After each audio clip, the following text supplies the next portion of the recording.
All right, everybody. Announcements are complete, and we are ready at long last to dive into the action from day 3 at the 2024 World Cup from Albuquerque, New Mexico, starting with the Collins division presented by the Collins Coalition.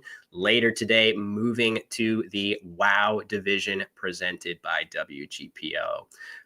First game of the day. Nisikak Etim. We had a lot of games yesterday or our first 2 days rather, from Wellington Jigare and Etta Caro, two of the Nigerian players making the trip over. But Nisikak fighting his way high in the standings, and his reward, a matchup against one of North America's finest, Dave Weigand.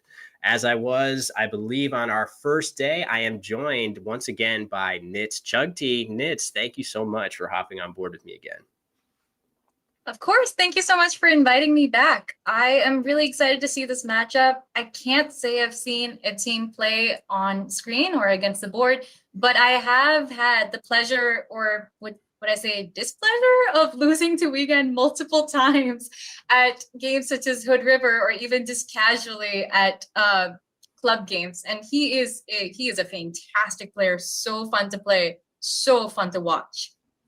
Yeah, he's one of these players, as we mentioned on an earlier day, that as Dave looks meaningfully into the streaming camera there, a soulful gaze. No, he's just getting his game face on there, as it is Etim going first in this game. But yeah, Dave's an incredible player. He's got word knowledge that you would never be surprised to see him play any word, no matter how long. It really is one of the few players in that Nigel Richards realm of the ability to play longer words. Of course, on a game in, game out basis, you may not actually see that manifest itself, but you are always liable with Dave to see something pretty special over the board. So, but it is going to be a team going first, and not the best letters for him to start. Very fast first play Nits from him. I like this. I don't think there's much else that he could do with this. I mean, you see these letters, you see the B, the V, they're unhappy, they're kind of clunky, you want them off your rack, and vibe's a great way to go. Yeah, I think it's definitely the right word. A couple different positions for this word. You can play it here. You could also have slotted it 1 over, maybe actually 2 over. That would avoid placing any vowels next to these double letter squares. But Vibe actually takes a few hooks, the Y and the X, in addition to the S. So maybe by slotting it to the left, as Etim has done, he's slightly decreasing the damage of those 2 letters if Dave were to have them. Of course, we see he doesn't. He's got duplicated low point consonants Nits. No bingos for Dave. One of these difficult racks to navigate.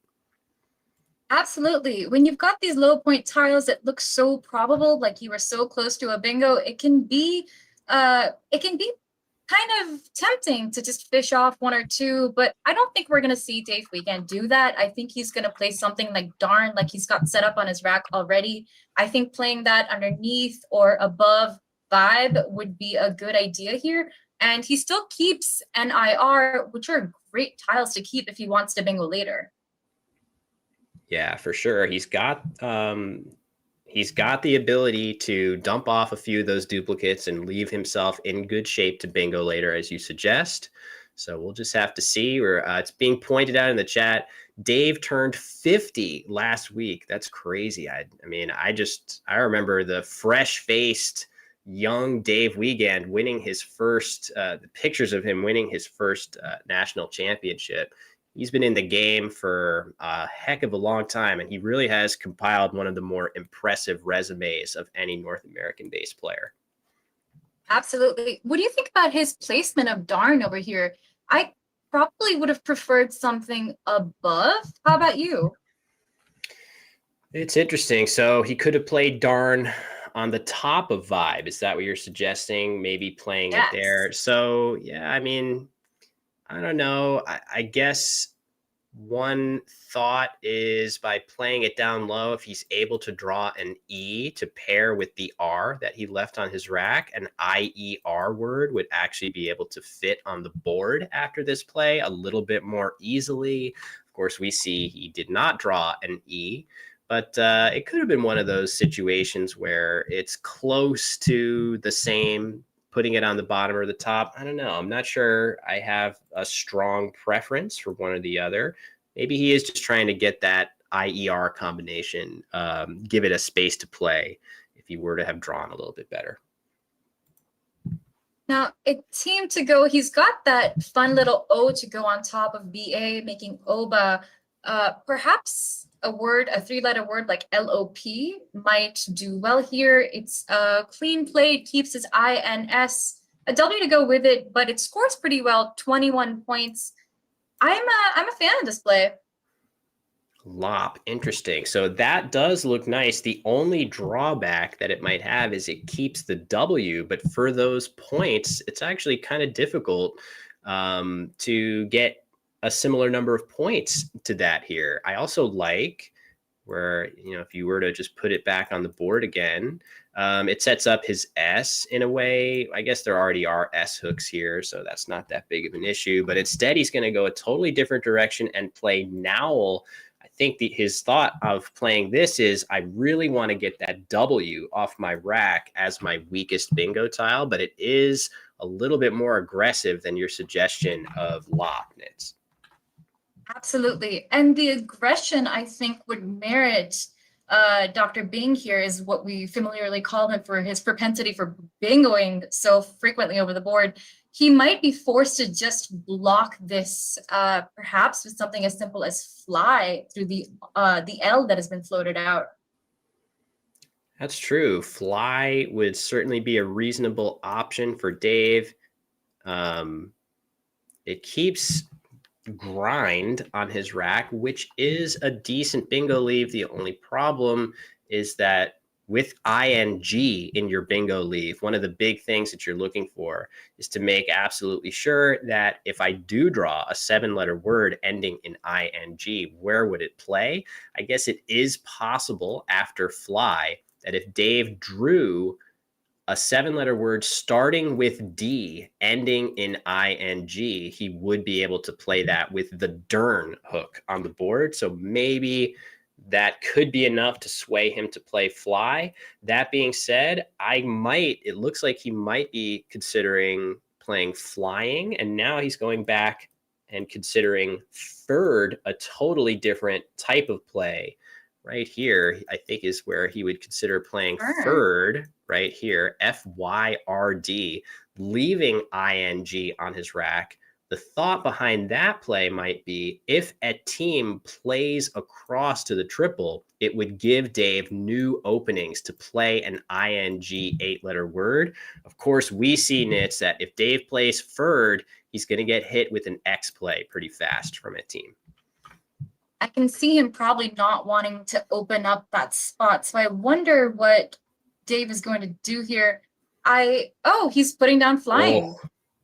So flying is the play. This has become a word knowledge check for Etim right now. And I just wonder, with the way he has his tiles set up on his rack with text on the right and SIP on the left, Etim has the crazy 8-letter bingo through that N that Dave floated in space. You guys have spotted it in the chat. Spin text. That would be an incredible, incredible find here by Etim for him to land on this turn. There is another nuance too, Nitz. Flying, does it take an S? The answer is yes, but would Etim feel confident enough in it to play his S here as well? I would not be surprised if Etim knew that as a word, being a 7-letter INGS word, but also I would not be surprised at all if spin text comes down pretty soon, especially with the way, as you mentioned, his tiles are already arranged. I would say that makes it kind of easier for him to spot this when the anagramming takes little work here, as opposed to perhaps having the tiles more haphazardly. And it would be a pleasure to see this word really come down. and blow that board wide open. Yeah, I do worry as we sometimes speculate in these situations that when there's any delay in a word like this, I feel like it's an indicator that maybe we're not going to see the player in question play this word. It's been a minute now. I feel like if he sees it, oh man, he hasn't even touched a tile yet. I don't know what to make of Right. that. I wonder if he sees it and maybe he's just getting ready to pull the trigger on it. Um, I don't know. It's hard to read at Team's body language here, but this would definitely be a huge swing in his favor if he is able to pull the trigger on this 90-point beautiful bingo. I would be very excited to see it. Perhaps he's considering whether it is valid or not. Maybe he does see it and he's just not sure if it's a word that he's made up, because again, this is a massive dictionary with a whole lot of words that are not very familiar to the average person. It's easy to get confused. It's easy to, reconsider whether a word is something that you've seen before, or if something it's something you're making it up in your head. And the more games you play, the more, phonies you come across. Who's to say you haven't seen the word as a phony played against you?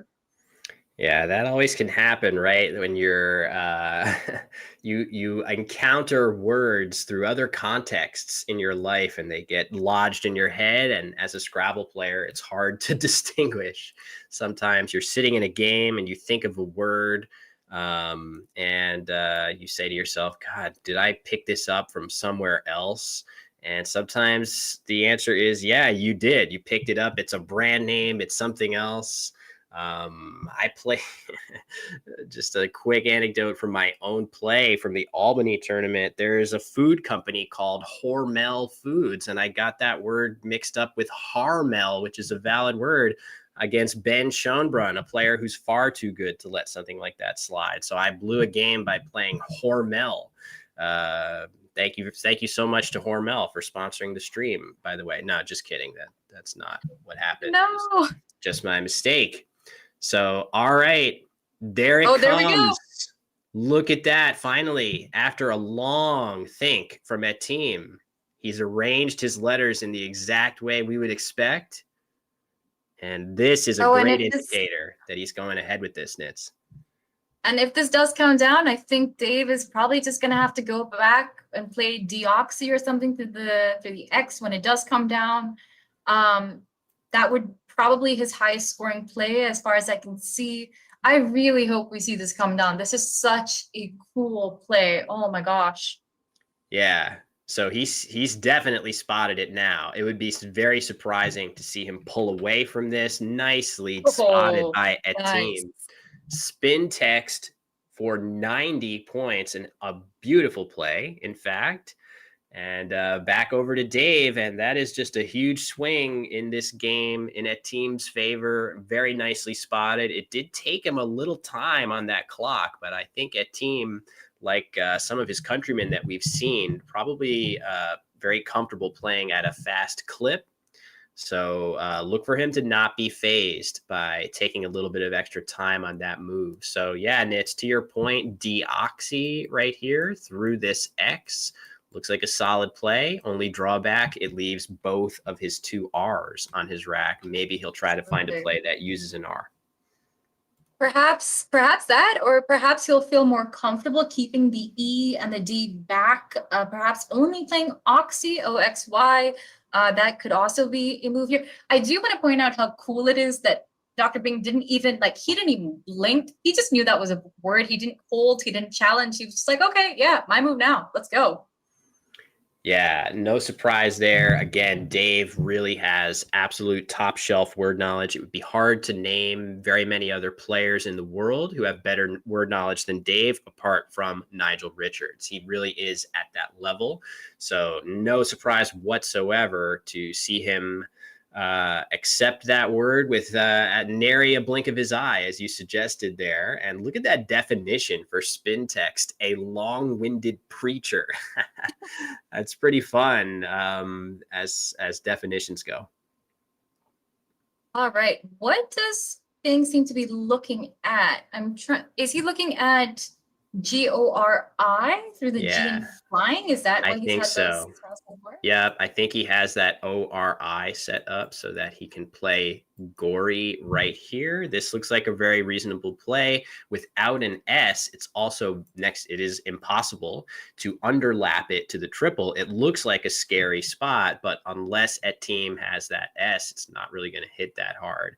But he's gone back to alphabetizing his tiles. That is something you see a lot by many players at this level. You see a lot of racks that are ordered in alphabetical order. That's kind of to increase the pattern recognition that we can experience looking at those tiles. If you're preparing for competitive play and you're trying to learn words, seeing them over and over again in the same pattern, in that alphabetized pattern, can help you recall them a little bit better during the game. Just a note of why we see those alphabetized racks sometimes. Absolutely. And I think there's some people now who will recognize a word faster by the alphagram than by the anagram itself. I know my friend Lola McKisson, for example, says that about the word sequoia, where she sees the alphagram faster than she sees the word itself. Wow, that's impressive, but not surprising. And there he's going to go back and play your original suggestion of deoxy here. Makes sense. It scores the highest number of points that Dave can get. Let's just see what happens to that IRR leave. If that leads him astray here, a pick of another R would be pretty devastating. He needs an E that would really make that leave shine. But in fact, he hasn't drawn an E. Instead, he's drawn airport, which looks like at the very least, it's going to play with the slightly obscure two-letter word, Collins only, ST. So airport at the very least is going to play down there. So a great pick for Dave to his IRR leave nits. Oh, wow. Yeah, that's a great pick right out of the bag. Obviously, Bing is going to see it. We're going to see it come down momentarily. I imagine he's just scanning the board to make sure he hasn't missed anything because Dr. Bing is nothing if not thorough. Yeah, he is for sure. I think he's going to know that the board, that with these letters and with the board the way it is, there's just not much else going on. Just want to point out at Team's previous play, Broman, very, very nice idea on his part. Only the tiniest little upgrade that could be made. Etim left a D on his rack after that move. He could have just placed the D instead of the N for a few extra points with Bromid or potentially Morbid, the anagram. Bromid looks a little bit better to make overlaps a little bit more difficult down this column. So yeah, the tiniest little upgrade to be made there, but airport is a huge play by Dave to get right back in the game. And you could see he's drawn one of the two blanks, while Etim is going to have to struggle with this Q. So things have shifted on a dime here in this game. I do expect to see Etim play Cade here, leaving a nice set of tiles for next turn, though, Nits. Beautiful. I mean, he identified he needed to play off that Q. He knows it's helpful Q without U words. That's something you end up doing when you become a competitive Scrabble player, and he duplicated his A. So really well done. Yeah, he's got a good chance of drawing a bingo. Ideally, he needs another vowel or two so that he can end a 7-letter word in a vowel here. And he has done exactly that with uranide. Nice. Uranide now playing in 2 spots at minimum right here. So Dave's drawn the blank, but Etim is going to strike first with a follow-up bingo after spin text earlier in the game. So a lot of fireworks so far in this game. I imagine Bink's just going to want to get rid of his J somewhere for a lot of points. And I can see one spot on the board that would be great for that. The T, the last T in spin text would help make T-A-J, Taj, right there for 35 points. It does keep the F on his rack, which is not the greatest bingo tile, but he has a blank to help him through the next few turns if he doesn't bingo next turn as it is. Yeah, it looks like a great place to dump that J for sure. Seems reasonable, and he's got to be feeling pretty good about his chances of getting the next bingo down, but Etim is going to be the one doing that for sure. Also pointed out in the chat, Uridinia playable through the eye of airport. if a team wants it. I do think that Uranide here is going to score enough extra points that will possibly be his option, unless he has some kind of defensive consideration that makes Uridinia even more appealing. But yeah, you've mentioned a couple times, I don't know if everybody knows this, Nitz, you've called Dave Dr. Bing. Talk a little bit about that nickname on his part. Oh, absolutely. He's known for just never failing to miss a bingo and always getting down multiple of them against you. And if you have the opportunity to play him in the game Anagrams, which is a variant of Scrabble finding, well, Scrabble word finding finding games, he's just, I mean, he is incredible. He will find so many of those words, and yeah, there's just no winning against this guy. He is absolutely one of the best. He's absolutely one of the best, and that's why we call him Dr. Bing. Yeah, he is incredible to watch playing Anagrams. It's really at another level, and it shows that he really does have that insane level of word knowledge. Interesting. That is a little bit surprising to me that with the blank in hand, Dave would keep the J here. I wonder what he has in mind for the J. And oh, look at this. There's an even better place for Etim to bingo, unaired, making a bunch of extra hooks. But I admit, surprised to see Dave keep the J there, Nitz. I wonder if he was reading something from a team that we didn't catch, if he was wondering if there was, I don't know, too much volatility on that side of the board. Not really sure why he chose not to get rid of that J, but now he has the option to burn his blank for 48 points if he underlaps unaired with JIGOT, Chicket. That's tempting. So the play you're suggesting right here, I think the board is open enough, and there are probably just enough other plays that I do think he is going to try to keep that blank. But it is tempting when you can get a bunch more points with a move than you can with anything else to consider cashing that blank. But I would be thinking maybe Goji is enough points and enough opening, scoring 25, opening a couple lanes here. Seems like I would potentially lean towards that. But again, we've been already incorrect about Dave's handling of the J. Let's see if he confounds us a second time. He has Goji arranged on his rack, just as you suggested. I wouldn't be surprised if that play came down. It seems more human that way. People have a tendency to hold on to that blank because if you think of it in terms of its value, its equity value, it is worth around 25 points. There's a strong case to be made for holding on to it and hoping to bingo later. So this is absolutely the move that most players will make in this situation. It's not necessarily the wrong move at all. Nitz, I am amazed, though, that the computer engine does seem to slightly prefer your initial option of Jigget for 48. That is something that very few human players would probably be able to pull the trigger on. But that is a surprisingly strong possibility. And, oh, man, Goji, the only drawback of this play, and maybe the computer engine is docking this play on that basis, is it does give back that easy triple, and a team with the K is going to hammer that spot. It looks like he's clearly spotted a word. He has only one that plays down from that triple, making okay, and that word is nuke, N-E-U-K. That's what I expect to see him play here. Oh boy, that is crazy. I will say that the reason why I've started to think of the blank in terms of blanking instead of just burning it is because of Matt O'Connor, who is another expert player in the scene. He's not playing this tournament right now, but he is known for sometimes using his blank not for a bingo, but for a whole bunch of points. And it's incredible watching him do that and watching his reasoning. I've only been lucky to meet these incredible expert players and learn from them over time because they really shine. They really do.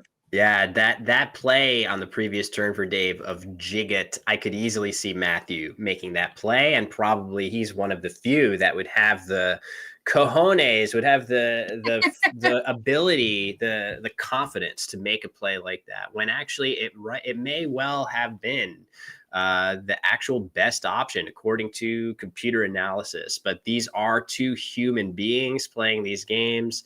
And yeah, for me, I would really struggle to burn the blank there just because at this deficit, you feel like it's my golden ticket back into this game. It's my lifeline to get a big play. And you can see Dave, I don't know where he's going to play it, but in the chat, it's been pointed out zygosis with a blank Y. Oh my doesn't God. doesn't currently fit anywhere on this board, and I don't think it will fit after Nuke, which now you can see Etim has lined up on his rack. That word is going to slot right here. Not sure if there's going to be much further delay. I think ideally Etim would love to hold on to his E, but remember, there's a ton still to come from his perspective, so he can use that E and not worry that much about redrawing one from the bag here. So a lot of positives about this move. It scores 53 points. And now he's going back a different direction. I wonder if he's having some crisis in confidence over the validity of that word. I don't know. I wonder why he would be eyeing Runkle here. Is he thinking of playing that to the side of flying, making FE? Perhaps it's a way to control the board. I mean, I see it as one of the only places to play a 7-letter word right now. So perhaps that could be the reasoning behind it. Kind of obstructs the O a little bit as well in Goji. Now he's set up in unrake in the same spot, which would score a little bit more by placing the K on that double word, the double letter score. So that's another option he's clearly thinking of. But yeah, I don't know. That's a big point sacrifice. 15 fewer points on the scoreboard. But I will admit, you're right. And it's after a 6-letter play right here, the board is a little bit more closed off than it would be after a 4-letter play here. You would have this lane wide open. You would still be able to play, if you're Dave, a 7-letter word down here. After unrake, that would not be possible. So maybe a board closing option. For me, the points of Nuke are just so much that I got to go for those here.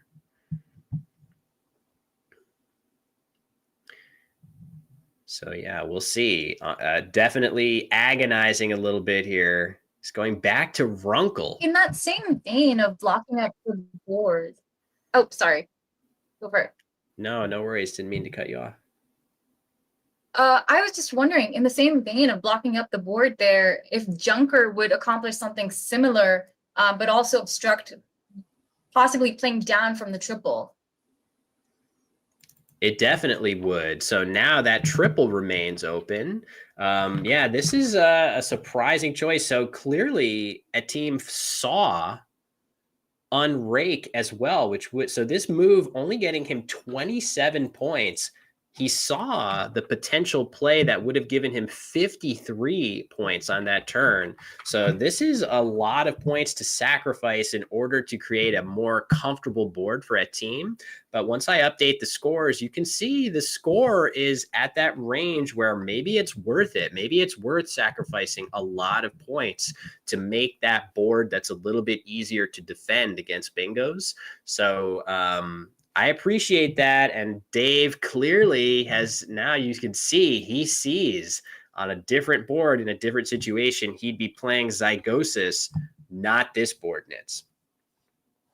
Yeah, and he also sees that Etim had the tiles NEUK. He could have absolutely played at the spot where he initially flashed the K. And I got to ask you about that. You know, like, what do you think it does to a player's psychology for your opponent to flash that tile that slots perfectly into that one place where they know they're going to score 53 points? What does this telegraph to Dave? I mean, he knows the board's blocked. He knows that, you know, the only lane that he had for sevens is gone now.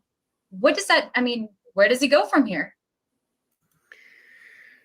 I don't know. I mean, that's tough to really suss out. I feel like I guess I would be happy to feel like I dodged a little bit of a bullet because yes, the board is tougher to work with after Runkle. At the same time, I'm almost 30 points closer on the scoreboard than I could have been otherwise. And I didn't have a bingo that would have been blocked by this play anyway.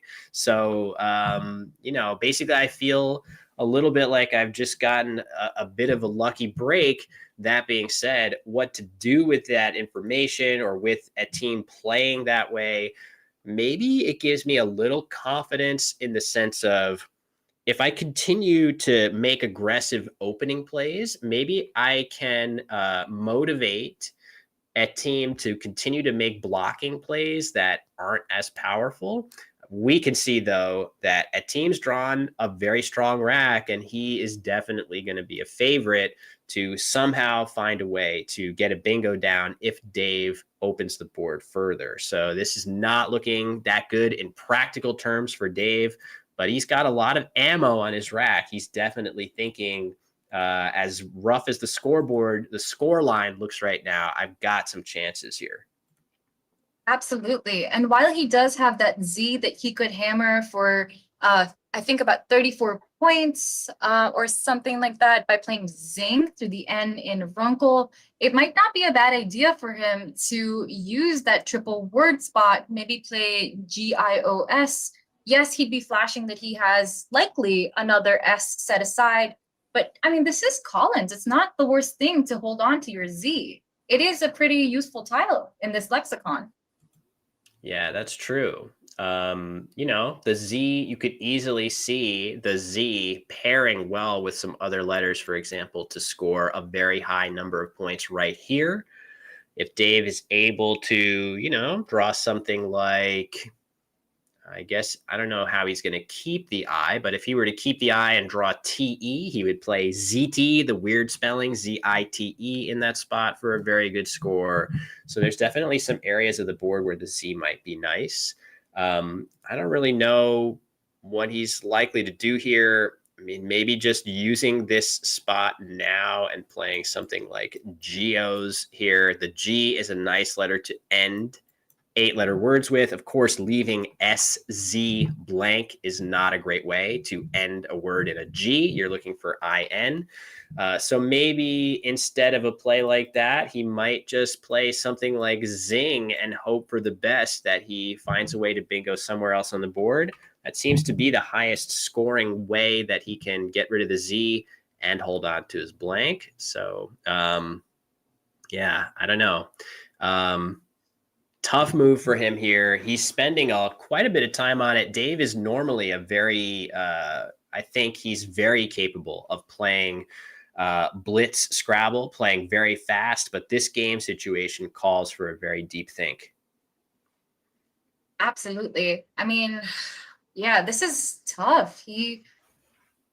What does he even do here? I mean, he did identify Geos. Oh, and now he's gonna play.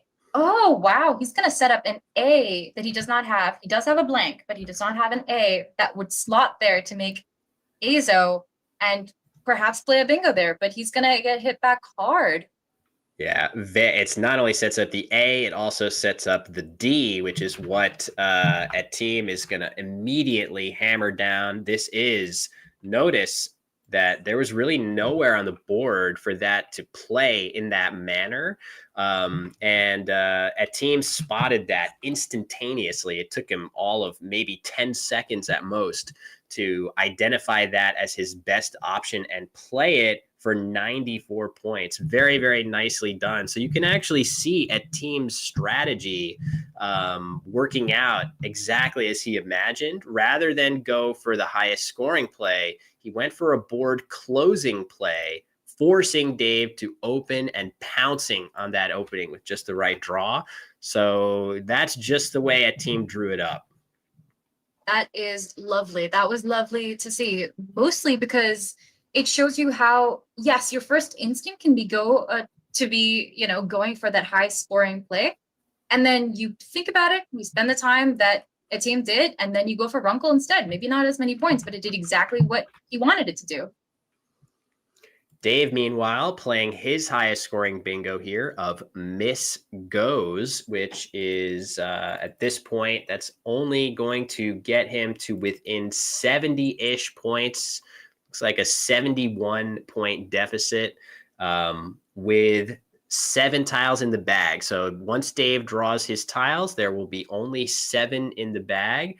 It doesn't look like the tiles are that great. Dave could easily draw something like HHV, and he's drawn actually decently well, but I don't think he is threatening anything that dangerous. So Etim is basically going to try to score a decent number of points and stay up by enough that even if Dave somehow gets a second bingo, Etim will still be firmly in the lead.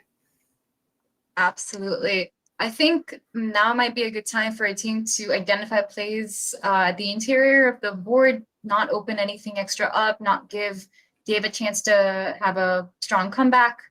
Perhaps just SOU at the bottom of the board, making SIF, OR, and UP up.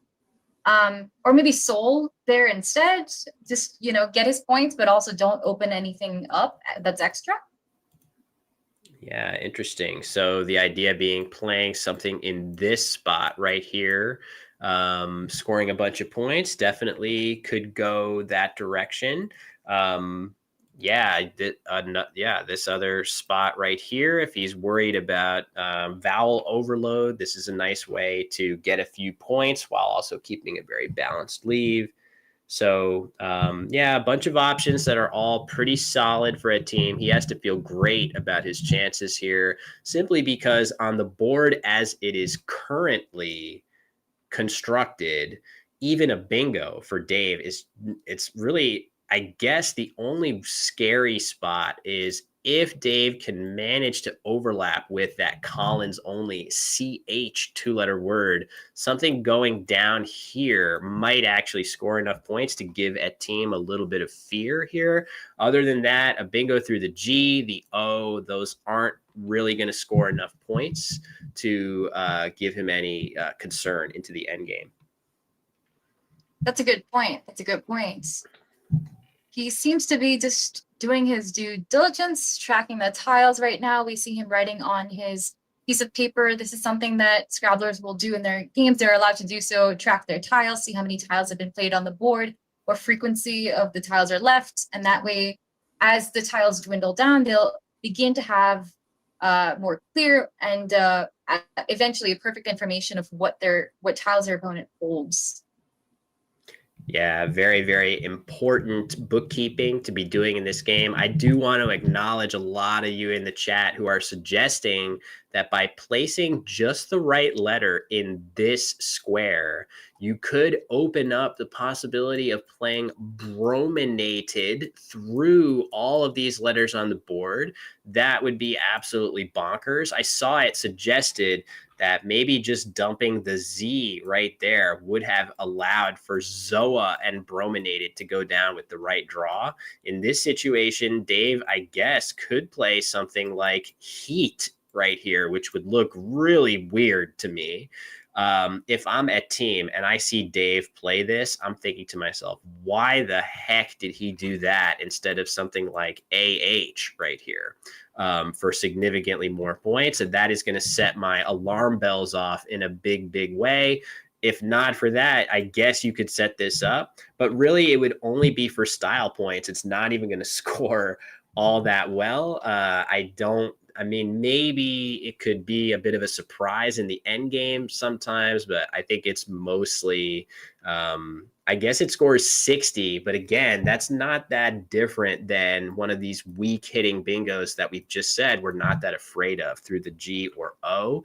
It is one of the more stylish plays I've ever seen though, Nit, so I'm kind of rooting for that to go down some way, somehow. Absolutely. I think another consideration that a team could have is, and I don't think this is likely, but when your opponent does bingo out with a low scoring bingo with like low scoring tiles, what that means is that you're usually the one holding the higher scoring tiles. And if the bag is out and if you end up giving them like twice the amount of points that you have available on your rack, that means you are in danger of not just, having your opponent score like 60 odd points against you, but you're giving them twice as many points off your rack. And that can add up. That could be game losing. Yeah, totally true. And looks like Etim's put a word on the board there. EAS. This scores very well. It scores 28 points and it mostly blocks the G. It completely blocks the O. It does a lot of good things to the board, and it prevents Dave from making a play here that would open more of the board now. So it has not only present benefits, but also denying Dave some opportunities there. And yeah, that's a tough one for Dave. There are 4 tiles in the bag now. Not sure. I mean, his odds of hitting brominated are phenomenal here. But again, he's down by 100. So I'm not 100% sure how he can give himself a chance to play this and also score a lot of points. Keep in mind that he also has Oath up here using those 4 tiles for 48 points.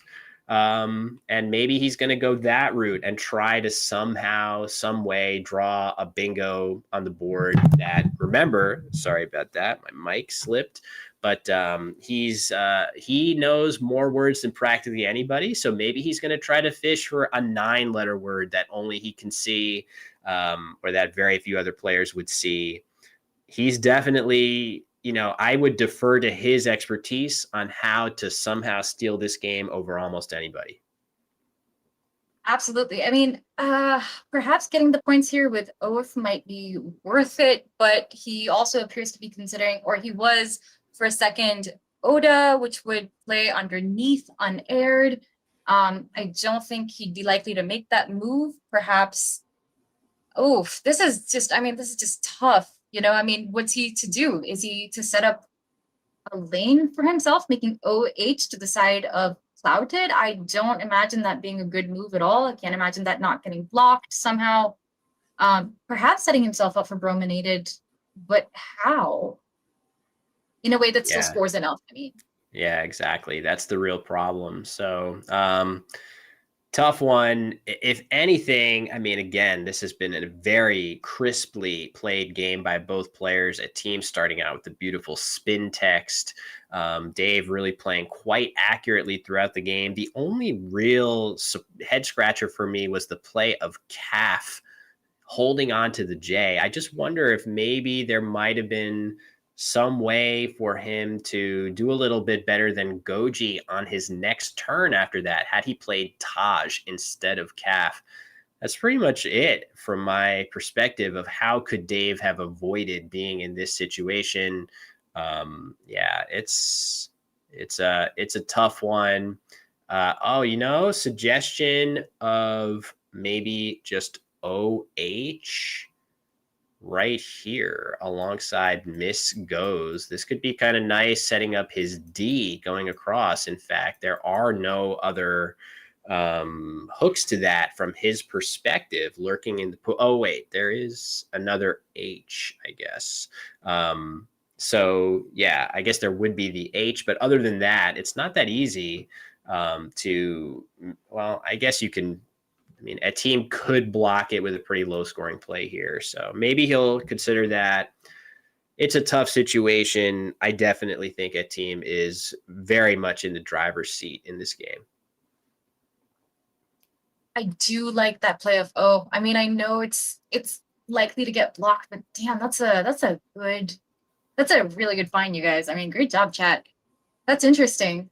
Oof. I mean, he did have Tai Hoa lined up on his rack. Perhaps he was looking for an E to play the Tai Hoa through. There's not one that he's going to be able to do that. He can just play Tai Hoa, the 6 letters to the side of Clouded. Not worth doing that.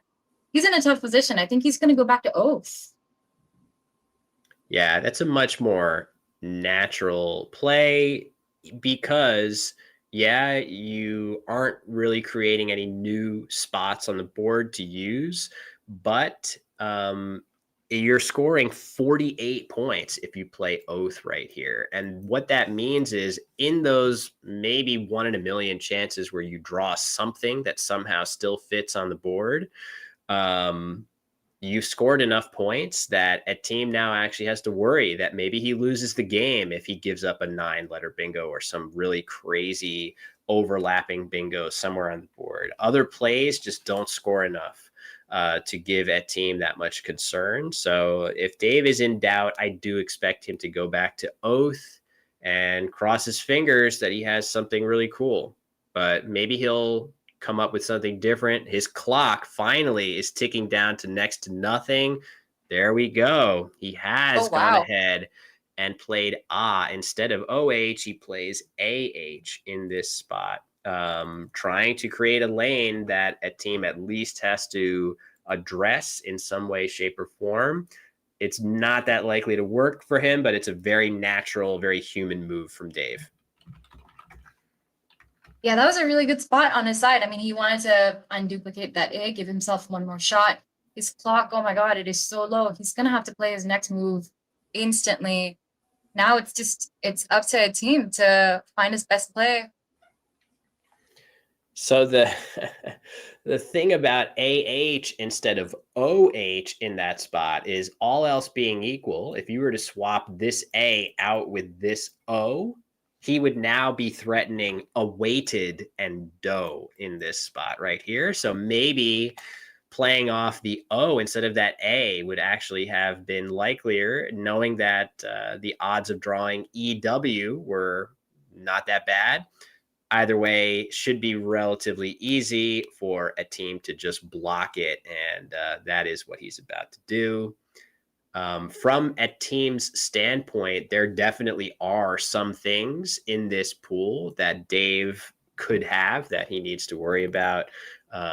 So I do think, at least I think so. Hold on, let me just make sure of that. Is there anything? Yeah, just towhead, I think. So there is at least one word that Dave could have if he were to swap out this I for the H that's in the bag. He would be threatening a massive bingo in that spot. That really does need to get blocked. So maybe even then, if a team just what happens if he plays just VEE right here? Does he go up by enough points to still win the game after that? Let me just check that real quick. Potentially not, actually. Towhead scores 102, and Dave would win the game. So from a team standpoint, he has to be worried that Dave has the one possible winning play that he doesn't have, but he could from a team's POV. What if he fishes out just the E, a team, I mean, and tries to go for evolute or velute somewhere?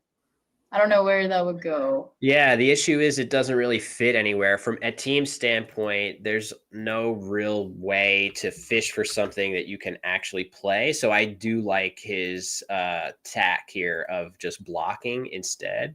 I'm curious if I just take a look here after his play of Oval, I don't think that Dave can actually bingo anywhere on this board unless he has some crazy 9. In any case, good block by a team, and Dave quickly gets down his top end game move. He played it incredibly fast, but that's amazing by him to identify that so fast. Man is incredible to watch. So back over to Etim. He's got a little bit more time.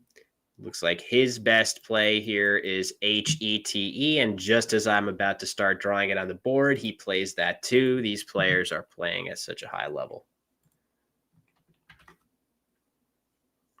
Dave has a number of outs, but he finds his top scoring one, surprising literally no one. With 2 seconds to go on his clock. Jesus. Wow. 2 seconds left. He's made use of every last second. I guess not literally speaking. He has two two more that he could have used without taking a penalty. But that's, this was a tough game for him. A lot to think about. He's shaking his head a little bit. Not sure if we're going to get any discussion between the players here. I want to just cut over to the board and see if they're actually going to talk about this at all or whether they're going to be all business here. Let's do it. You have to. I don't have any answer. Yeah, going my way. Yeah, sorry.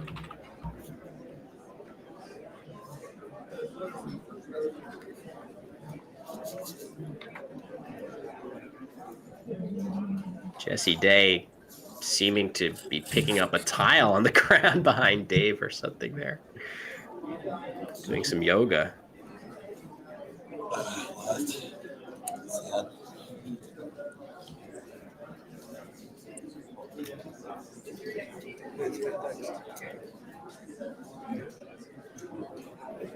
You had a bingo when I played this? What was the letter? You had a bingo when I played this? No. Oh, you know. I was just too careful. Almost. It didn't fit. It psychosis. I was 51 here, but I said no. Oh, yeah. Things the ball would be too open. That probably would have given me one.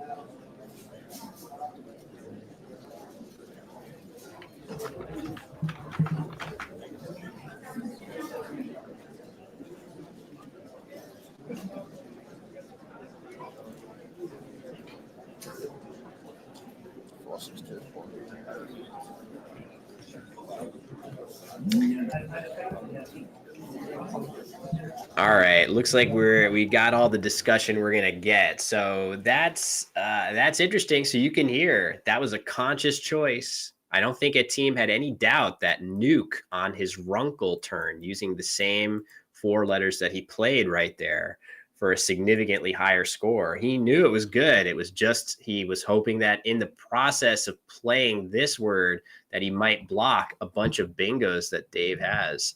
I guess they are actually talking about it more, but it's all right. But yeah, the chat is basically suggesting that maybe this play of Zoe by Dave was a little bit too aggressive there. I don't mind it. Oh, man, they're still talking about it. Maybe let's cut back. Let's cut back. Great spot. But I needed to keep. Yeah, I needed a big bingo.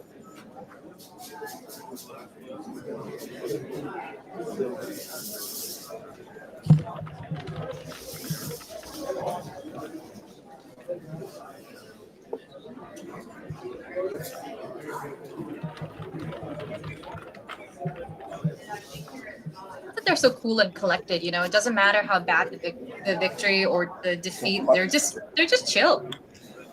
Yeah, both very relaxed, even-keeled players for sure. All right, I think we've gotten our discussion there as they're squaring the board. Once again, why are they doing this? It's a courtesy to the next players to this board. Very, very easy to quickly see, yep, all 100 tiles are present and accounted for when the previous players are doing this.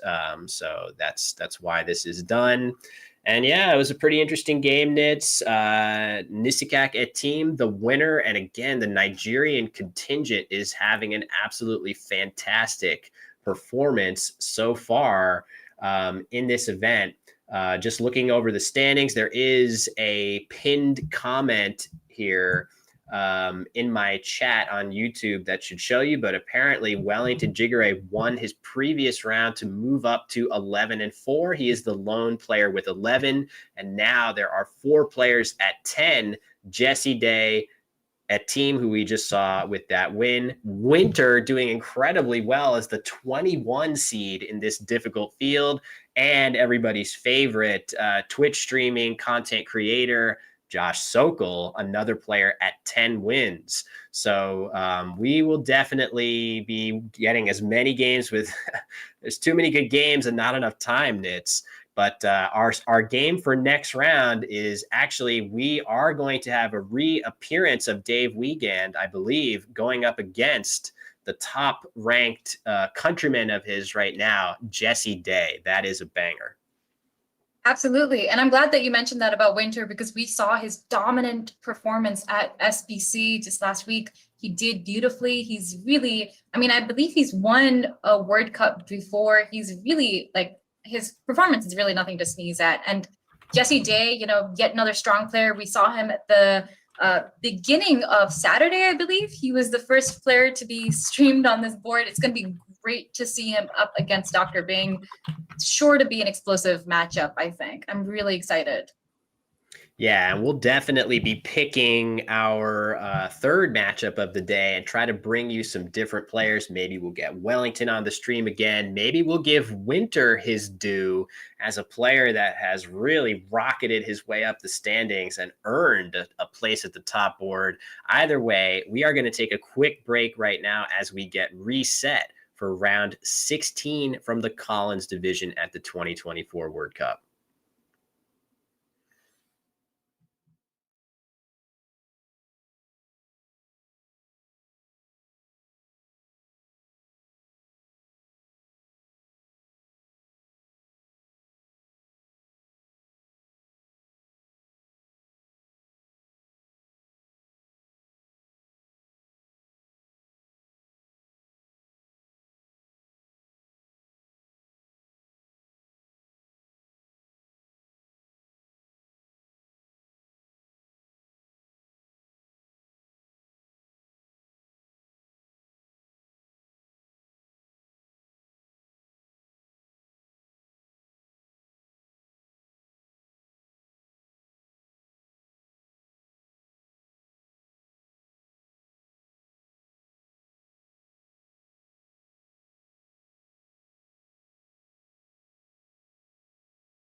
All right, folks, we've got our players. We're back from break, and this is a clash of Titans of North America right here. We did just see Dave Weigand come out with a loss in a tough game against Nigeria's Nisikak Etim, but this, nevertheless, is going to be an absolutely titanic clash. I love watching these two players compete, Nits.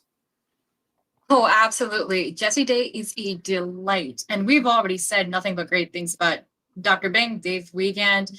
I think this is going to be a fantastic game to watch. Yeah, for sure. Jesse going first in this game. Let's see what that last tile is. Oh, that consonant saving him a little bit. It's going to give him some options. I had seen the EEOO combination work its way onto Jesse's rack there.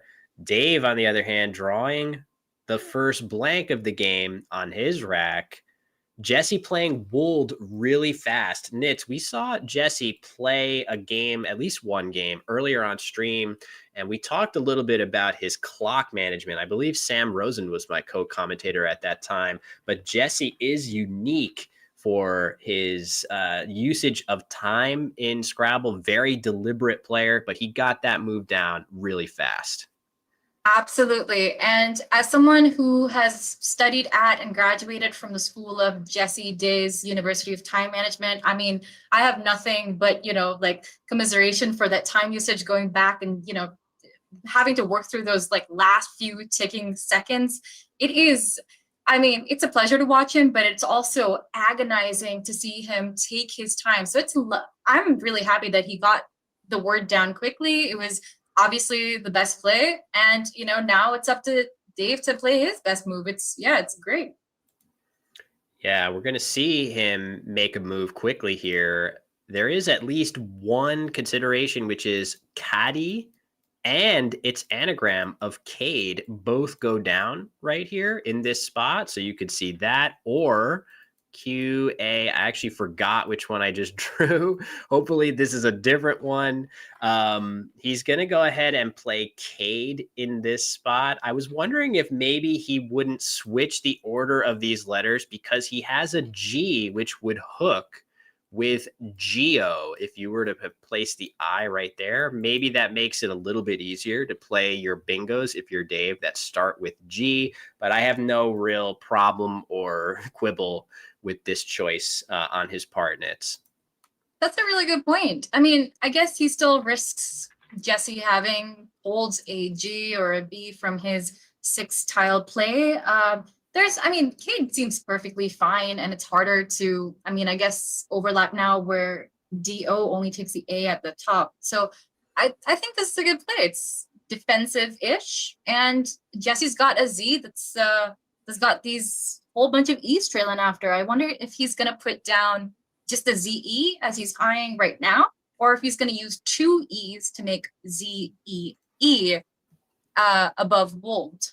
Yeah, really interesting. So you're suggesting, will he just play this, or will he tack on this extra E? So there's a lot to think about here. So tacking on the extra E does a couple of things. Jesse has triplicated E's, and he would be getting rid of 2 of them with this play. Instead, he's gone to a very different area of the board entirely. He's played just Zay right here. This might be the safest of all of the options. And by holding EE on his rack, Jesse is ensuring that he might be able to draw something hooking in this spot that plays alongside the move that he just made. So that is certainly a viable choice here. This had to have been on his radar as well, but playing the other E, even though this would have been so good to set up his S that he still has on his rack, it does make a really good scoring spot going across. By placing an E right here, you often get hit pretty hard with high scoring consonants in that spot, and you could avoid that by leaving off one of those E's. So there were a number of moves that were really, really close. Not 100% sure which I favor, but I kind of do like making a play that gives me a really good S hook on this board without one currently there, Nits. I like what you initially said about just the ZE play giving back the capacity to play EE underneath. I do think that, I mean, it's a great security to know that you've got those two E's. And if you're going to duplicate a vowel, E's not the worst one to duplicate. I mean, an I would be horrific to do so with. But now that we've got Bink's turn, he's going to be happy that D is unobstructed. He's got 3 bingos through that D if he's going to find one, which he probably will.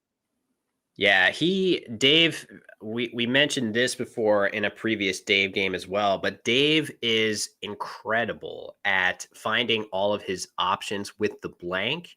That's something that I have made a point of emphasis in my own game, and I've gotten it to a point where I'm pretty good at it myself. Better than most, but I'm nowhere near as good at and consistent as Dave. He is amazing at identifying all of his bingos with a blank on his rack. And I have no doubt that he's going to see his options here. A bunch of them have been pointed out in chat. Hedge row right here through this D on the board. Very, very obscure, but nevertheless, you can see, I think he just had it lined up. But would he consider playing something like HOE here? This is an interesting move because it scores 32, leaving the blank, but it sets up an S hook, which he doesn't have. Yes, he has the blank, but it would be a lot stronger, in my opinion, if he also had an S to go with it. Then he could be really sure that he would draw something with the shoe hook. So I do think, as tempting as it might be to play Ho, I think the fact that Dave does not have an S on his rack, even though he has a blank, and the fact that Jesse just played ZE here, just 2 points for not that big of a score. I would be a little worried that Jesse's other 5 tiles are kind of strong after that play and could easily contain an S as well. So Absolutely. I don't know. It's a tough one, Nitz. What do you think? Well, how about instead of doing Ho, how about doing Goer in that same spot, not making that hook, but also, scoring pretty well and making sure that you bingo next time anyway. Yeah, that's interesting. Looks like Mao, he might be considering playing Hoer instead of Goer, which of course, Goer, your suggestion is much safer in terms of not allowing a hook. Hoer has exactly the same problem as Ho. Shoer is a valid word. So it's the same issue. If Dave is considering this play of either Ho or Hoer, both of those take an S, which he does not have. The blank often likes to become an S in order to play bingos, but it is not a lock. There are certainly many racks that Dave could draw where he won't be able to use the hook that he's setting up. So this is a tough one. A lot to consider here between his bingos, which now he's come back around to a different bingo option of Geroud, a very crazy word. I just saw him set up on his rack right here. That is a wild word that we know he just saw. I really don't know I can't predict what direction he's going to go here. Oh, wow. Okay, so he's going to go with Ho. Good on him. There's no way for him to know that Jesse's got an S. He can't really call that from the 2-tile play of ZE. But yeah, it's a pretty good play. It's the play the engine likes here. So Dave has made the engine approved move in this situation, according to simulation. So I'm impressed that he's made this play. And now you can see he has regrets with the blank becoming an S. The blank does like to become an S. It's just a really good bingo tile. So when you have a blank, the odds are decent that, yeah, you probably may draw into something where you can make that blank an S. So now Dave is sitting on regrets and shoe. So the plan has really come together. I don't know what Jesse is going to do here. Is he going to feel obligated to block the shoe hook? And the answer is no. He's going to go ahead and hope that with his S remaining on his rack, that he's going to hit the spot first. That is not how it's going to play out, Nitz. That is fantastic. That's the kind of, risk taking that's not easy to do, knowing that you have the S. Your opponent just made that lane. They just set that up. That takes guts to play left there. Yeah. Comment of Jesse might regret that play. And oh my gosh, that draw, the 3 eyes, Jesse leaving ENS on his rack and drawing 3 eyes and an X. Not what he wants to see here from the tile bag. He was definitely hoping to be able to counter with a bingo of his own here. One thing about left that I want to point out that might not be immediately obvious is that it takes an E hook as well. And Jesse had an E on his rack. So that is definitely something that maybe he was thinking, if I get a bingo, I'll be able to play that. And if I don't, I'll just play something nice to the triple. But the 3 eyes made that pretty much impossible. That's great recognition. And Chad has already pointed out what could be Jesse's best play here, which is using 2 of 3 of those eyes and his X, making Nixie and Dawn. So LI is the word EX, DI, and putting that E at the end. He can clean out his rack, keep an I and an S, which is as good as he can ask for. Yeah, that's fantastic. Not only that, it has a great other attribute of, I think you might have said, setting up that S right there. He has the S on the rack, but no great hook for it right now. A wheel is an adjective, I think, or an adverb or something weird, archaic. So either way, setting up a nice S hook is a very good attribute of this play, in addition to getting rid of the two of the 3 eyes and scoring decently well. But over to Dave Nitz, he's drawn that second blank. Wow, what a draw. What a draw. I wonder what he's about to do here, because once he scans the board and he spends some time looking through it, he's going to notice that he doesn't have any playable bingos right now. But perhaps he could just fish off that K just for a few points, making Kex now that he's got the spot. That's interesting. So yeah, that does, just plopping the K down certainly gives him excellent letters. He's very, very likely to draw into bingos all around the board if he just gets that K out on this turn. So I do appreciate the merit of that play for sure. That might be the direction that he goes here. Yeah, I don't know. This is, as I look at that, I really do like that option, just because the rest of your letters combine so very nicely with so many of the draws that you can get from the bag. Just trying to come up with, what might another option be for Dave here if he's worried a little bit about this left play from Jesse and not wanting to give back easy plays, not only with an S, but also with a Y. Again, the aforementioned E. So there are a whole bunch of hooks like that. If he wants to cut those off, he could play something like EUK right here for a decent score. ORT blank, still a pretty good leave. And you might deny some pretty good plays from Jesse much of the time. Other than that, I think Kex is a very, very competitive option. So, yeah, we'll just have to see. Absolutely. My apologies. No, But I all think you. if Bing could, perhaps if he doesn't want to play either left or Kex, he could make a play like TOUK, making ET from the E in Nixie. And that would also, keep a very bingo prone leave with the ER blank. Unfortunately for him, it's going to give Jesse back Jerd's. Jesse's going to have Jerd's either way. He's going to have that with Nixie's if Kex comes down or if Uke comes down. So I think even though Jesse's drawn what looks like kind of like an unhappy rack, he's going to be just fine next turn. Yeah, I think you're right about that. As you say, Jerd's is definitely, I thought Jesse had lined up Irids on his rack, but I'm sure he is thinking about Jerd's and Nixie's being his very, very likely next play, unless Dave were to block it. excuse me, just because, Jesse has the two S's, so he can afford to use one and still keep one in reserve. The game score is really not that far out of reach either. So Jesse doesn't have to go crazy keeping the absolute, best bingo leave that he can. He can go ahead and burn through some tiles if it gives him a good score.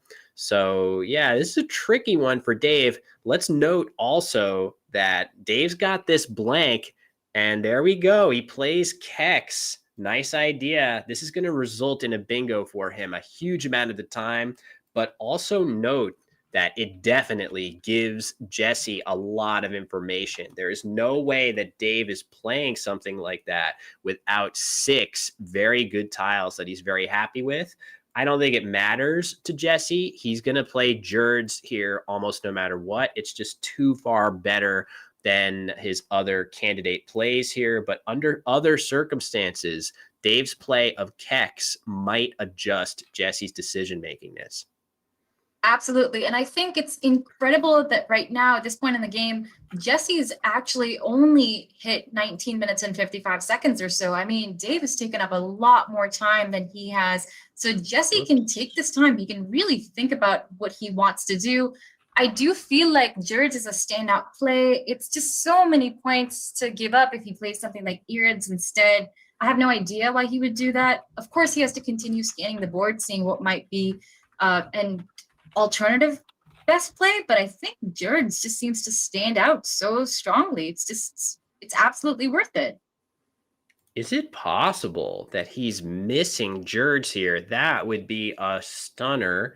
It is definitely a word that comes to mind. Let's keep in mind that, Jesse's got a lot of stuff going on in his life these days. I know that he's a relatively new dad.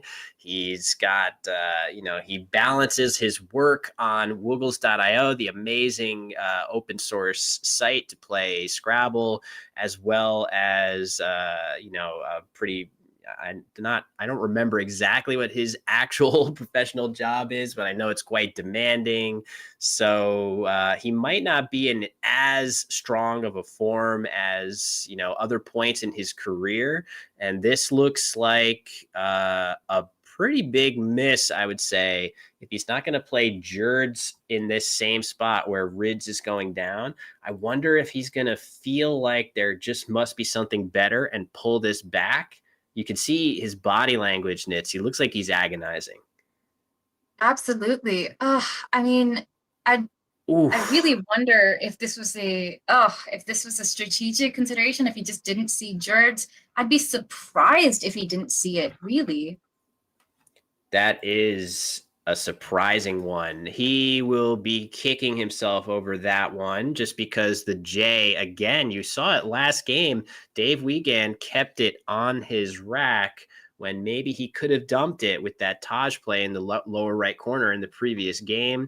And it did set him back. Yes, the J is worth 8 points, which you love to see. At the same time, it is very difficult to deploy in many situations, and it is next to impossible to use it in a 7 or 8 letter bingo. It really does cut off that entire avenue of your pathways to scoring well next turn if you keep that J on your rack. So Jerds definitely look like the play here, and Nitz, Dave is going to pounce with a follow-up bingo here. Absolutely. Something as simple as Outrage making grids is a great play here. He's going to score 78 points, give or take, with so many of these bingos that he's got available to him. This is a shame. Like, this could be a turning point in this game with Jesse choosing to play Rids and perhaps missing Jerds. Yeah, I think it is. I think it is something it's gonna sting when he sees that after and realizes that, what if you could just switch this J out for an L or something? You would have Swiftly on that rack, right? Like, the J is just not going to help you that much on a subsequent turn.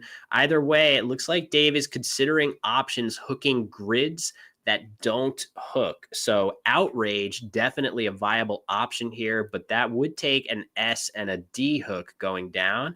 Dave was considering Tougher in the same spot, which would not hook with anything, a little bit safer. It looked like also Outgrew was on his radar as a play that would not hook in any reasonable way. That being said, outgrew going right here might every so often you might regret if there's some big scoring play right here, placing the vowel underneath. But maybe it's fine to play something like outrage. I'm not really sure. I would probably play tougher here if I saw all the options, but it looks like Dave's going to play outgrew. What do we make of this, Nitz? It's interesting because, like you mentioned, it puts that O in that very significant spot. If a 5-letter word that scores well enough comes down, it's going to hit that double letter score and that double words. It would give Jesse back quite a few points. I wonder why he has chosen outgrew. I wonder if he was only focusing on the triple word lane, if he was only focusing on maybe it's harder to play a bingo through that W. I'm not sure. So yeah, chat already pointing out, and Jesse seems to be spotting it as well, that Wifty will go down on top of this O. That would be the drawback that we're suggesting. By placing a vowel underneath this square, you allow a high-scoring consonant to end a 5-letter word. Wifty, exactly the sort of word that can hit you pretty hard after this play. 45 points, leaving JS. But man, again, that J really does limit the upside of Jesse's next draw. He's going to have to draw something fantastic. I guess the nice thing is that he does have an S, and if he draws something, maybe somehow with an S and a J down from left, making lefts, maybe that's a pathway to getting further back in the game. Note too, Nitz, what we were talking about with the clocks is not manifesting in this game. Wow, Jesse is he's way ahead in terms of the clock time. This is quite significant. I think this is going to help Jesse later on as the game develops and it gets harder and harder to play a bingo on this board. And speaking of playing a bingo on this board, I wonder if Swift from left may have been a candidate play there for 53 points, slightly more points, keeping a JY, which is not a good leave, not that great a leave, but would give him a floating I. I don't know if there's much merit to that, if Wifty is better in terms of the leave with JS as opposed to JY. What do you think, Will? Really close. Definitely worth considering playing Swift, if only because you also get some board openness, as you described, the I, not only just the I, but the T, and to a lesser extent, the F when you're playing Swift down from that spot. But I do think that it's a little more realistic to play Wifty for only a small point sacrifice, play your J on the follow-up turn. Maybe you get lucky and draw something great with the J now, but I think the 2-turn sequence from here, play your J if you're Jesse and try to draw a bingo ASAP, as we see Dave play D Gum for 30 points into that open triple, balancing his rack. Definitely a play that looks good to me. Absolutely. And I know we didn't spend much time talking about his move, but Zigum is a great play because it's also kind of obstructing the E and the W is not as important, but it definitely obstructs that E from outgrew. So it makes it harder for Jesse to play through that. Yeah, totally agree. So now this is where step 2 of the plan comes into play. Jesse needs to find a way to get that J off of his rack now. He has a few options that do so, and he's going to have plenty of time to evaluate those plays. He's got one of our favorite words here, this acronym Jaffa, just another effing Aucklander, apparently. That word is so useful in CSW lexicon Scrabble. That would score 30, leaving a decent leave. If he wants, he could also just play the 2-letter word ya right here for fewer points, but setting up a more realistic 7s line for him to use. And then maybe even something like Jarta through this T, if he wants it, is also available for even more points, 34 points for him there. So a bunch of options. I do expect him to select one of those 3 options here, unless there's something that I'm really not considering this. The chat has suggested something incredible. I'm not sure if Jesse would go for it, but it's the word Hanjar through the H in shoe. Hanjar, very aggressive, keeping OS. And I don't know if Jesse's in dire enough straits to open up that triple line. What do you think? That is very aggressive. I don't know how I feel about that. It feels like you just get hammered off of this. You just are begging Dave to play something through the R after this. There really is nowhere else. I think my problem with it is that there really isn't anywhere else to get anywhere close to that number of points outside of this left hooking spot, which maybe Dave won't even have the right tiles to use. There's only 3 E's unseen to Jesse and 2 S's. Dave could easily be without those. He is going to go ahead and play Ya for 23. The benefit of this, again, making a much more realistic sevens line going across. I think this is a very reasonable play. It's certainly much safer than Hanjar, which I think is a little too aggressive for my taste. Absolutely. It does give Weigand still his space to play Vomit, except it's for a lot more points now. This would have played for fewer points had the JA not been in that spot. I kind of would have liked Jaffa there, but absolutely, Ya has that incredible advantage of setting up a sevens lane, which was not as easy to access before this, unless, of course, if you play under left, and that's not super easy to do. So I wonder if Dave's going to come back with that play of Vomit. He does seem to have it on the side of his rack there. He's looking at it. I bet he's just considering the advantages. Yeah, this is a great play. It scores probably the most points that he can get here. It gets that ugly V off of his tile rack. It balances things. It keeps the H for next turn. It does so many good things. The scary thing about it is you are opening up this triple lane in the process. So I think there are many players who would be disturbed at the prospect, I should say, of playing Vomit here, especially at this score. If you're Dave, you're up by over 100 points. One of the few ways that you can cede control of this game is not even a triple, but even just a heavy 8-letter bingo on the triple lane going across or through the V. But I think Dave is realizing that there actually are other ways that you can lose this game as well. You can be too passive and allow Jesse to bingo somewhere else on the board. And the V objectively is a very difficult tile to use for longer word bingos. So I think this is a sensible choice by Dave. I know that some players might be tearing their hair out right now. How could he open a triple in such a, commanding position and give Jesse a road back? But remember, you're playing Jesse Day. Yes, he missed Jurds earlier in this game, but this is a player who's been in the finals of the World Championship twice for a reason. You can't just lay off the gas and assume he's going to roll over and die. So I get it from Dave's perspective. Absolutely. And Jesse does have a strong play through that V. He's got the word sovereign, Sovran. That's not necessarily how we're used to spelling it. But I wonder what the merits are of playing that as opposed to something like what the chat suggested, Sonar, making lefts, because he does need those floating tiles to bingo through. Now, Sonar is 4 fewer points, and it does leave the V open for him to hit another time. But those 4 points, are they going to come in handy? Does he play Sovereign here? Should he play Sonar? What do you think? Sonar seems very natural from Jesse's POV. The thing that I like especially about it, yes, it's good to open more space on the board at such a deficit. If you're Jesse, I think leaving the V open makes a ton of sense. You kind of need it to stay open. So playing Sonar opens even more possibilities for yourself on a subsequent turn.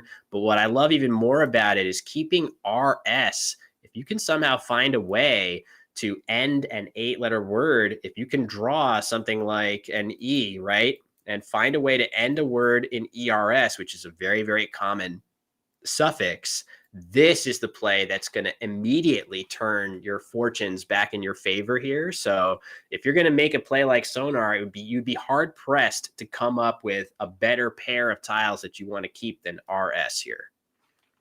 Absolutely. I guess there is still a case to be made for Sovereign, but Sonar it's a strong, good play. It does open up and give him some space on this board if he's gonna want to bingo and get back in. And on to Weekend. So yeah, Dave's in a tough spot now because he doesn't really have a natural play through this V. Obviously, from Dave's perspective, Vomit made a lot of sense to play, but I think he was always imagining if Jesse doesn't play through that V, I'm going to play there next turn.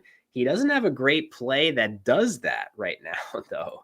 His best play from a points standpoint is the very obscure Unhable off of this U, which does very little to address any of the crazier openings on this board. It scores 40 points, which is great. But if Jesse has a big enough play through the V, it's not going to matter that Dave has scored his absolute best score on this turn.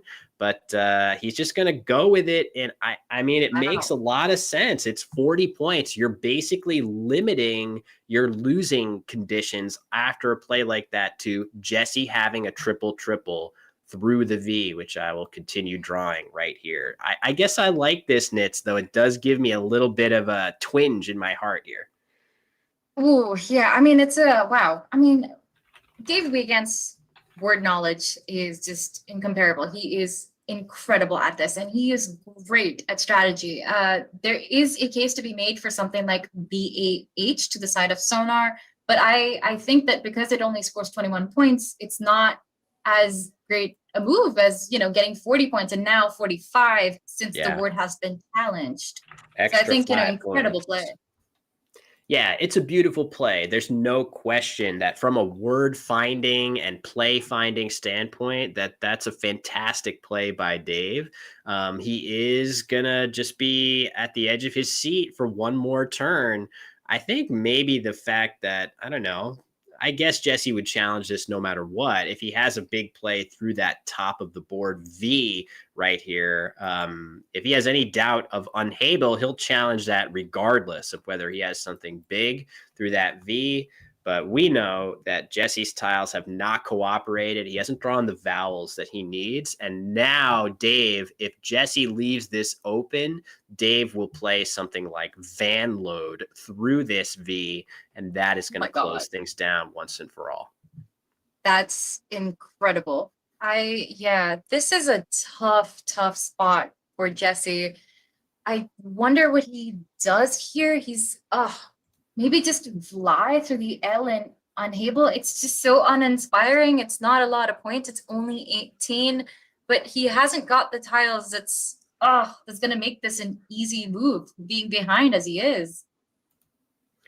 Yeah, Vly Nitz's suggestion right here. That's a word that's pretty easy to miss. An obscure, archaic 3-letter word. I believe that means a stream or something like that, probably in Scottish. But I'm wondering, is he considering playing something like Cribs up here? Why does he have that set up this way? This is not a valid word. So this would just result in Dave challenging and playing Van Load and breathing a big sigh of relief. But I don't know what those tiles on his rack, the way he has them set up, I can't really figure out what he's going for yet. Me neither. I wonder if we're supposed to be looking at the SY, but I don't really know what he'd be doing with the SY either. Jeremy in the chat has it figured out. So he's trying to potentially go for the valid word if he can play SY somewhere and draw EN from the bag, which is not likely but not impossible. Then he will be setting up a massive place for him to play Crivens if he draws EN from the bag. So this is probably, that makes a lot more sense now. What could he be thinking?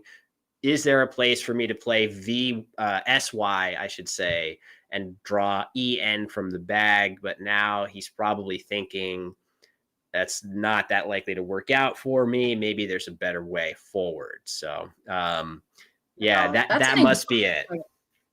That is incredible. That is beautifully found and beautifully considered. I wonder if he's gone from thinking about slide to Vly. He does seem to have moved the V over to the side. It'd be interesting to see what he goes with here. This is a tough turn. I really don't know what he should do. Maybe just Yeah. sides through the E and out Guru. This is tough. When the game score gets this lopsided, your decisions really do become very difficult, and they do sort of require much more creativity and much more specific thinking. You really need to come up with a more specific pathway to victory, because if you play normally, you probably aren't going to win this game. You have to do something very unique and specific to this game situation to give yourself a chance. And that is something that I think Jesse Day really excels at. I've seen it 1,000. If I've seen it once, I've seen it 100 times in Jesse's annotated games, where he just is masterful at coming up with those types of crazy creative sequences. It's one of the things that makes him such a dangerous player to play against. But this one is going to be a tough one for him to navigate. And again, that V of Vomit, even though leaving it open makes a lot of sense for him, Dave is going to hammer down Van Load so fast on his next turn. I'm predicting. Yeah, I mean, you're absolutely right about Jesse being one of the more creative players out there. He's incredible at developing the board like an instrument. He thinks outside of the box. He's a beautiful player to watch in motion. I really think he's going to take a good amount of time on this move. He's used about 5 minutes now. His clock is past what Dave's is. He's finally hit that point in the game.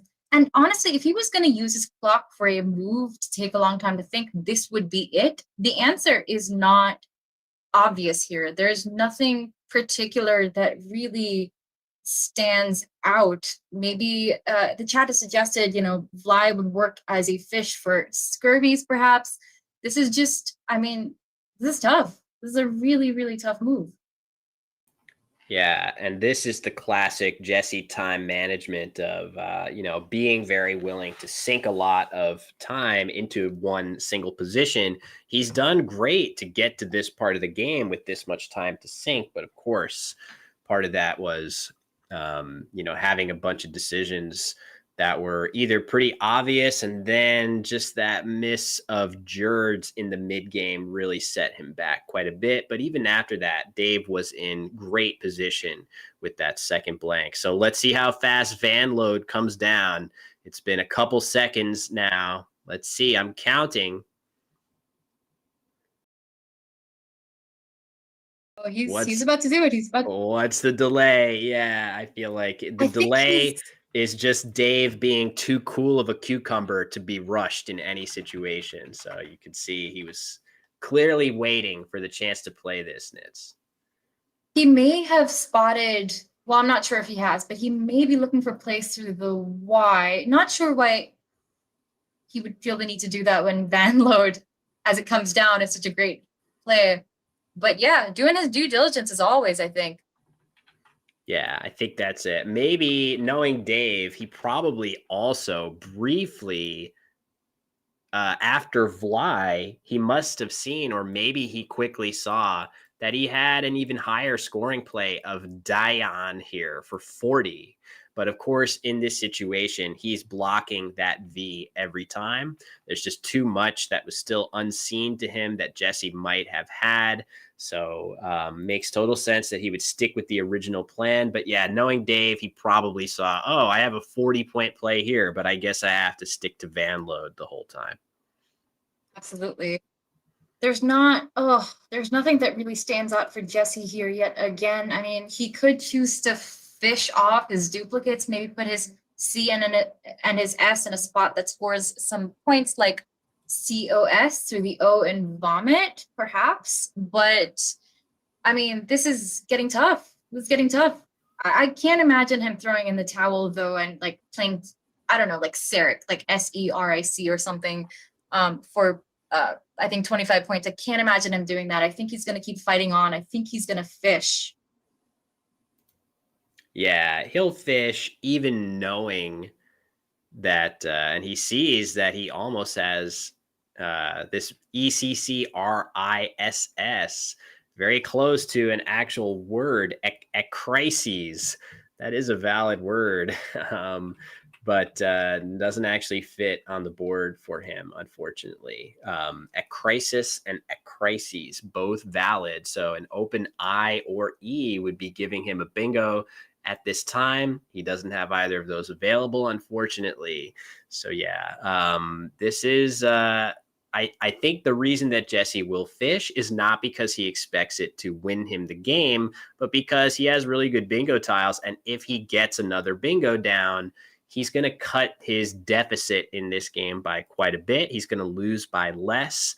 Again, we've mentioned it a number of times. What are these numbers next to the players' records? That's their cumulative margin of victory. So Jesse is going to try his best to lose this game by as few points as possible. And if he does, he's going to remain ahead of Dave in the standings even after this loss. So that's going to be his thought process here. And he plays cuz here, which makes a lot of sense, leaving great tiles nits to bingo on his next turn. Absolutely. Oof. Okay. Now, Bing's got these kind of strange looking tiles, but I mean, is there even a place on this board for him to score more than like 20? I guess it would make, yeah. I mean, I guess it would make sense for him to play something like Unai underneath Vanload, which is such a great vowel dump. I guess there's no reason for him to, I mean, there's obviously no reason for him to open any places on the board. Unai seems a decent as play as any. What do you think? So Dave is probably going to be thinking about a play exactly like this, or what do I have that fouls up this area of the board? So those are going to be his two options. He's going to be looking at these unseen tiles and, thinking, what can I do to prevent Jesse from bingoing for exactly the same reason that Jesse's trying to bingo right now. It's not going to decide the game. Dave is up by too much, but Dave wants to win by as much as he can. So for me, I think that this area of the board is going to result in more bingos than this one. This is definitely still possible that Jesse will have bingos at the top of the board. But I think we might see something like Hinau here from Dave, which would make it much more difficult. It would cut off bingos ending in R, which is very possible with this IE combination, IER, very common way to end 8-letter words. And it definitely blocks the N and A as well. But maybe Dave can just really go hard for a block and play something like Pane, P-A-N-E, in this spot, which really, really cuts down. Of course, he leaves himself liable to a pretty bad follow-up draw. But if he really wants to decrease Jesse's chance of bingoing, you could see a play like that come down here. Absolutely. He looks like he's considering Punani. That's what he's got on his rack right now, or getting close to it. But luckily for Jesse, he's still going to be able to fit Styric on top of the board. So he's going to be able to play OS, AT, GE. This is one of those racks, these kind of draws that we call really high probable or baby bingo draws. These are tiles that appear so frequently in the bag that you are likely to draw them. So when people do play competitive Scrabble, they tend to learn the probable bingos 7s and 8s first. So Jesse is in no way going to miss this. All right, there we go. So that is the route that Dave goes here. This does look like it's even blockier than playing something parallel to Sonar, because, players at this level, you could easily see playing 9-letter words through these 2-tile combinations right here. So this play by Dave is definitely even blockier. Makes a lot of sense. But yeah, Nitz, you're totally right. Styric will still go down. Actually, oddly, erratics, which would have already gone down through the R of Sonar, still plays down there with all these overlaps. So looks like Jesse was holding that play before finally accepting, not giving Dave the extra 5 points. But yeah, with one tile in the bag and Dave up by 130 points, Jesse, even Steerick, which scores 81, is just not going to get him anywhere close to enough. And yeah, so the final tile in the bag looks like an I. So we're going to see Jesse very likely play one of his 2 playable bingos here. I'd be stunned if he missed Steerick, Nitz. I don't think he'll miss that. I do not think he's going to miss it. I think there may be a possibility for him considering, well, okay, if I fish off one tile, do I draw a bingo in 2 spots and then bingo out, get all the tiles off of Bing's rack, and then, like cut the spread even more? Is there like any reason why he should be doing that? And I don't think he's likely to. I mean, Steerick is coming down as we see it, but sometimes we do see that kind of strategic consideration come into play with these games.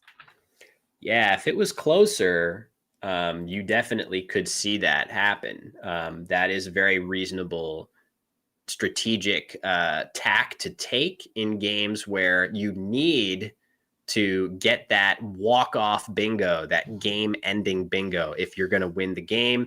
In this situation, Jesse, there is no way he's going to win the game. So playing his bingo now, on average, is going to help him to lose this game by less than if he were to defer a bingo now. So in any case, Dave into the end game, playing against Jesse's eye.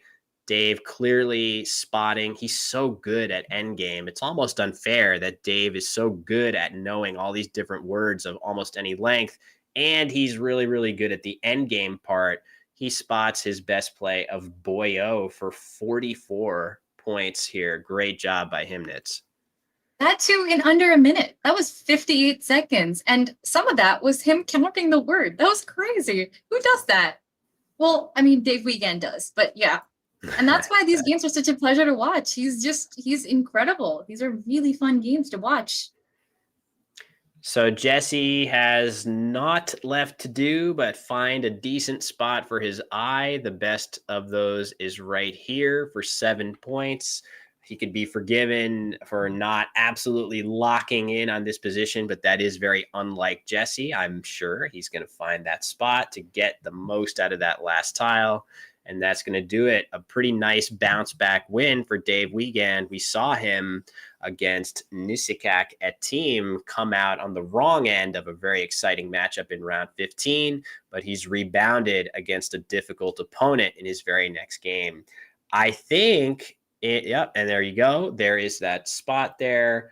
I think these players are likely to share some insights after their final bookkeeping. I'm fascinated to hear what they might say. Let's do it. Let's hear what they have to say. Thanks. Tough one for you. I know, it's great. I enjoyed it. I think it was probably one of my better playing games of the tournament.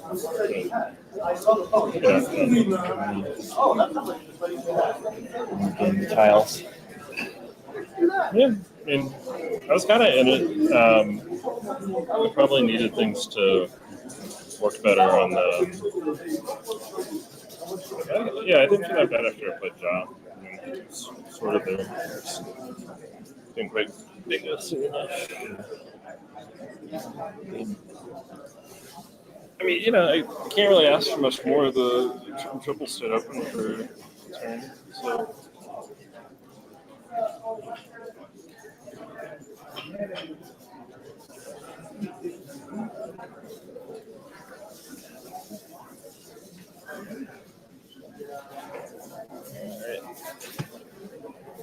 Good luck next year.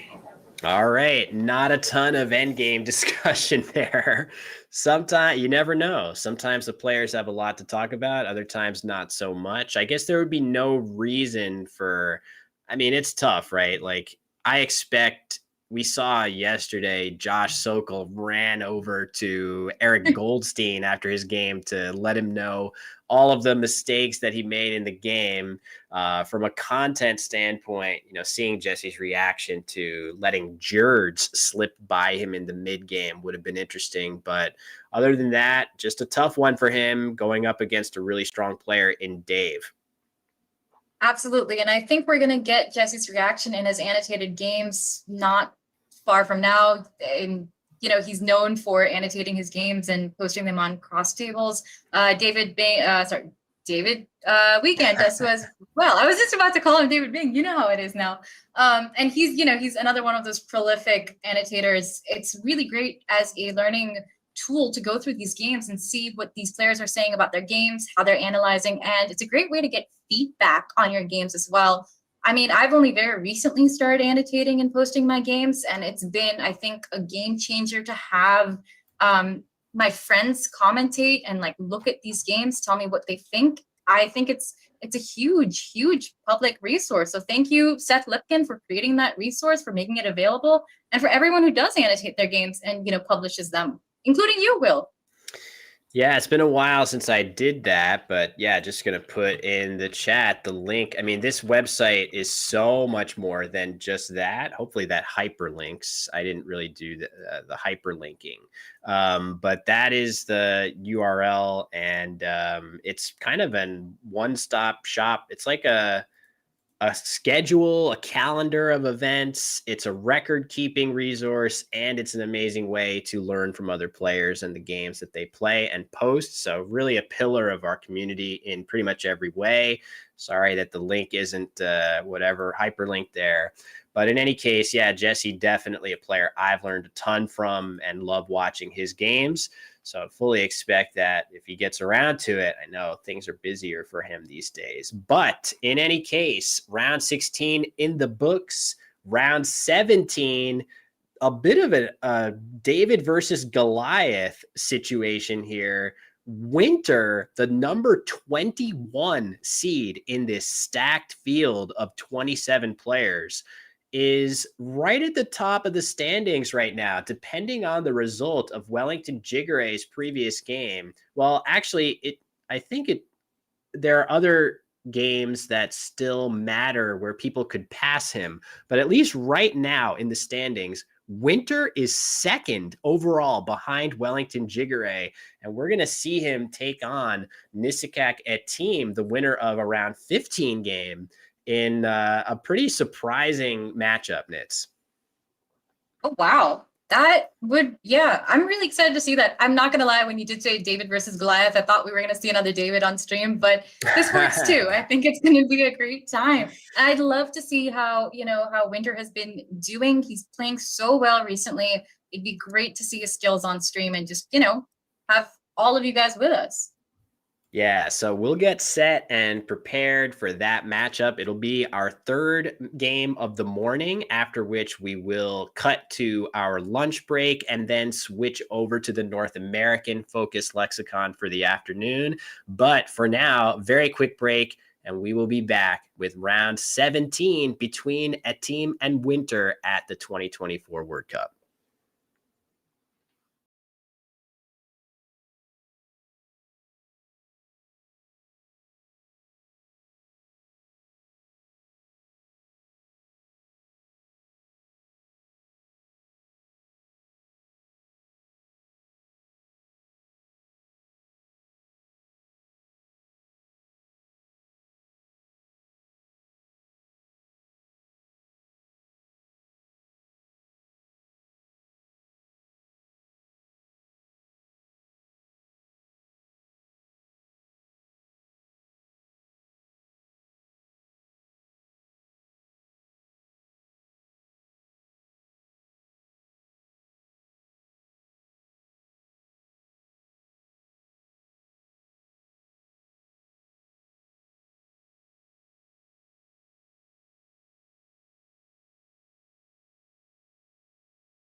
All right, nice quick break, and we are back. And I said David versus Goliath. I'm not sure if I meant that, Nitz, but certainly that Winter being extremely high in the standings in this field of grandmasters, a little bit surprising, but maybe not, given that he just had a pretty solid result at the Scrabble Players Championship last week. Winter's doing fantastically so far. Absolutely. I saw his games against his one game against Wasim Khatri at SBC, where he really gave the Pakistani champion a run for his money. Winters, his playing is nothing to sneeze at. He's really, really good at what he does. It's great to see him on stream. Yeah, Winter, I feel like he's been on the scene for a while. I think he holds the record for most tournament games played in a single year. He definitely has put in a huge amount of time over the board, but you never know when. I don't feel like Winter has really spent that much time in his career actually studying the dictionary systematically. And you never know when people take it into their own hands and start to get serious about that preparation aspect. Winter has always struck me as a very strategically solid player. If he's added better dictionary command to his arsenal, it doesn't surprise me to see him hanging with the likes of Nasikak, Etim, and other grandmaster players in this division. So over to Winter, and he's got that first blank on his rack. But again, that J, which has beguiled pretty much all of our players in our first games of the morning, Nits.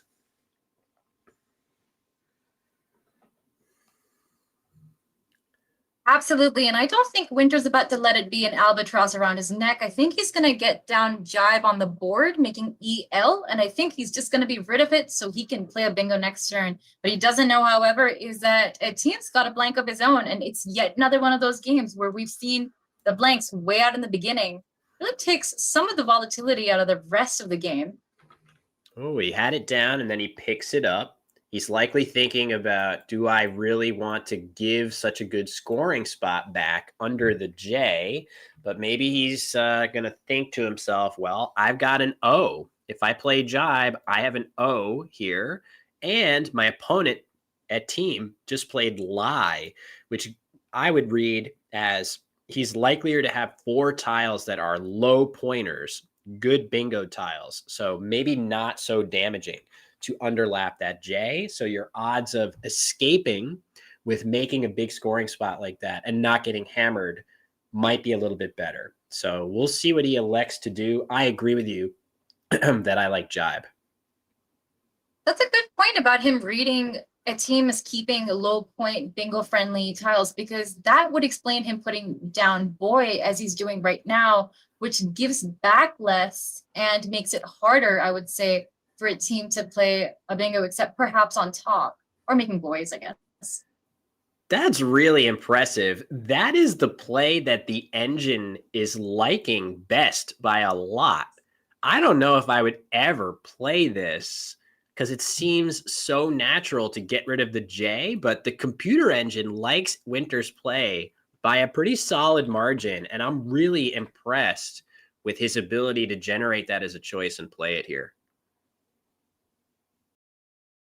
That's incredible.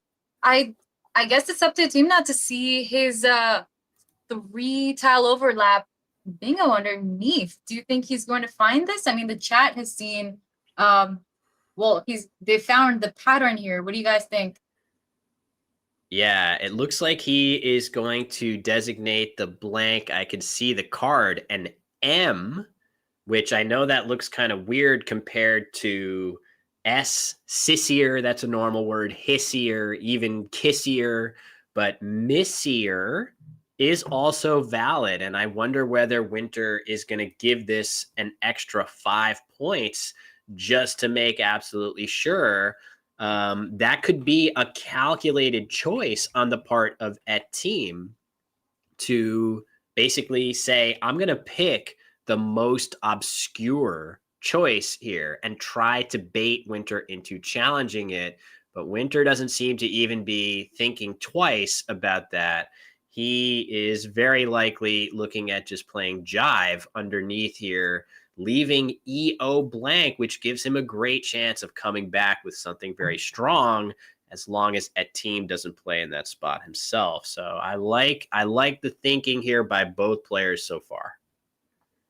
Absolutely, and great recognition on Winter's part. He has the option to burn his blank, but I don't think it's a good idea for him to do so. Jive is as good a play as any. In fact, I think this is a really good move. This is clearly one of his top options. It's been suggested that he could burn his blank here and score 60, 59 technically going across, which might be worth it in some cases, but I don't love that it leaves EV. That feels like if it was something a little bit better to follow up with, I might want to go ahead and play that. But I actually really like this big lane that I feel like a lot of Etim's next plays are very naturally going to be in this spot. He's going to have to take a point sacrifice if he wants to play down here. Plenty of 5-tile plays that Etim can draw will go here and leave this new lane that Winter has created unobstructed. So Winter's chances of actually getting to cash in his big play are relatively high. And you can see that, in fact, Etim plays jive. He didn't really have anything good in the other spot on the board nits.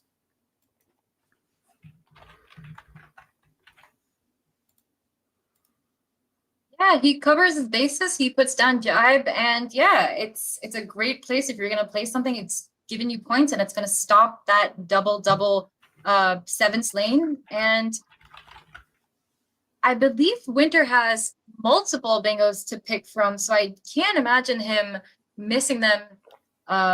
He's probably gonna play through the R, get himself a double. That is a 4-time multiplier to his score plus the 50 points for his bingo. Something like Enderons making that blank an E would be pretty high probability and would be a good play here. You're right, but there are, unbeknownst to Winter, the play that he picks matters a lot. I'm so curious to see what he plays. It looks like he is going to play Enderons in that spot.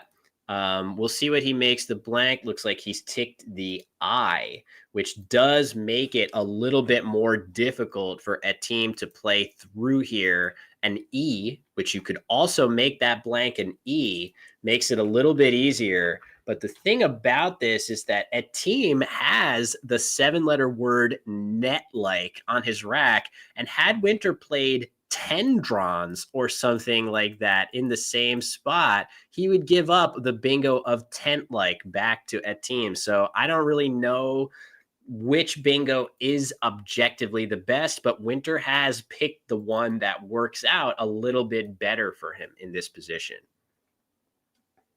Fantastic. Wow, great. And Winter is picking up his tiles now, so I wonder if he was on hold for a little bit, and his opponent has now either accepted the play or the courtesy draw.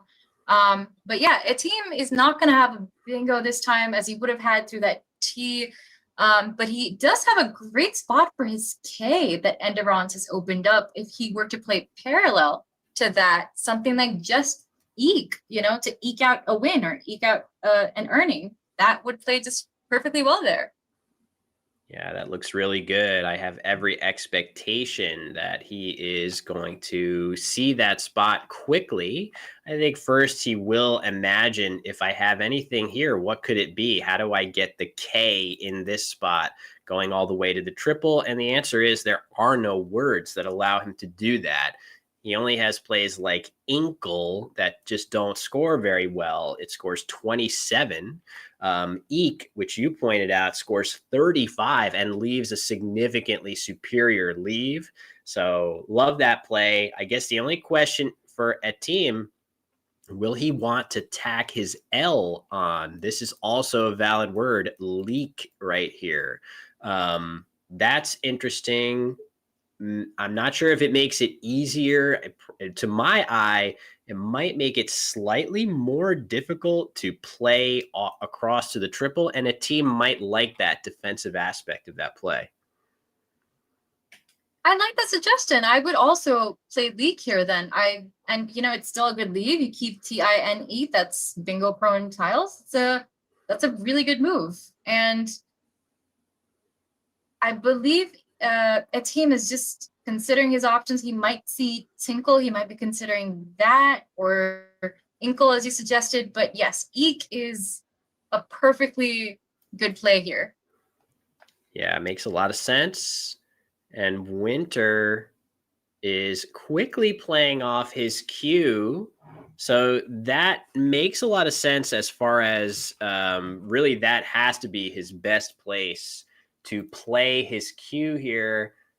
But I'm just wondering, the AARRR leave is just so gross, and it just worries me a little bit of, he's going to be in some trouble on his next move without the perfect draw.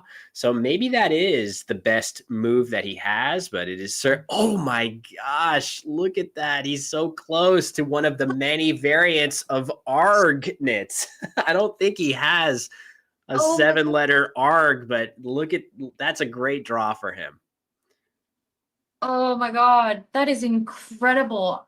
You keep triplicate R's and like duplicate A's, and you do not expect to draw into a G and an H. Wow, that is, he really could have been bailed out there. But I think Etim, he's going to use that L hook this time. He might display something like Linty through the I and Enderons now that he's saved that L for this turn, because he does not have any necessarily high scoring moves here. His tiles are pretty low scoring, so just 1-point tiles that don't make a bingo on this board. He's eyeing the word lie for 8 points, making EE and Enderons, maybe. So lie for just I'd be surprised 8. if he played that.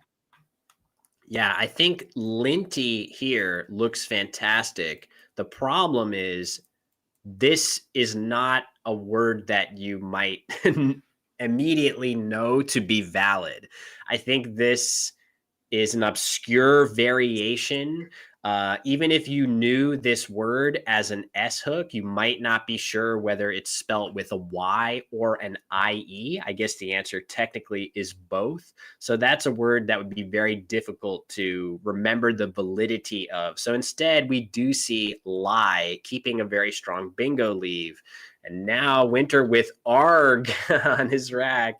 And he's going to have to, I don't know if he's thinking about playing a variation of this. I actually don't see, Nitz, that he can play a variation of ARG in a productive way here.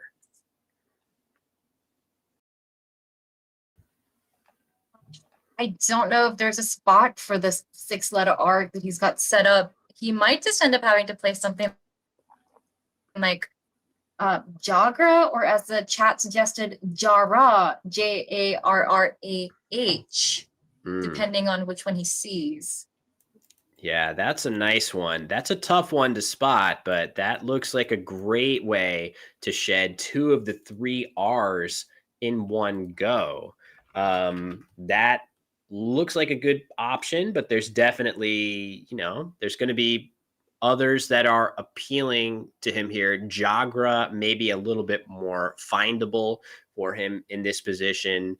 Yeah, it certainly looks like there will be no shortage of options for Etim on his next turn, especially after this. He's already looking at playing Ezine here for a very large score, but it would get even better after Jara, as Etim would respond with Toes for 78 points in response. So a very nice, flexible rack. This is why we really like the Z in Scrabble. It just gives you so many powerful scoring options.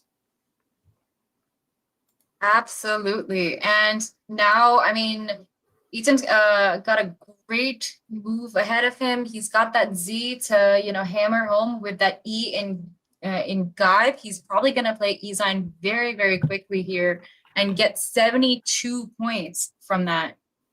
Yeah, you're right. Look how fast it went down. So very, very quickly, that's a bingo score. Obviously, bingoing using all of your tiles to get an extra 50 points. But usually when you make plays like that, it scores in the 60s, 70s, 80-point range. And Etim just got 72 points for this play of Ezine, which is every bit as powerful as most of the bingos that you're likely to see.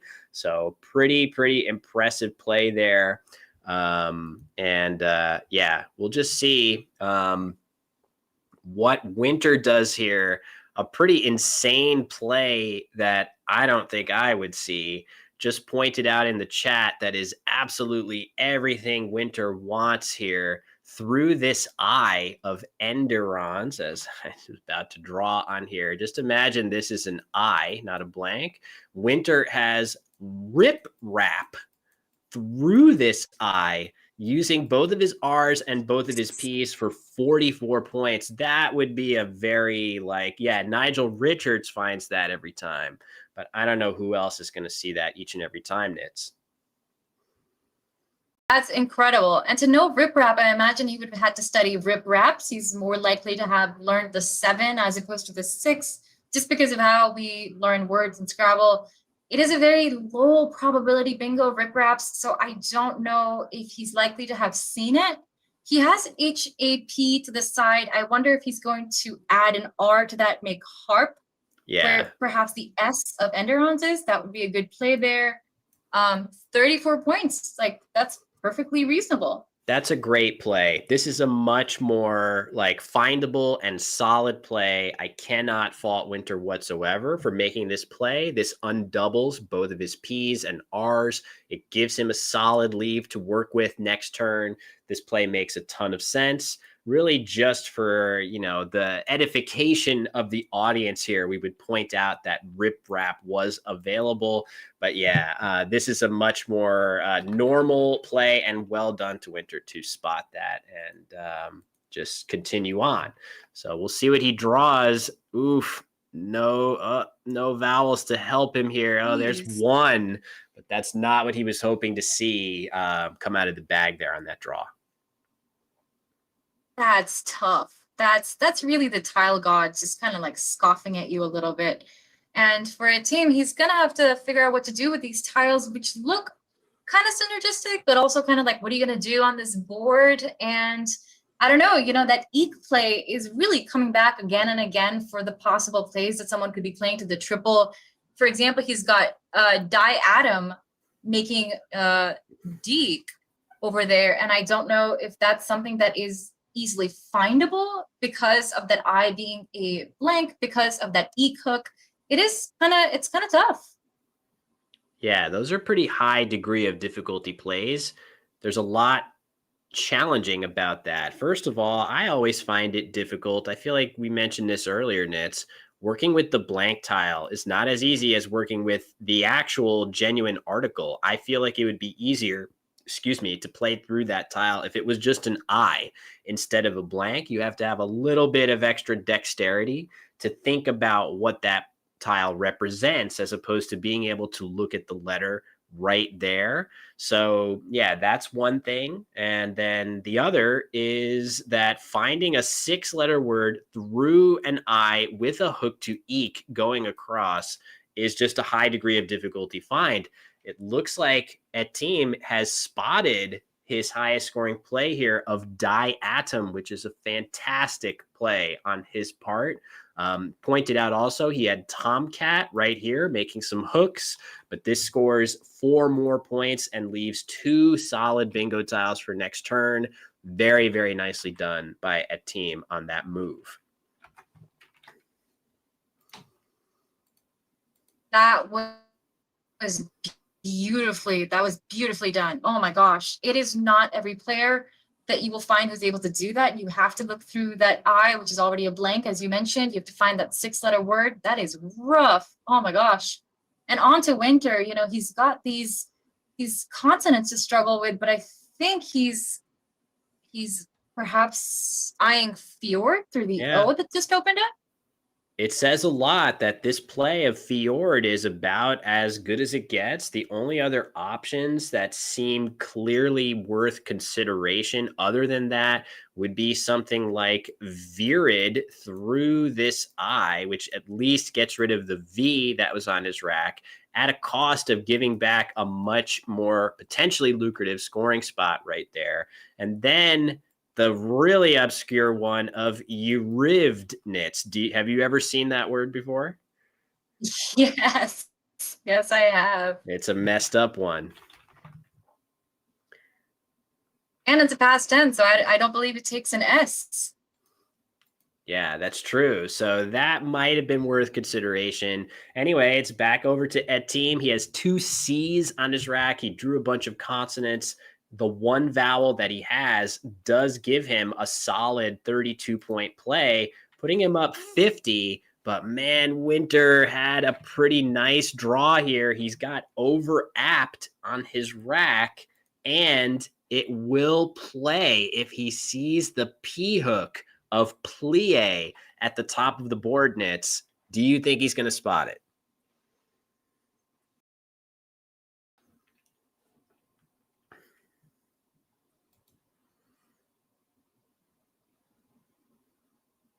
I think maybe some latency issues happening here. Absolutely. Oh, there we go. Sorry. Oh, wow. That was beautifully, yeah, great find. Plie, a dance move in ballet. I don't know if Winter's done much of ballet, but as someone who has, kudos to him for finding that. That's a great, yeah, that's really well done. It's a hard spot and beautiful. Yeah, he's really showing why he's at the top of the standings right now. Yeah, and look at Etim's tiles. It's absolutely agonizing. He would have hoped to have at least 1 or 2 vowels, and that would allow him to at least do something with this open triple. But because Etim has all 7 consonants, he can't do almost anything about this big new spot. So depending on what Winter draws, he could be hugely in the driver's seat here. That being said, there are some dangerous tiles coming. Literally all 4 U's are lurking. Winter's only drawn 1 of them, but it is paired with that W, which is going to constrict things just a little bit. But either way, Winter taking the lead with his nice bingo, and now Etim is in a world of hurt with all these consonants. It looks like he's going to exchange them all right here. Wow. Okay. That's interesting. I wonder if there wasn't a 1 or 2 of those worth keeping here. Potentially he wants to get that last S, and he's going as hard as he can to get it. I don't know, Nitz. What do you think? I kind of would have liked to keep at least an N or a T, maybe NG. I'm not really sure, but definitely I'd feel kind of uncomfortable exchanging all 7. That's a lot of volatility. But yeah, perhaps he's really going for that S, I guess. Yeah, it feels like keeping at least some consonants might have been good. And oh, look at this. You can see the first 4 tiles on his rack. Oh my gosh. But he does draw 2 consonants to save him. But yeah, just think about how much better his tiles would be now if he kept even 1 consonant on his exchange. And maybe a slight missed opportunity for him here. And Winter playing Faw at this base of the board, at the middle of the board. He does have Fault available here alongside Jagra for 40 points, which would have been a lot of extra points for him to collect, and it would have used up the U. Let's see if Winter draws more U's, which he may regret here. That would be rough. Lucky for him, there's only about 2 U's left in the bag, I think, right now. Or yeah. Okay, there we go. He's home free, but Etim still doesn't have very inspiring plays. I guess just Yuvia through the V and over app to get rid of some of that junk. I mean, DORE is a perfectly respectable leave.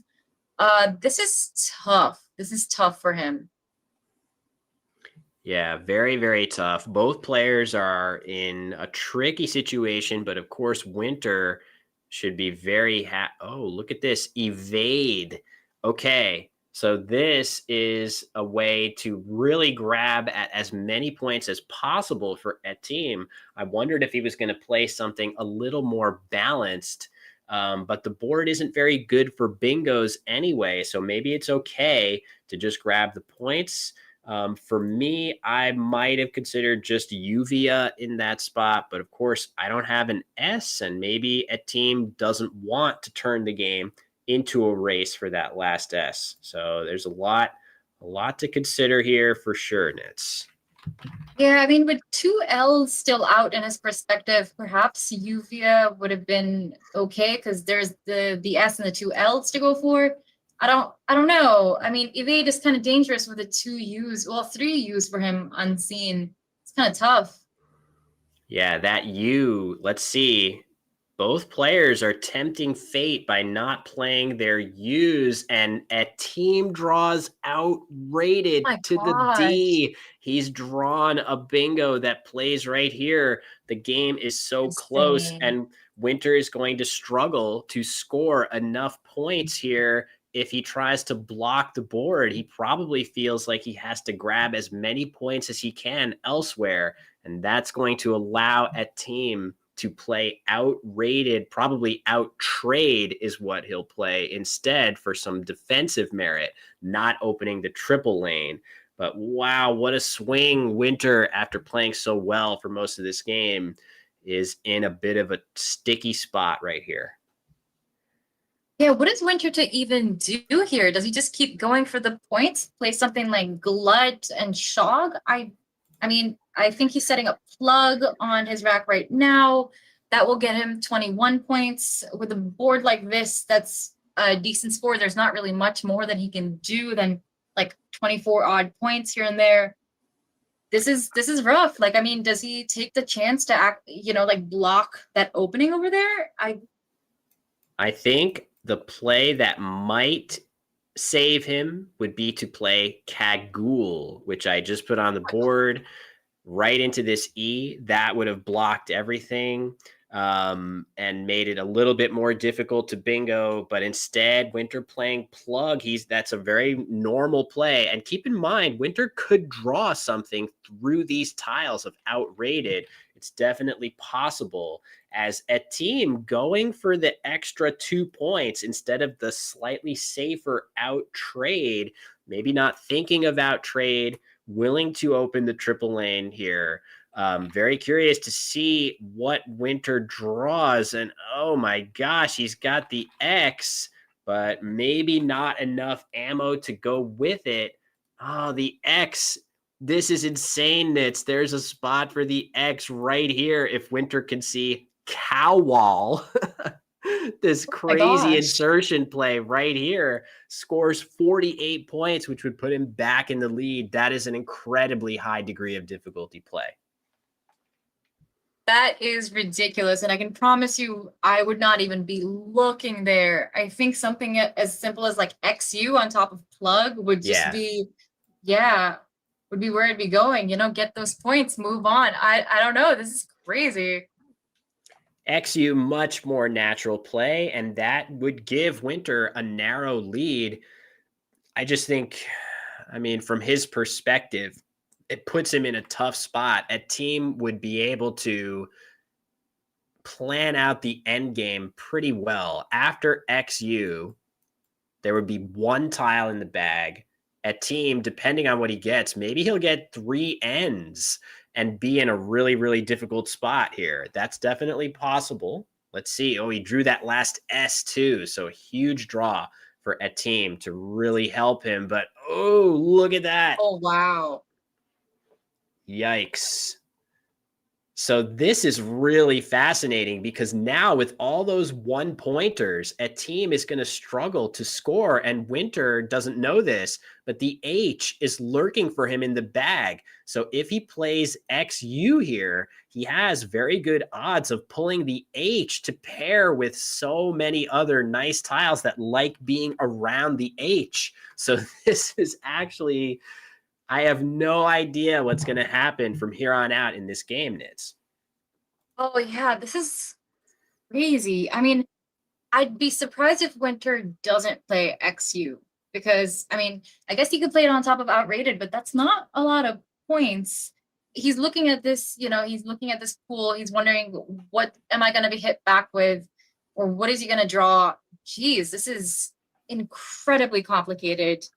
Perhaps, yeah, if he's not going to see Cowl and Rax XU and just cross your fingers, I don't know. Yeah, I mean, even though Cowall scores a bunch more points, it is worth something to get rid of this U, not only because there's another U lurking that you would hate to draw, but also just because the A is going to be a way more flexible tile to pair with the rest of your letters on your next move. So it's really not the end of the world to just play XU here anyway. Makes a lot of sense. And it's something that you would even consider if you saw that crazy A hook in between there. And man, this is going to be a tough situation for Etim here. I think his best bet might be just to try and burn through as many tiles as possible here and hope that you can maybe draw that H in the end game and keep pace. I really have no idea how to do that. Something like Notion here, maybe untripling your ends and trying to just draw something that lets you go out next turn. Maybe that is the best idea. It's crazy to feel like from Etim's standpoint, he got his miraculous bingo, Nits, and he's still in a world of hurt. Yeah, oh gosh. It's what even does he do? I guess if he draws, okay, so he could hope to draw the H out of the bag and maybe play ifs and nah, perhaps next time for 33 and hope that that's going to be enough to see him through this very tight end game. I don't know. I guess, oof, I can't imagine him being able to win this often. Ooh, okay, tough, very tough. Yeah, this is crazy. So it's been pointed out that Winter, actually, he had this on the previous move as well, I guess, but Winter has the very obscure 6-letter word of Motuka that goes right here with Fa. That would be an extremely impressive play. It's a really obscure word, but that definitely would score a lot of points and make things very difficult on that team in the end game, depending on how many points he scores right now. So, man, this is absolutely brutal. I just don't exactly know what to do if I'm Etim other than burn through as many tiles as I possibly can. Maybe even tacking on the S with Notions is the key play here. You might have to do that so that whatever you draw, the one tile that you draw from the bag, if Etim plays Notions right here for 21 points, you block the triple for Winter, first of all, and then you ensure that pretty much no matter what you draw, you're going to go out next turn somewhere. The only question is how much. And there's definitely, with N, for example, NH, which he is going to draw, this play right here is going to be more than enough. Winter's not going to be able to outrun a play like that with the H. So I feel like Notions is pretty likely to be a winner for Etim here. I'm very curious if he's going to go that route. I would actually kind of want him to hold on to that S just for the flexibility. And I do think, I mean, if he sees that Fs and S8 spot, that's a good 33 points. Maybe not a bad idea to hold on to that. He could pick up so many things, so many different things out of the bag. I'm thinking maybe if he keeps that S, he can hook it on to Jagras. If he gets that U, like US or something like that, I don't know. Gives him some flexibility after taking out that triple with Notion. All I right, don't look know. at this. Here he goes. He's found it. He has looked as hard as he can, and this is a play that should get the job done. Very impressive performance here by Etim under some pressure to identify the best pathway, at least in my estimation, to coming away with a win in this game. Very, very nicely done. Yeah, that was wow. That was incredible. Really I well guess done. I guess he hasn't committed it yet. Maybe he's going to pick it up or think better of it, but yeah, we'll see.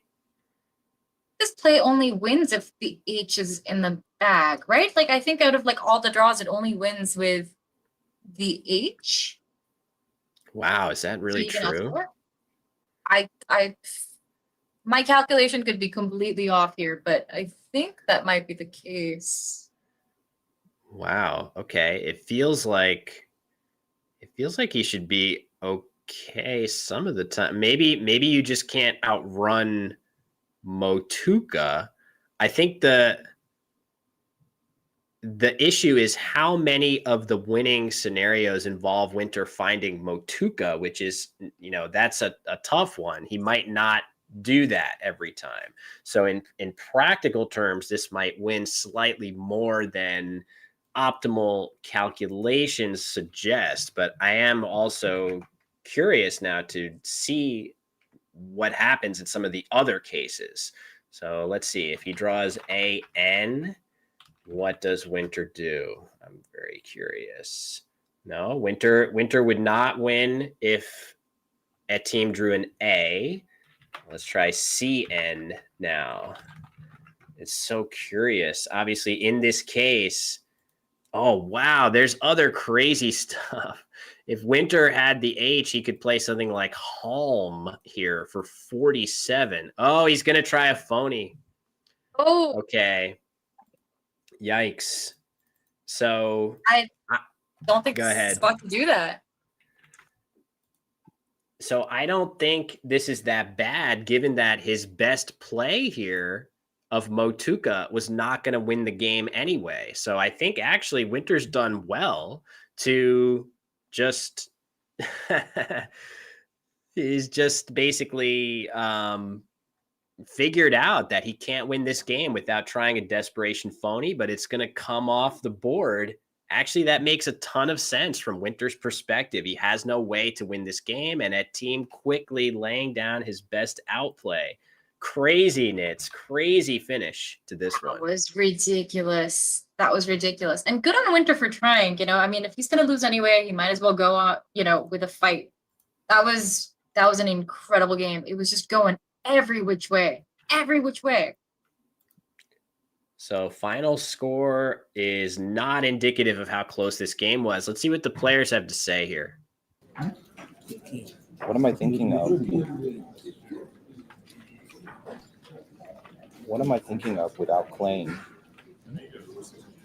Is there something with claim? I don't know that. If it's too deep in Collins, I'm not going to know it. There's really nothing like this. There's really nothing like that. No, I don't think. What am I thinking of? Oh,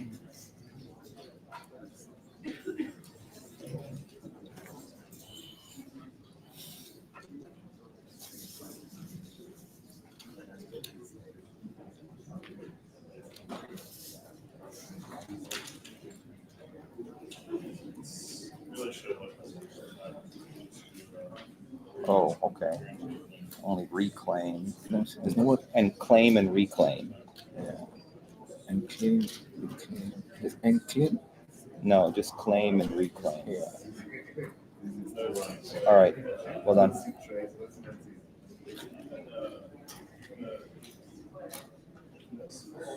All right. Looks like we might not get too much other discussion of this one as Winter is agonizing over all of the claims that are valid, except for the one that he tried there. But hopefully, some consolation to him to know that after notions and that H draw out of the bag, Winter was done for, and trying a desperation bingo nits was a very reasonable choice for him there. You know, we've all done it at least once. We've played a bingo that we weren't entirely sure of. We just, you know, crossed our fingers and hope we poured libations to the correct tile gods in the morning. So kudos to Winter. This was very strongly played, and he really did put up a great showing. Yeah, for sure. A couple moves in this game, one way or another. Really, no, moves that you would look at and say, "Oh yeah, that was an instant game loser." But definitely some moves that could have gone either way. Really, for on Winter's side and even on Etim's side with that exchange 7 potentially getting him into some trouble, but he drew the bingo to finish this game. Well, really not finish the game off conclusively, but to revitalize his winning chances in this game. So that will do it for our morning session. Just want to give a brief update that so with Winter losing this game, I'm pretty sure that no matter what happens in the other games, well, that's actually not true. Josh Sokol has a chance of catching Wellington Jigare at 12 wins if Wellington drops his next game and Josh wins his game. So well done to Josh Sokol at the top of the standings. But either way, very strong performance, Nits, by the Nigerian contingent, who are threatening to be 1, 2, 3 at the top of the field at World Cup. That is amazing. That's incredible. And I know this after having watched your videos on so many Nigerian players so far, the commentary that you've done for them, they are an extremely strong team coming, you know, to the States, and they're really showing just exactly how much work they've put in. This is just an incredible set of, you know, games to watch. And I'm so glad that I was here to be able to commentate. Thank you so much for having me. And I'm really excited to see where this tournament goes. Yeah, it's going to be a treat. So we are headed into lunch break. You can see the room thinning out a little bit as players go get some sustenance. And I think we're going to do the same here with the stream. Going to take a break and come back in about an hour and 45 minutes with 4 games from the North American focused WoW division of play. Looking at the standings there, is a couple of results still to come, but Rafi Stern still doing very well, 13-3 pending his round 17 game. So we may be seeing a bit of him this afternoon, but either way, thank you so much to everybody who's watched this morning, and we will be back with the 2024 World Cup WoW division after a little bit of a lunch break. Thanks, everybody.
All right, everybody, at long last, lunch break is over, and we are back for the afternoon session from the 2024 World Cup. We are moving into the North American focused WoW division. A great matchup coming your way to start between Not That Nigel Peltier, an amazing player in his own right, and WGPO president and top expert, Lori Cohen.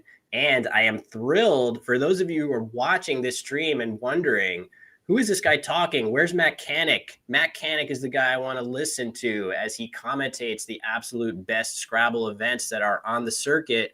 Matt is joining me right now for the afternoon session. Matt, welcome to the broadcast.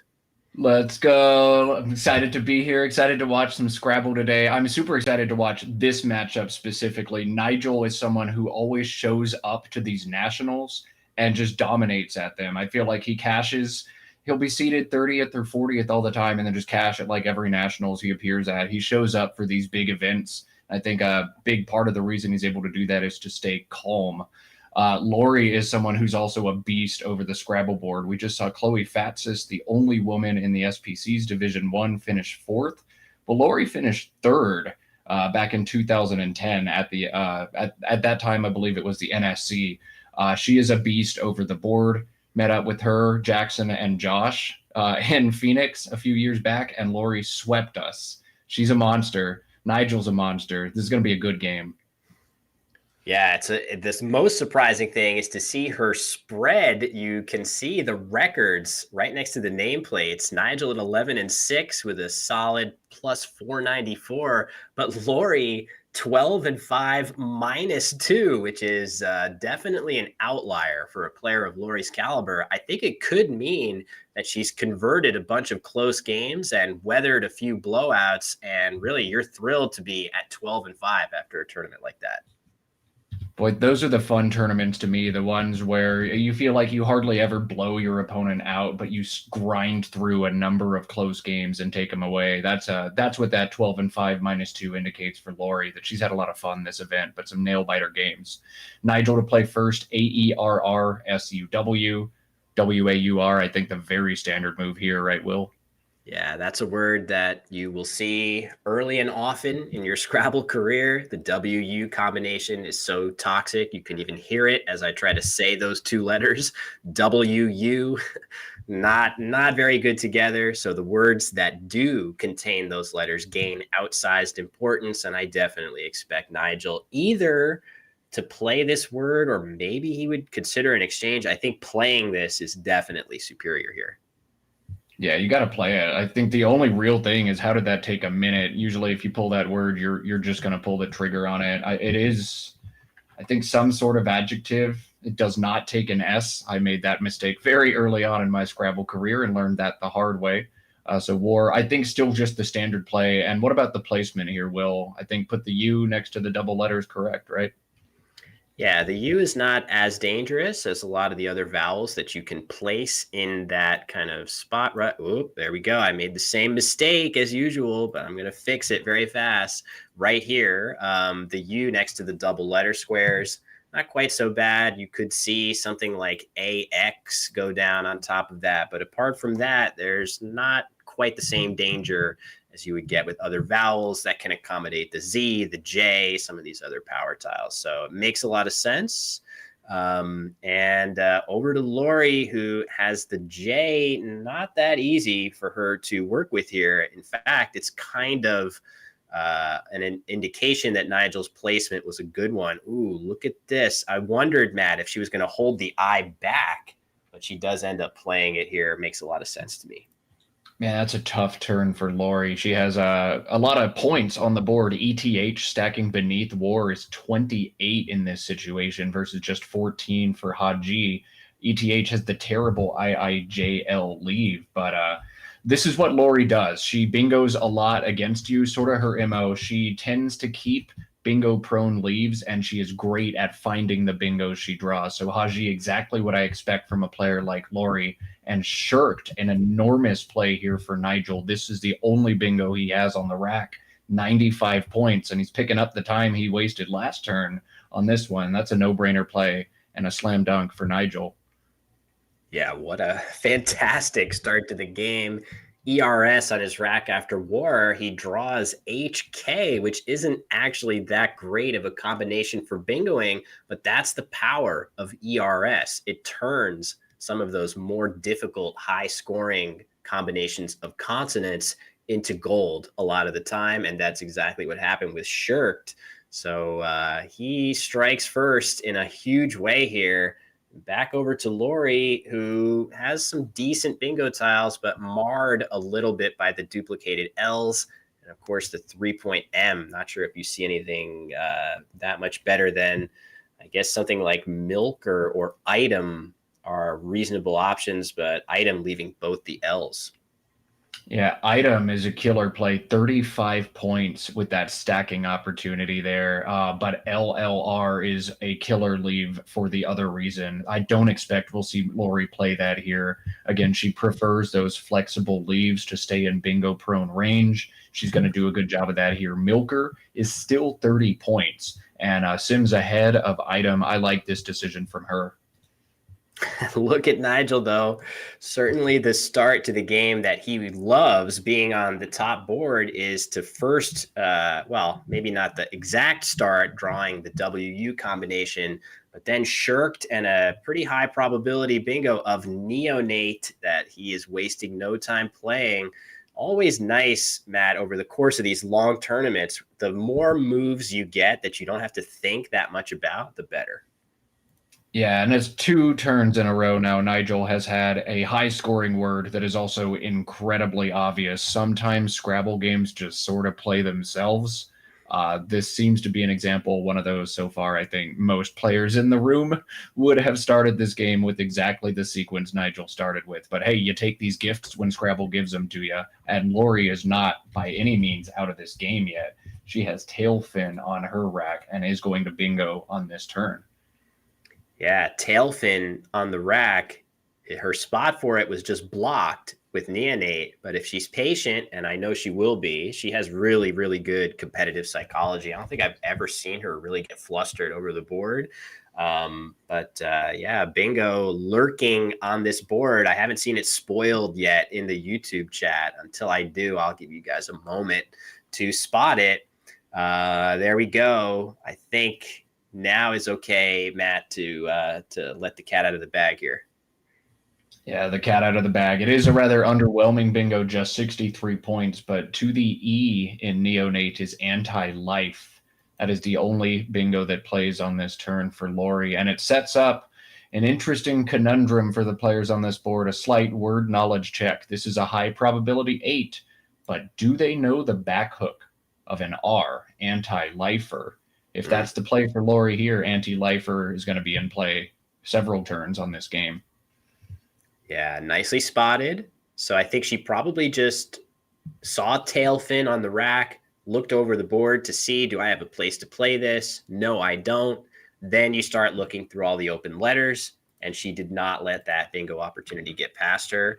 Back over to Nigel, Matt, and it looks like he's got to play with that Q. The rest of his letters are so good, but he's got to play that. He's actually got a couple options here of plays that are going to make him very happy to just drop that Q off and really have great bingo chances next turn.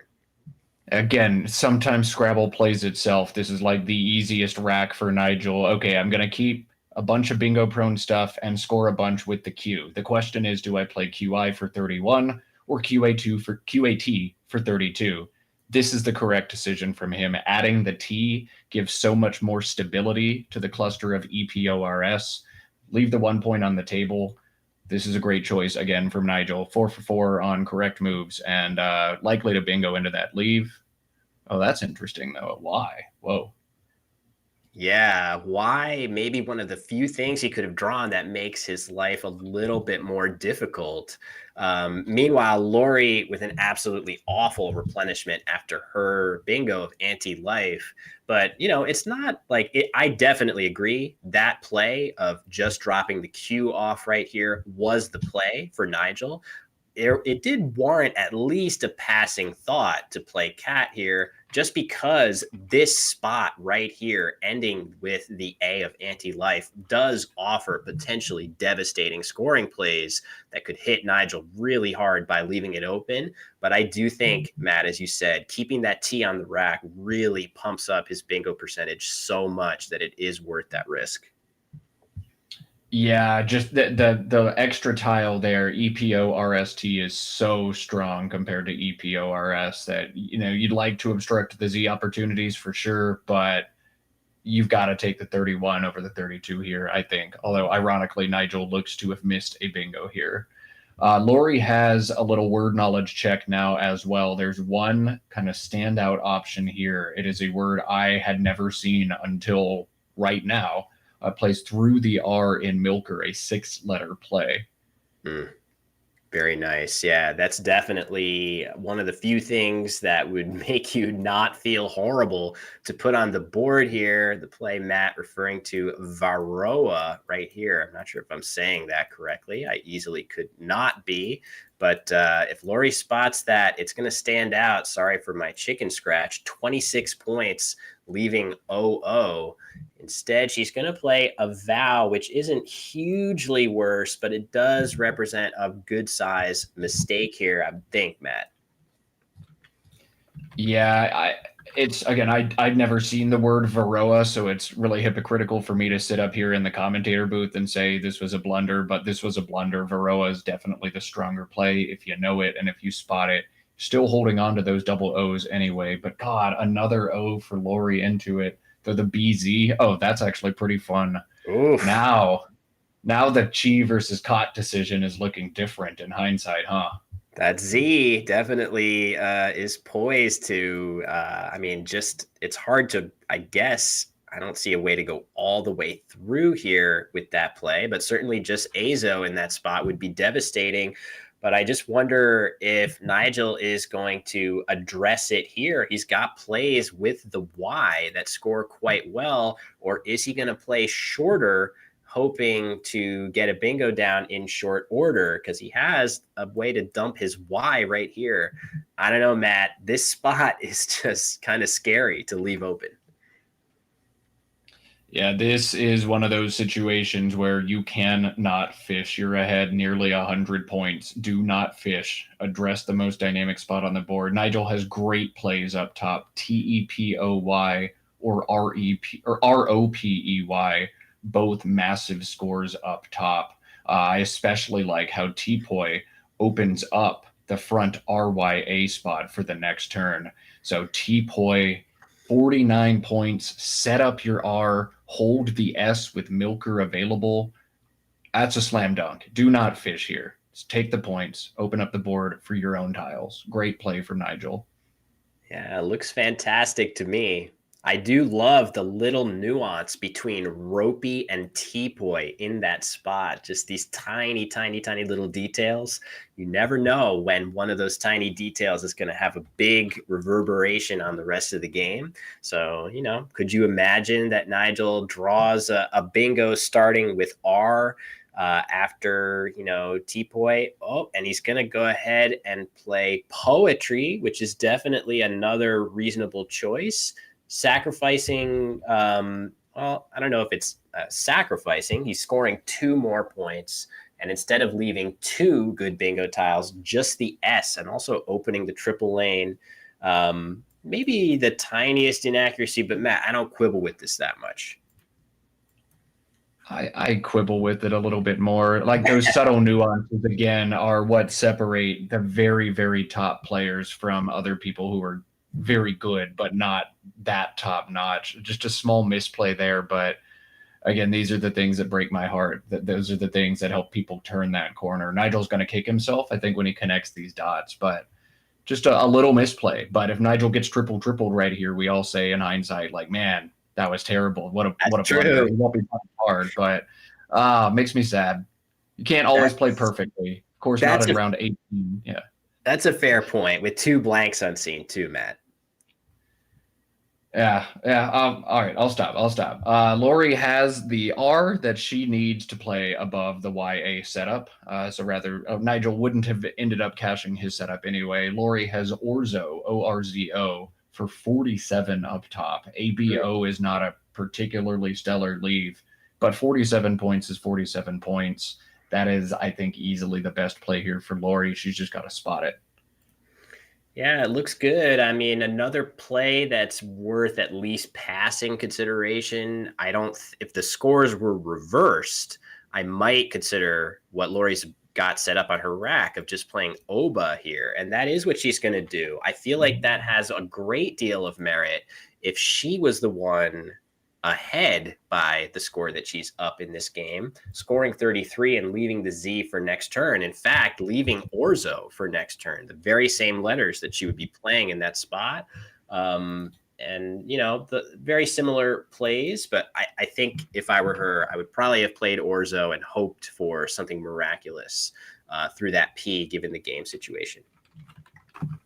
Yeah, worth pointing out that Oba holds on to Orzo for next turn, so she can still cash in. But I agree that with the deficit you have, like, just leave the spot there. If Nigel crushes you, well, I've already got -2 spread at 12-5, so it's just not my tournament spread-wise. But I would have liked to see the board stay alive instead of damage control from Lori here. Maybe she thinks with 2 unseen blanks, she's still got time to get lucky in this one, but I think she needs a little bit more urgency on that play.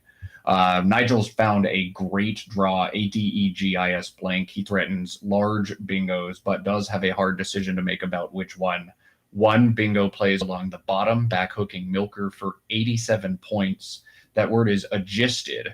So AGISTED would put the A out in space, allow major plays above and beneath it, keep bingo lines open all game.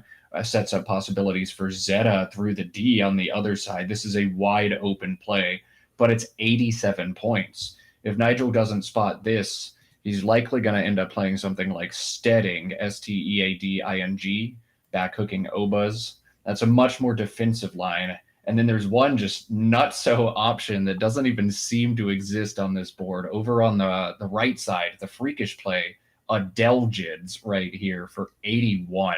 This is so Adelgids is magnificent, does the defense, scores the points. Would you take 87 for Agisted, or would you look to kind of control this board, Will?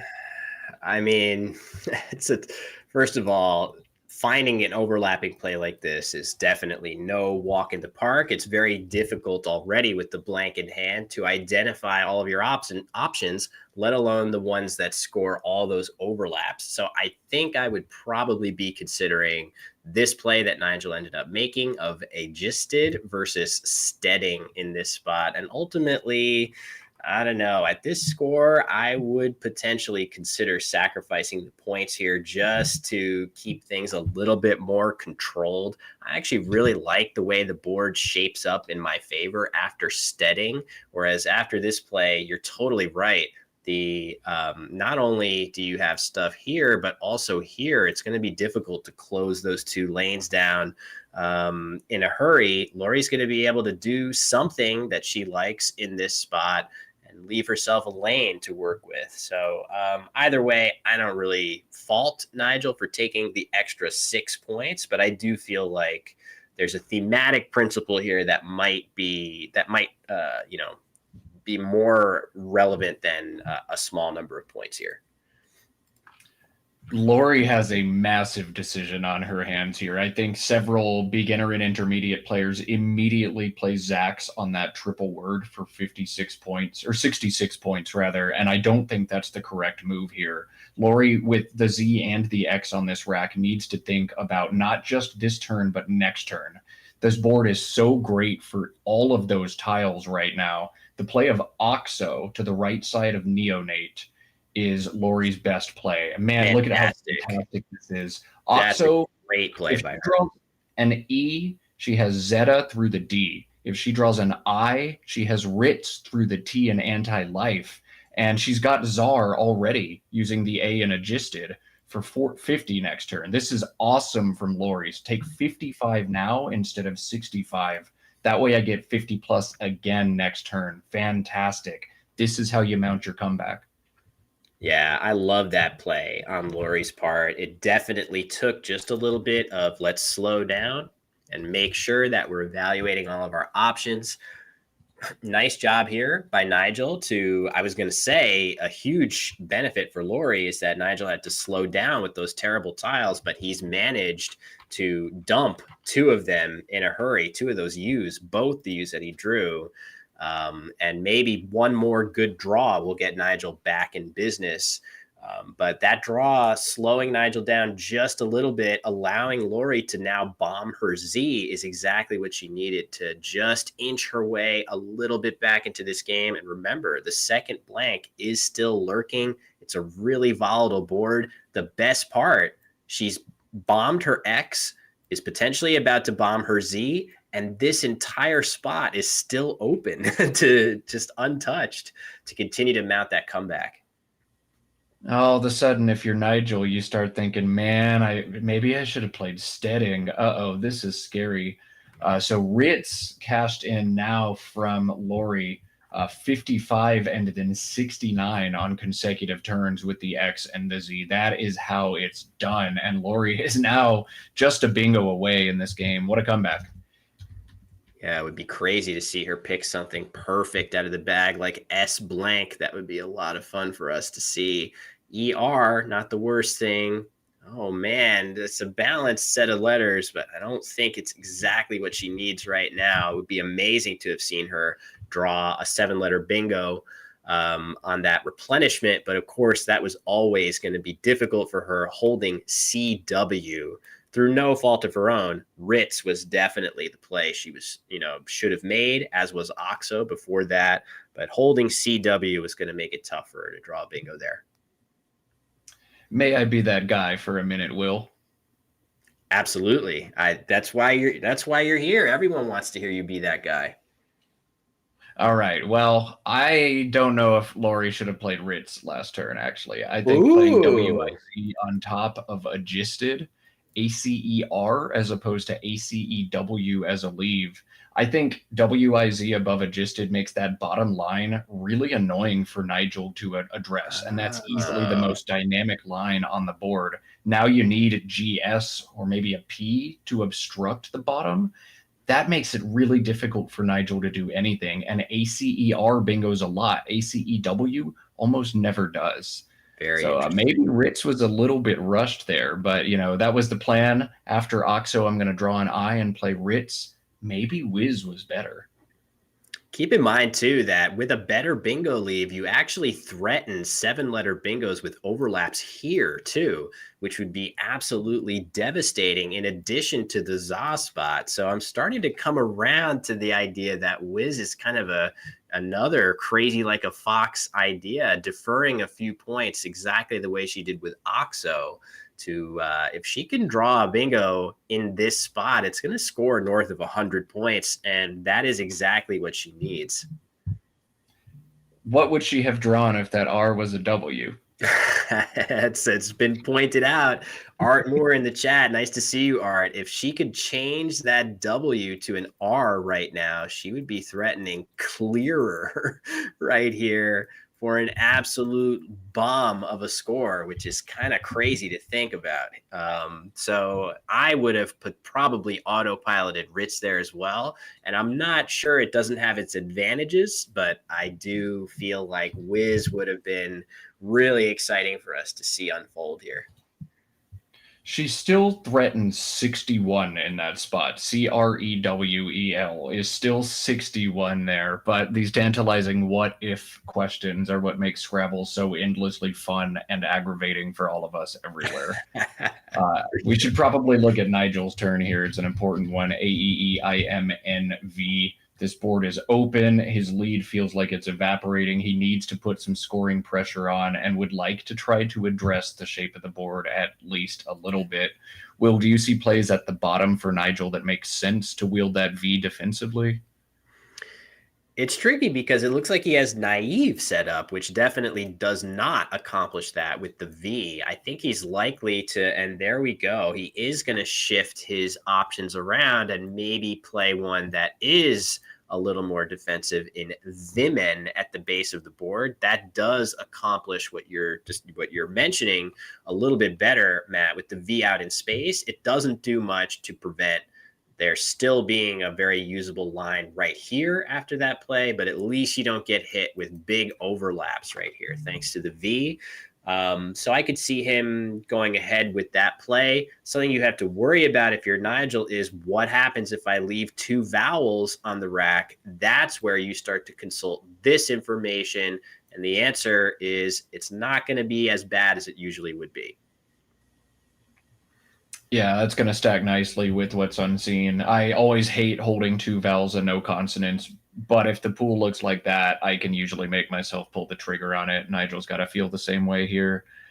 Oh man, I wonder which of these threats he's going to wipe out. The top right triple word opportunity, those bingos are just so devastating, but they're hard to fit. I think you do what he's doing here. You knock out the bottom line first, and then you try to thwack the other one next turn. Yeah, the bottom part of the board is a lot more flexible right now. So the odds of Lori having something there are significantly better. But you're going to see, assuming that she sees the word cruel that many of you in the chat, and I think you were seeing that she has arranged it nearly instantly. All that's left for her now is to see the massive overlap that she'll get here. And if I'm Nigel, I'm a little incredulous that after absolutely pouring on the points from start to finish in this game, I'm somehow still at risk of losing to a big enough bingo somehow here. That's absolutely amazing on Lori's part to claw her way back into bingo range.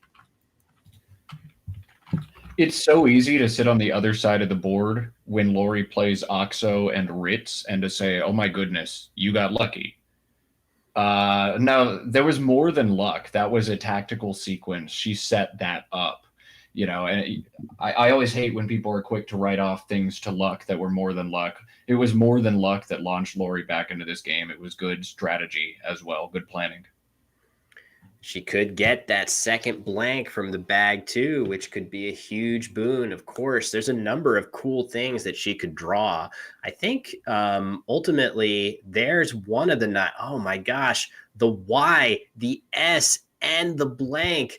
That's amazing because, Matt, now Sabayans and Ritzy is going to score an absolutely gargantuan amount of points in the center of the board. I don't imagine that there are too many situations where that's getting blocked.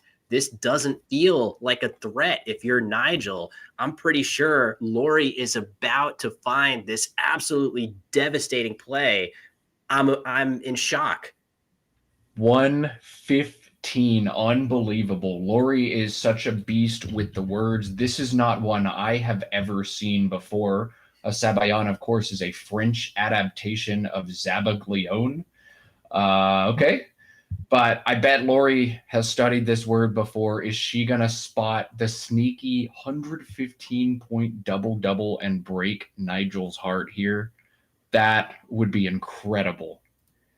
I just can't imagine if I'm Nigel that I'm going to even think about that spot as something I have to worry about. I'm going to be looking at this as by far the most reasonable bingo lane left on the board.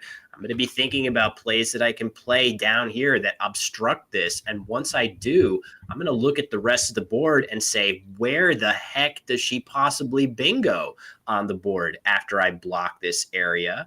A 3-letter play here, yes, it would give comeback of a 7-letter bingo on top, but that in turn would allow Nigel to simply counterplay to the triple a lot of the time and maintain his lead. So if I'm Nigel, I'm going to feel great about a short play in that spot. And maybe I just play EF right here to totally take away any possibility of my move giving Lori a new lane on the board. That looks like a very natural play, Matt, from my POV here. Man, yeah, like just a 4-letter word there makes so much sense. Geta, GETA, or EF, as you put down, like all of this makes so much sense.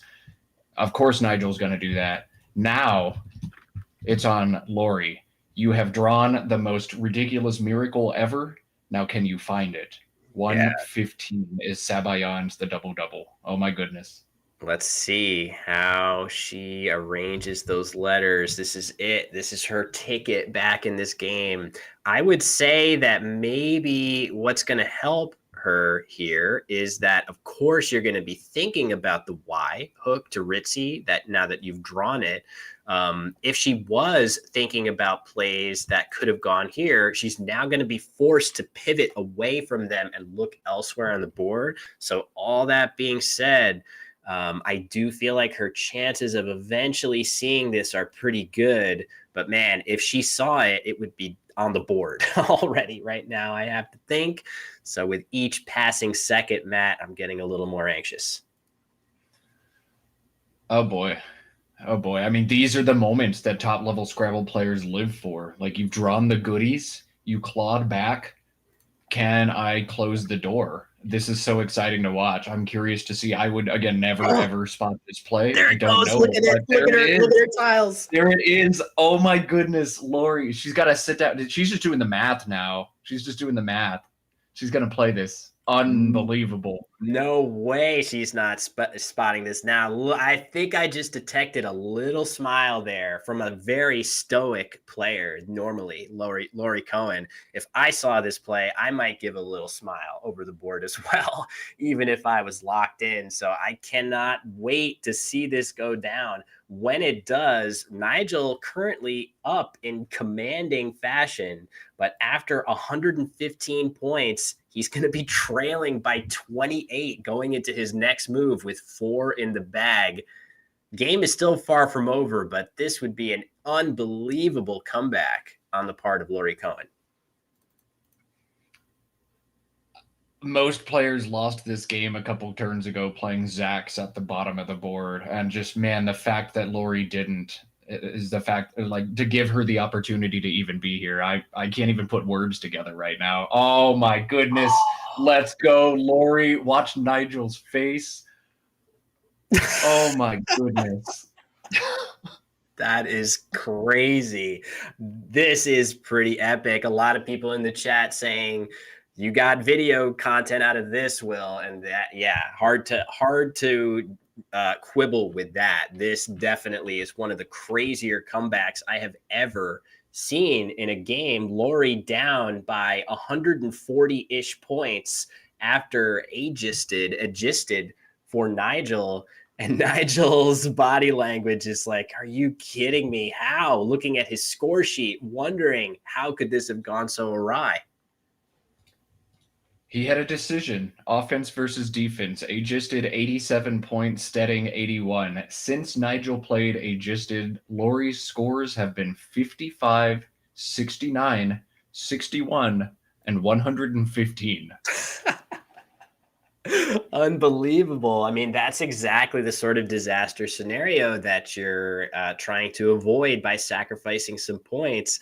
You know, I think I'm not sure exactly how I phrased it, but I think I said something like a handful of points extra on this move doesn't feel as important to me as the thematic principle of leaving a difficult board for your opponent to come back on. And you're kind of seeing it here.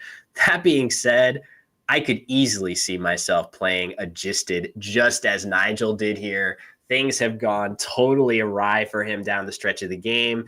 It took Lori making a series of amazing moves to get back in this game. Let's not lose sight of that. But yeah, tough. It's going to be tough not to look back at that earlier bingo placement, Mac.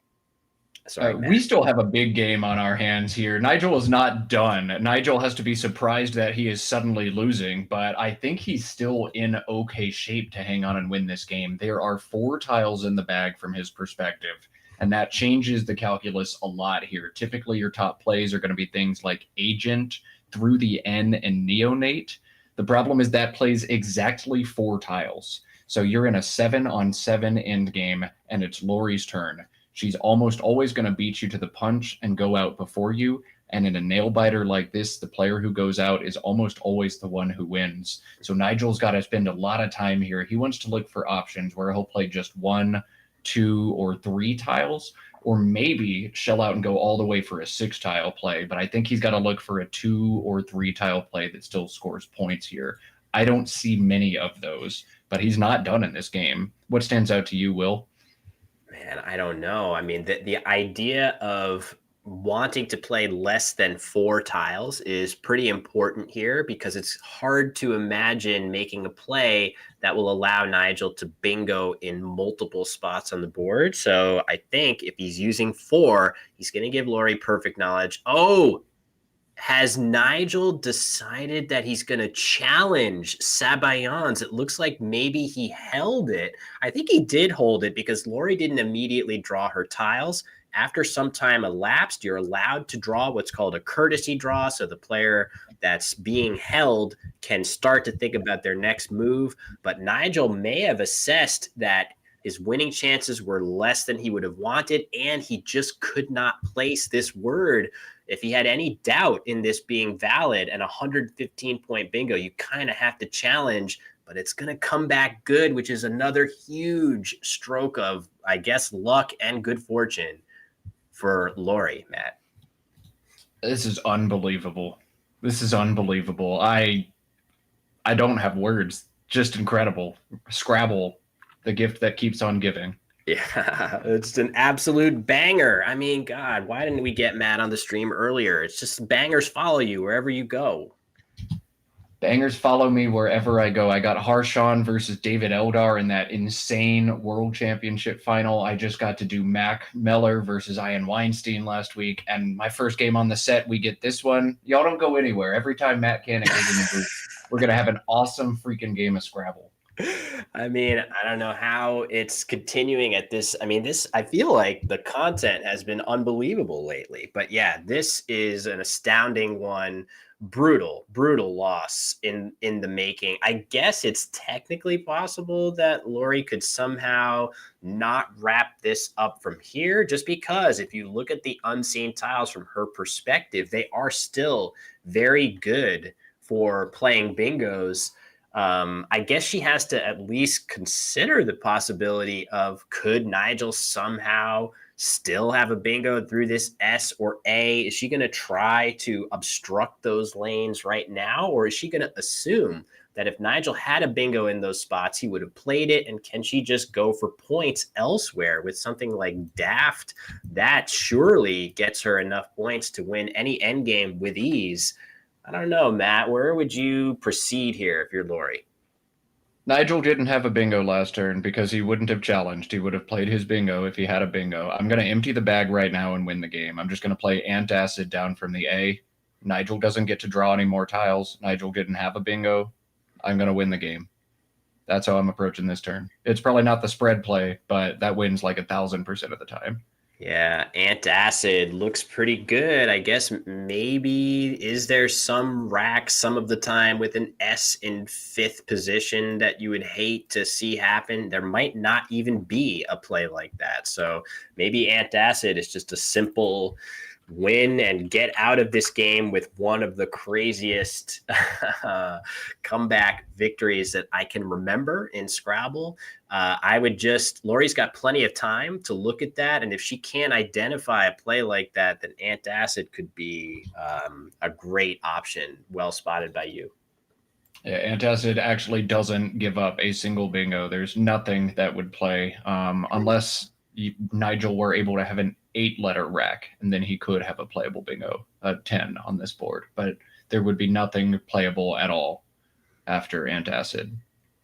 Yeah, wow, that is fantastic. And I do feel like even if she goes another route, it's going to be difficult for Nigel to play off however many tiles, as long as Lori plays either 4 or more tiles. And she is going to play it a little safer here, which gives Nigel a chance to play off a tile somewhere.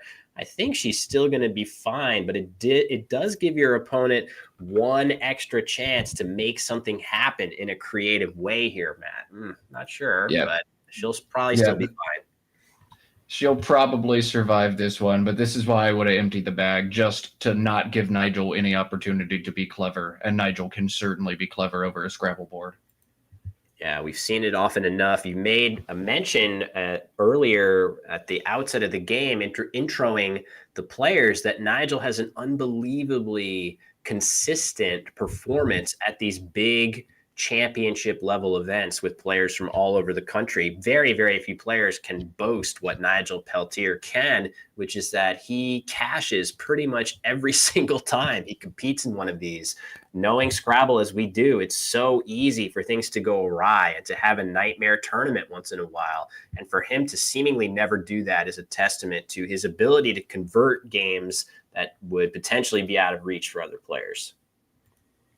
Yeah, he just had to feel like he's going to lose this game after Sabayon. That's the reason he challenged. And he was most of the time, Engine suggesting he was only 20, 25-ish% to win, even with his best options. So that's still, man, Nigel's going to circle this game as this is where the tournament got away from me. This is the baddest beat I've had all week. You know, one of the baddest beats he's going to have in his entire tournament career. But still just an absolutely incredible performance by Lori. And again, it's so easy to sit there and say Lori got lucky in this game. Lori did more than got lucky. She cashed in the X and the Z so wisely and then crushed Sabayans. That's such a tough play to spot. Man, she did it all right this game, but still a really hard loss from Nigel's POV. Yeah, nobody was saying that Lori was getting lucky in this game when the score was 348 to 157, which it was 5.5 turns into this game, which is absolutely astounding. A nearly 200-point lead that has to be up there with the biggest leads that I've ever seen overcome in a game of Scrabble, Matt. This was awesome. I think every time I sit down and a player takes a 150-point lead, I'm just going to assume they're going to lose the game now. That seems to be what keeps happening. Yeah, man, it's tough. I mean, there's a reason that those leads give you the nice high winning percentages when you're running them through the computer engines. And yeah, I'm just curious if I go back and look at the steading versus adjusted turn. Yep, sure enough, the computer engine says that Nigel's winning percentage there is 99.8% after that play. So we are firmly into the sub 1% range. And yeah, now Nigel is just faced with a brutal situation. I can't even really see what he is supposed to do. Maybe he can try to fish for a 9-letter word that I'm not seeing from OP or something like this on the board. It's pretty rough. I'm not sure if anybody in the chat sees anything that they like here, or Matt, if you can spot anything that would give Nigel some hope.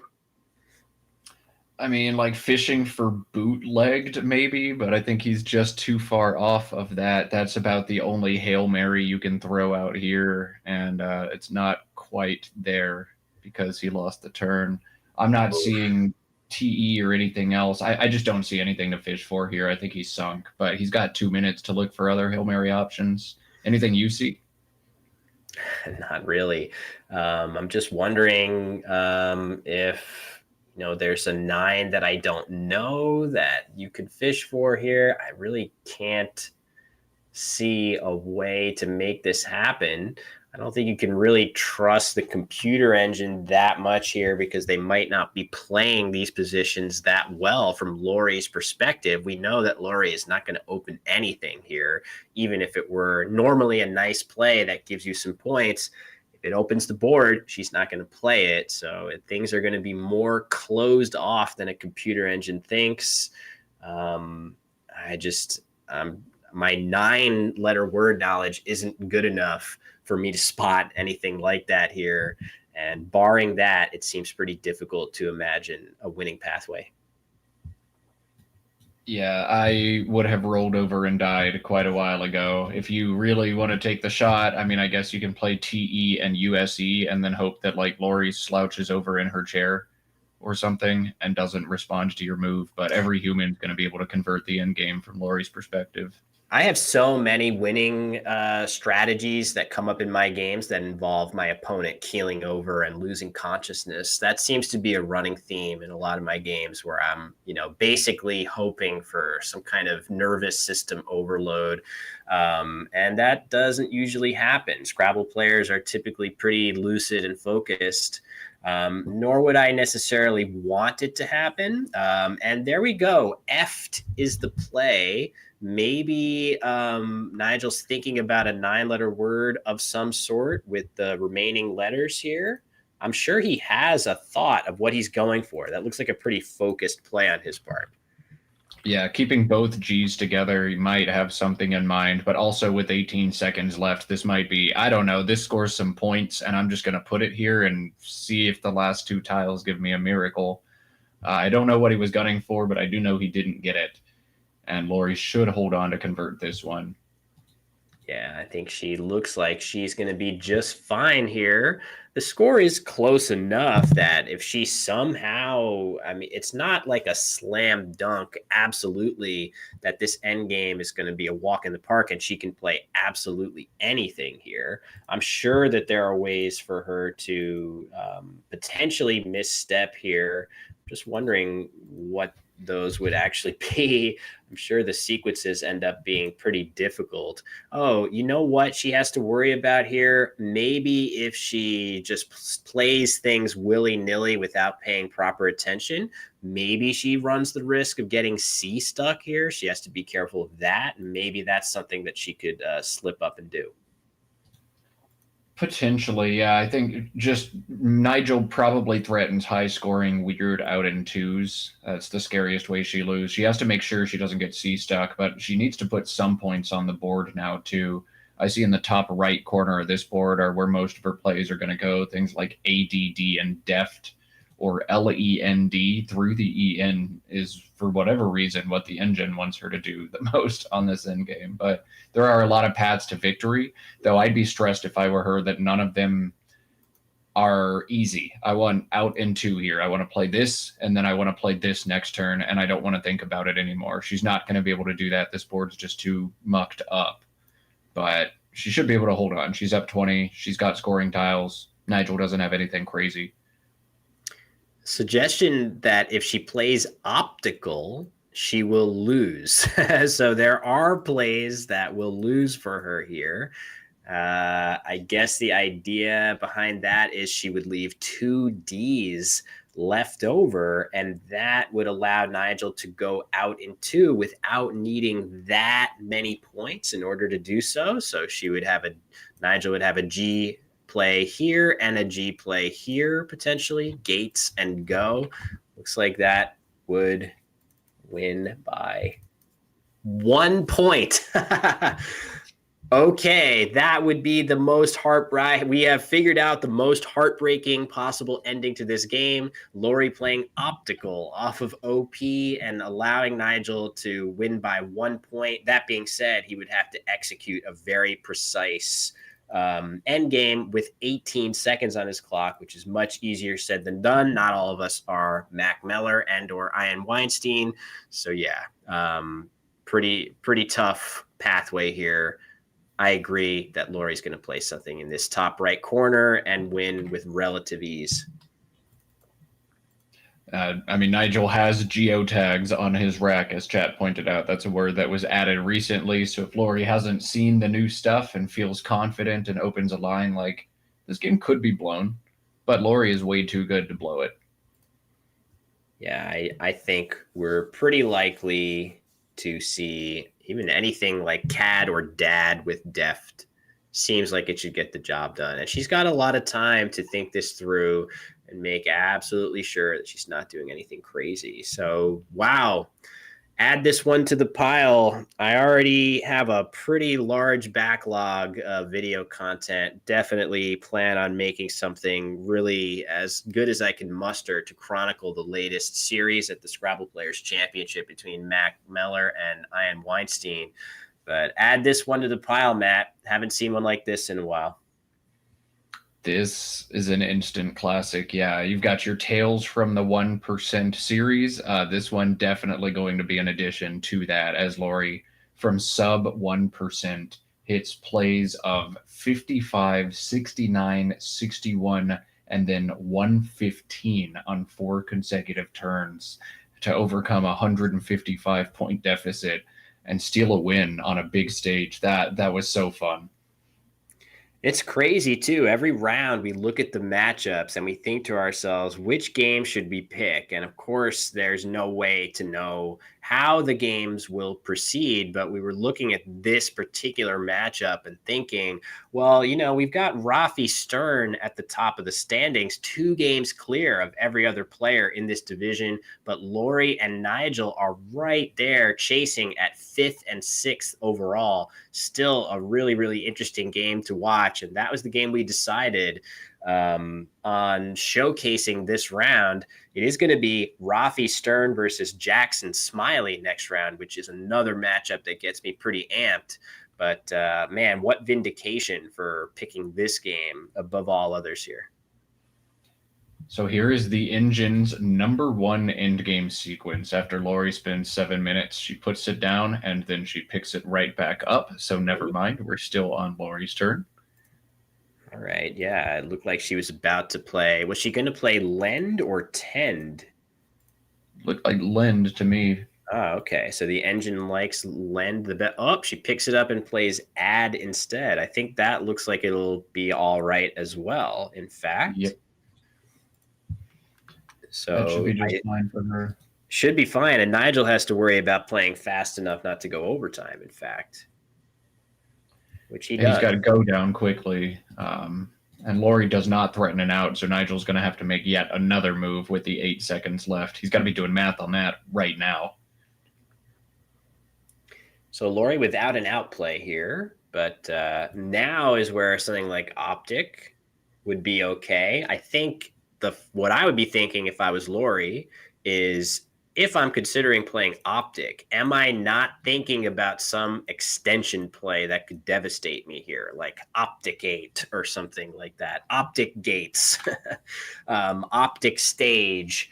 What could I possibly be giving up that would make me feel absolutely horrible to have thrown this game away? Ultimately, I think she probably will say that Optic is perfectly safe to play, which it is, and it is her best play here as well, getting rid of a bunch of those heavier tiles from the rack. Well, the C, really. Optic is actually her only win here. Is that true? Wow, that's not what I'm seeing. Oh, no, I'm sorry. I've got her down 2. I put the S in the wrong spot. Okay. Sick win by 2. Wow, okay. Optic is, at least what I'm seeing, to be her best play. So I think she's likely to play it. But yeah, let's see. Oh, dangerously close to being L stuck. That's kind of interesting too. Where do you play off your L? You've got a couple places, 1, 2, but other than that, she could be in some trouble. She's going to go ahead and play Optic. This will be just fine. There is a third spot, ALL, at the top of this board. This gives, Nigel goes overtime. He flips the tile over. Choke. But he was not going to win even with Sage. Yeah, that wasn't the decider, but it definitely, you hate to lose the extra time, but now that he's gone over, you might as well give it a better think, which is what he is doing. Sage is still the play that he should make here, right in that spot where I think he was getting set to do that. I think he's going to come around back to doing it, and that's going to put the finishing touches. Let me give Lori her points here. She's up to 494 after Optic. Sage is going to get 20 more for Nigel when he plays it. I'm not sure why that score is not updating for you all. Let me give it one more go. All right, there we go.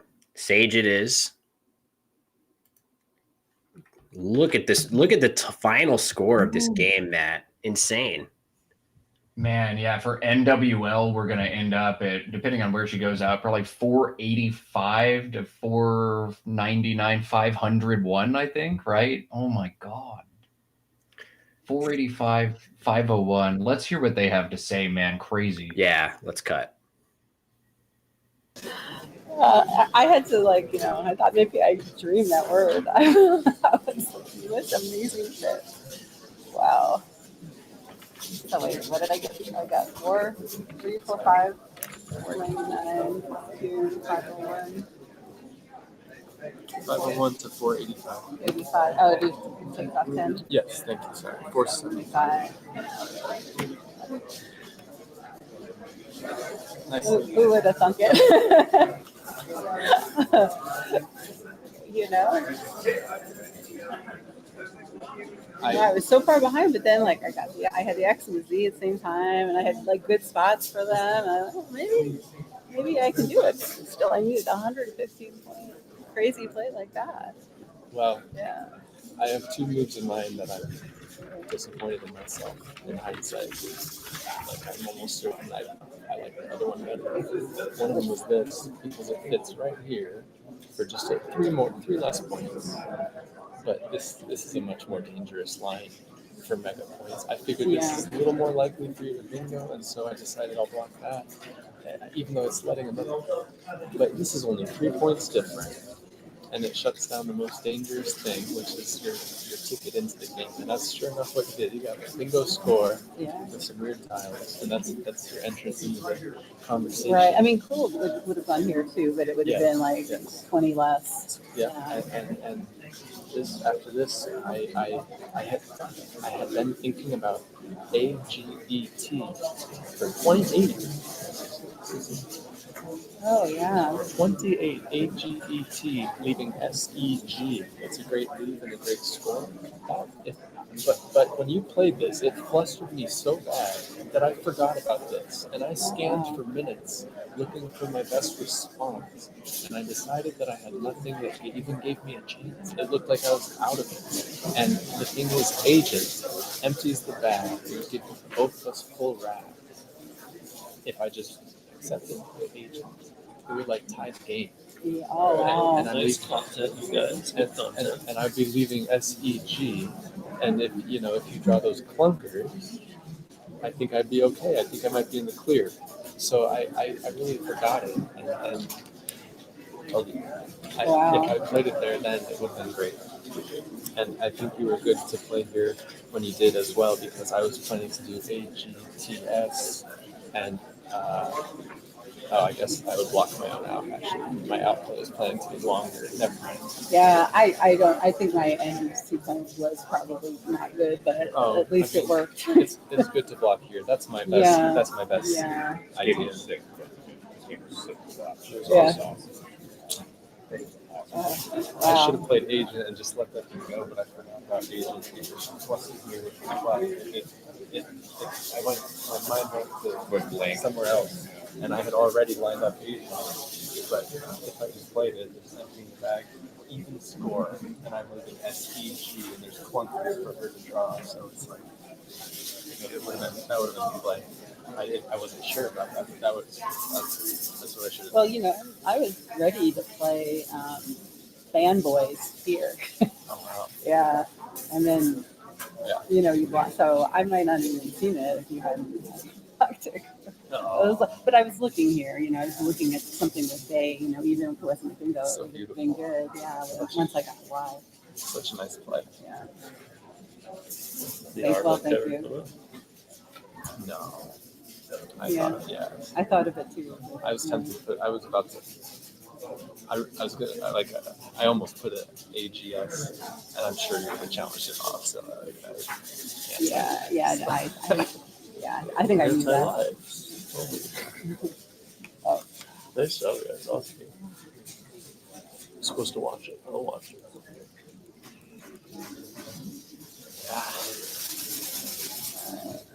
All right. Well, it looks like we got the full post game discussion from those two there, Matt. Just a crazy.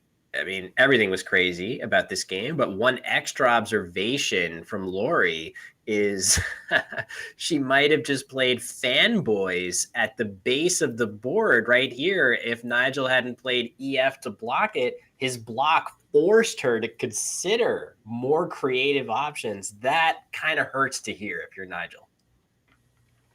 Yeah, you think you're blocking the bingo, and you do block the bingo, but you don't block the sneak attack 115 pointer, the almost impossible to hit line right there. That's incredible stuff that Lori drew it, that she found it. The Scrabble gods have been so nice to us, giving us incredible games on stream. That's an instant classic.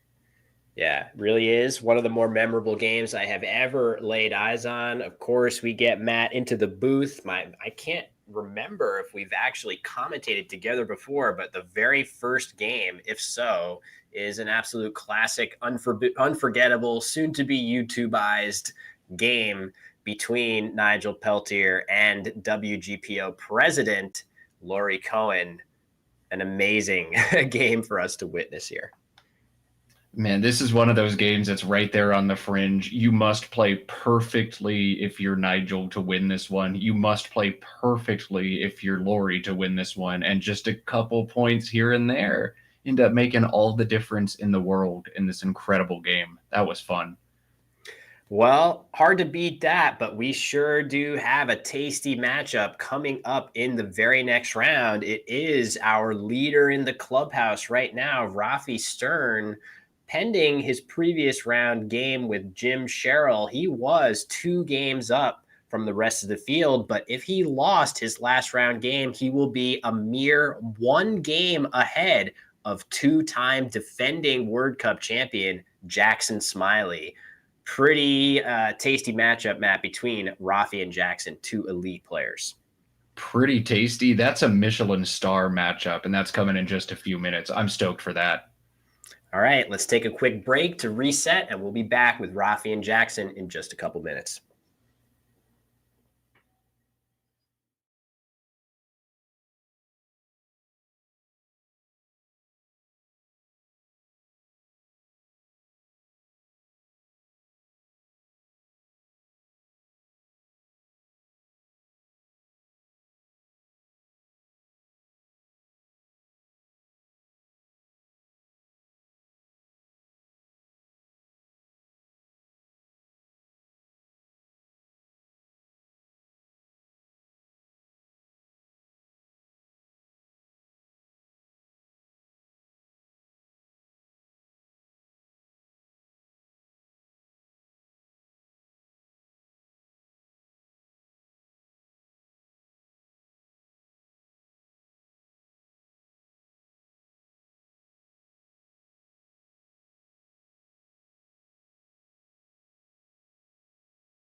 All right, everybody, back from break after an absolutely electric round 18. And if we're possibly going to have a chance at a more exciting game than that, hard to pick the current clubhouse leader, Rafi Stern, 14-4 in first place against the two-time defending champion, Jackson Smiley.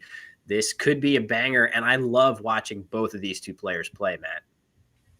Jackson plays beautiful Scrabble. Jackson is able to adjust to his opponent and his opponent's strengths and weaknesses so well. The problem with Jackson against a player like Rafi is Rafi has so few weaknesses, and that weakness will definitely not be on display here as he's drawn an instant bingo on the first turn. Big start.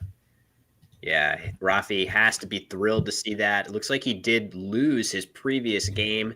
So whenever you have a tough loss at the top of the standings, drawing a nice, easy rack to start that next game definitely helps ease the nerves and quiet those feelings of, oh, God, is this where I'm going to hit my tough streak? Not yet, at least not in this game. Great start for Rafi. On the other hand, not so good for Jackson. No, this is a nasty rack. EEFHKUV. He's got like nothing good to do at all. I think FAUVE through the A and Garrett is eventually what he's going to settle on here. You've got to get rid of the U and the V if you can. I don't think there's much else for him to think about on this move. The crazy thing is, unbeknownst to Jackson, there is no way he can know this, but if he doesn't block that T of Garrote, he is going to get hit by a second bingo, which we see Rafi has found and is going to play instantly. Beautiful play, nanowatt into that T of Garrote. Wow, very impressive. I said this a lot during SPC. It takes a lot of skill to win a Scrabble tournament. It also takes just a little bit of good luck and good timing. And man, what great timing. That's a rack that's otherwise a little bit inflexible, ANNOTW. But with the T in space, that's exactly what he needed. Great timing, great find, great start for Rafi. We'll see if Jackson's able to mount any kind of challenge here for him or if he's going to get steamrolled. HAKE is still 47. That's a huge score for Jackson. Yeah, I mean, he's not even down by anything close to 190 points here. He still basically has Rafi right where he wants him. I mean, if last game is any indication, he might even be leading at this point. Oh my God, but Rafi has Quillet on his rack. So I don't think that's going to fit anywhere, but certainly the tiles are running nice and hot for Rafi to start this game. I guess it doesn't really matter. It doesn't help you that much to have, and there it is. He's lined it up. He sees it, hoping against hope for maybe I'll get a place to play it, but I'm not sure that there will be one, especially, Matt, after your suggested play of Hake. Yeah, I don't see any reasonable plays for Jackson that would allow Quillet to go down, so we won't see the absolute runaway train Rafi Stern with a 3 bingo start. But Jackson, why is he spending so long here, I wonder? HAKE feels really obvious to me. That's a good question. I agree. It does pretty much everything that Jackson wants with that particular rack, deploys the H and the K on a triple word score, undoubles his 2 A's, and, uses up that triple before Rafi can do so himself and widen his lead even further. So, yeah, I do like it, but I think it's a funny comment that Rafi playing like he has a plane to catch. Look at that, 2 turns into the game and barely 30 seconds off of his clock. I think what that actually is a sign of respect for Jackson Smiley. Rafi knows that if he has an obvious move in this game, like a bingo, he's going to want to play it now because the odds of this game somehow winding up into a close end game or pre-end game situation where you need every last second to calculate are actually pretty good. Yeah, I think he's just trying to figure out other ways to open this board. This is a board closing play, but it's not the worst. GARROTE has 3 backhooks, DRS. You've got nanowatts, you've got Foves. You can still bingo down to the first R in Garrett with any ER bingo. Like, this doesn't feel great, but it's not as terrible to the board as it feels for Jackson. And 47 points is 47 points.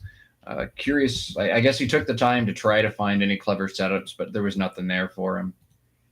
Yeah, that's probably it. He probably, as you suggest, Matt, not thrilled with blocking the open lanes in Nanowatt, but he has to do so. And honestly, he's definitely, after that play, he's down by a bingo ish, but there's so much left to come in this game. Keep in mind that the garrote hooks are just still wide open. It's definitely very, very possible to imagine a hook to that word going down, both blanks are still available. So there's plenty going on from Jackson's POV.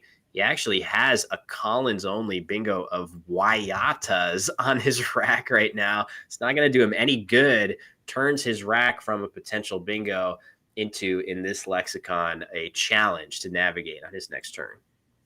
Shows some of the difference between the games and the lexica that you get to play. Man, that's got to be frustrating if you play any Collins and you see this on your rack and it goes from a sad turn to a bingo. But Jackson doesn't really dabble in Collins. That won't come up. I think we're going to see Jackson play Await and AE here. Jackson's got to try to get to the bottom side of this board. I think a lot of players just drop AWA, and from a sheer equity perspective, AWA is great. But in this perspective, it's not at all. You've got to put more tiles out in space. AWA only has a Y as a back hook. AWA lets Rafi stack on the left side very easily for a lot of points to close back the board. So I think Jackson has to put the IT out there in space.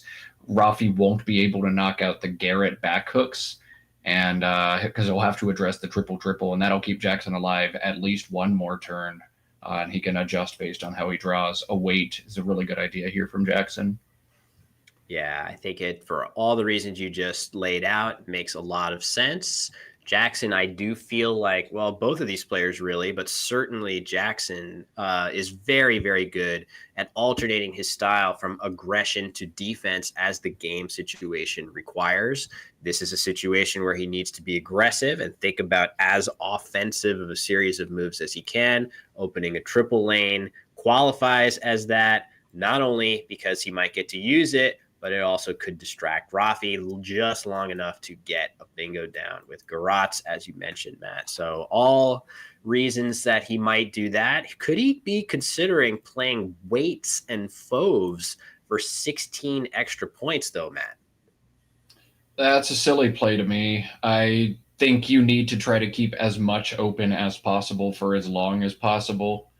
He's going to play it. So right as I say this play looks silly, the two-time Word Cup champion is going to put me on blast. I don't know how to play the weights there or a weight there. This is why I rarely try to make an absolutely definitive proclamation, because I think the plays are close. I totally agree with you, Matt. I would have played a weight there, but maybe Jackson is feeling a little bit more patience for whatever reason, that maybe he's thinking, well, there you go. There's another S finding its way onto his rack. But maybe he's thinking something like, there are enough hooks to this word that I don't necessarily have to keep an S. I can easily redraw some stuff there. Between the D, R, and S, maybe he feels like keeping the S isn't quite as important. I'll get my 16 extra points. That's just me speculating. I agree. I think we both agree that just a weight there, saving that super valuable S that really does spike up your bingo percentage, seems a little more called for, but far be it from us to quibble too much with the guy that's won this event 2 years running, going for a third. Definitely an interesting position there, but one where I feel like many players would play Await. One where I feel like many players would play Awa, and Awa, Await, and Wait are all plays that make sense. Waits and Await are both good. Awa was the terrible trap that you can't fall into there. Oh my God, Matt. Matt, if Rafi falls into the trap and plays Jivey here, which looks very, very plausible, Jackson's going to triple with area ways.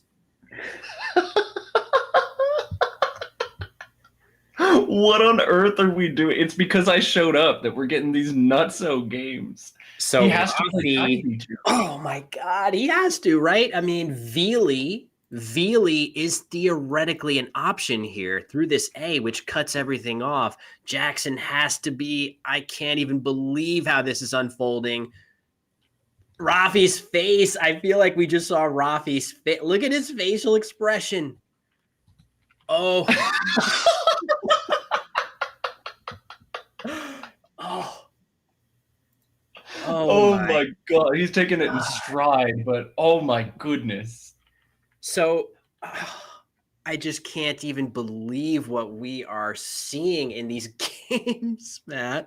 I mean, it's really the peak of, in my opinion, armchair quarterbacking for us to say that Rafi should have played Veely here after Jackson opened up the triple with a 5-tile play. I don't think Rafi has any reason to suspect the danger of leaving a W in the triple lane open, but maybe playing Veely is warranted with a lead. It scores 4 more points, eliminates any of those crazy possibilities. I don't know, man. I think I'm playing Jivey there and, tipping my cap if he manages to get something like that. Yeah, when I put a W in the 5th spot of a triple holding AA, my triple percentage is about 95%, right? That's what's supposed to happen in that sequence. You're supposed to draw area ways for 176. Is that right? Yeah, that's right. 176 for that play. Absolutely insane.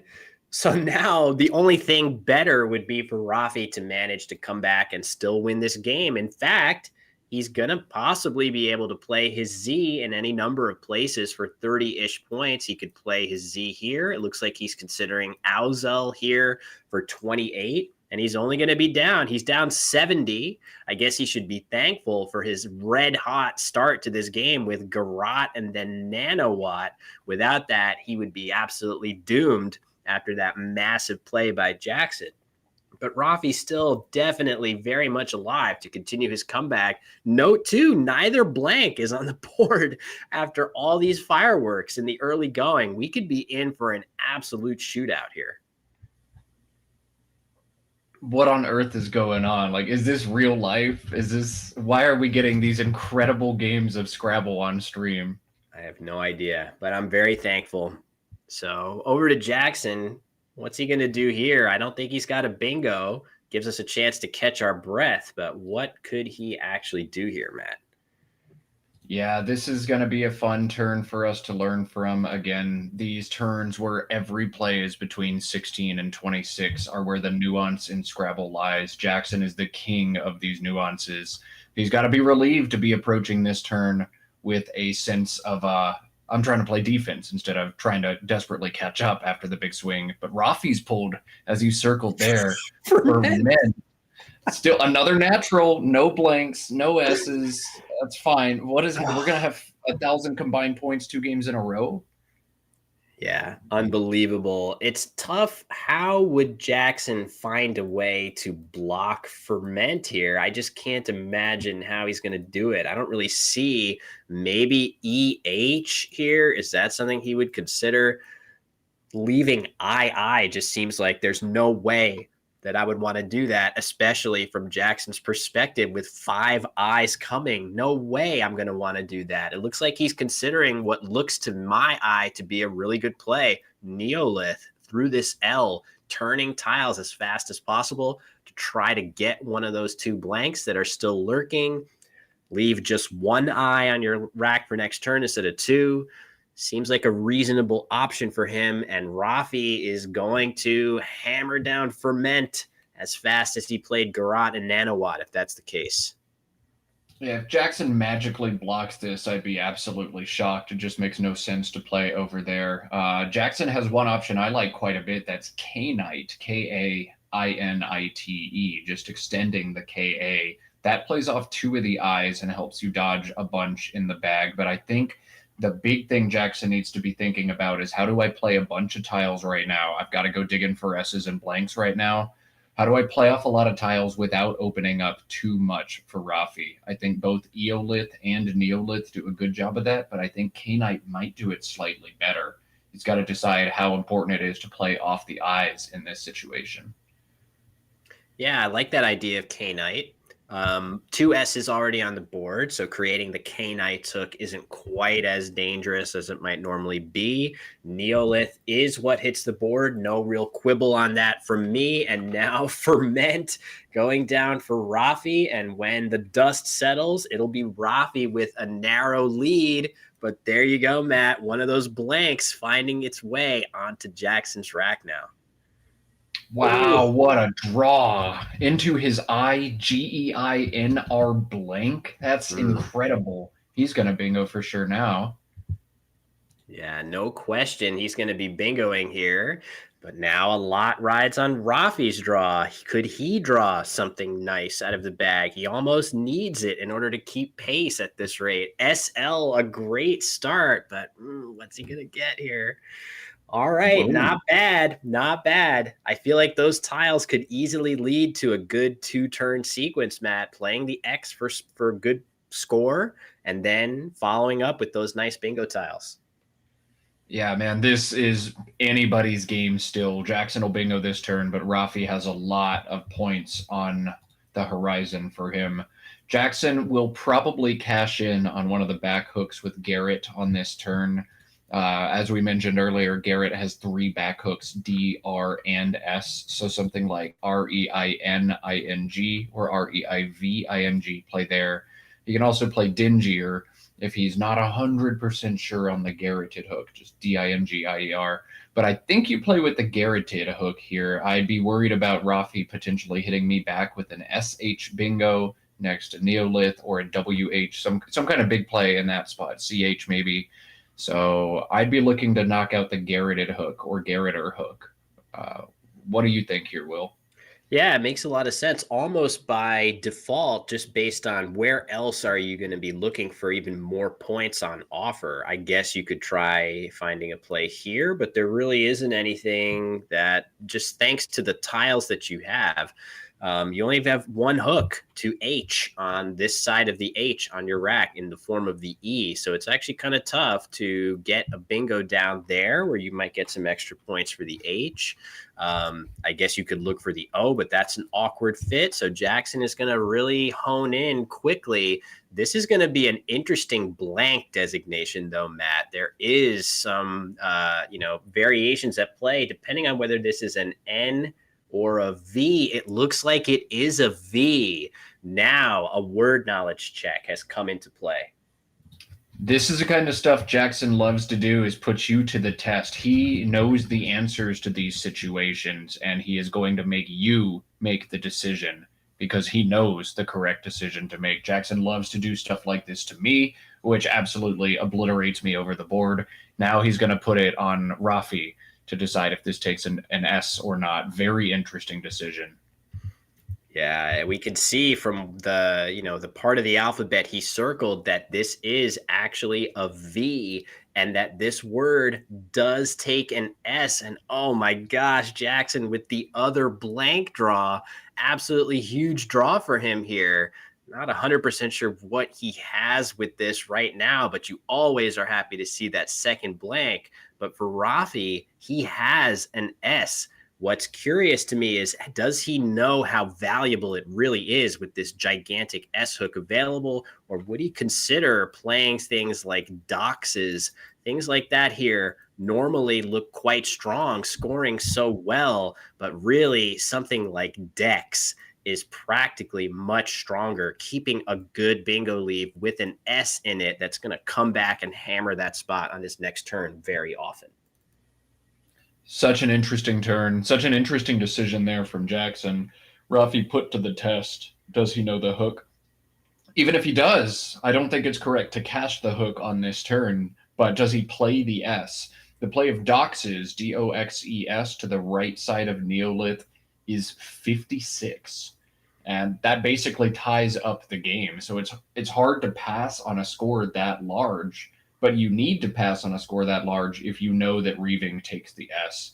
There's also a lot of interesting psychology after Jackson plays that. You could have made that blank an N. You chose to make it a V. So I guess they both must not take an S, right? Why else would you choose that option, Jackson? So fun psychology for Rafi as well.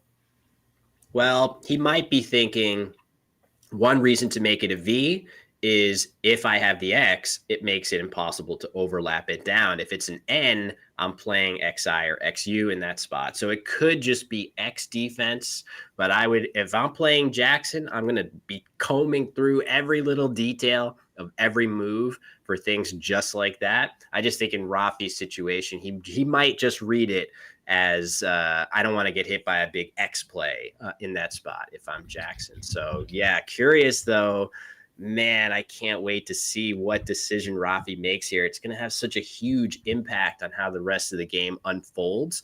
But I guess I'm curious. I haven't seen yet what Jackson's going to do with this blank. I haven't really spent enough time trying to figure out what Rafi is going to do. I don't think Jackson has a bingo. Am I correct about that? He doesn't have one on this board right now, no.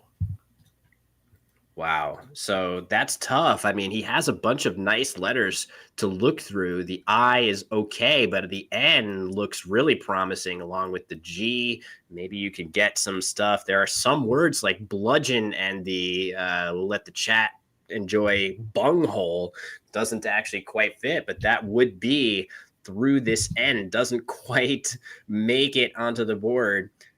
So yeah, it would be nice to shift that one over, but yeah, tough. So Jackson could easily take a couple minutes on that next move. I know I would, looking a little bit. Yeah, if I drew Jackson's rack on the stream, I would just melt into a puddle because I know I'm missing a bingo and I just don't know what it is. But there are no bingos. We have the anagrammers. These decisions are so much easier from up in the commentary booth. Isn't it so relaxing? So hard. It's so relaxing compared to, I mean, we've both been in these situations before, and man, it's so tense. It's so nerve wracking. I'm just enjoying sitting here with my hot honey tea, and enjoying this incredible Scrabble that we get to watch. I love the game of Scrabble, and I love seeing it played at a high level. It is a lot easier watching other people play it at a high level than doing it myself. The mental game is so hard to stay on track of. And the situations like this where I know I'm doing it wrong, it's so much easier to be up here. I really like the booth. I don't think I'll go back anytime soon. Yeah, I mean, it's tough. I see the merits of both. Every time I commentate, I do get a little bit of like FOMO to get back out there and play. So finding that mix is really what I like. I like doing a bit of both, but man, these games have been so epic to commentate that maybe I'm changing my tune a little bit. All right, Rafi looks like he's getting ready to play, and that's absolutely what we want to see from him. Wow, this could be a huge swing depending on what he draws here. Amazing, Matt. Huge draw for Rafi. But like even II is going to go great for him. That'll give him ISO line and elision and all that stuff. Huge draw for Rafi. What's he going to find? He needs a bingo. This is a big one. There are so many good bingo tiles too, Matt. Look at the pool. Oh, wow. All right.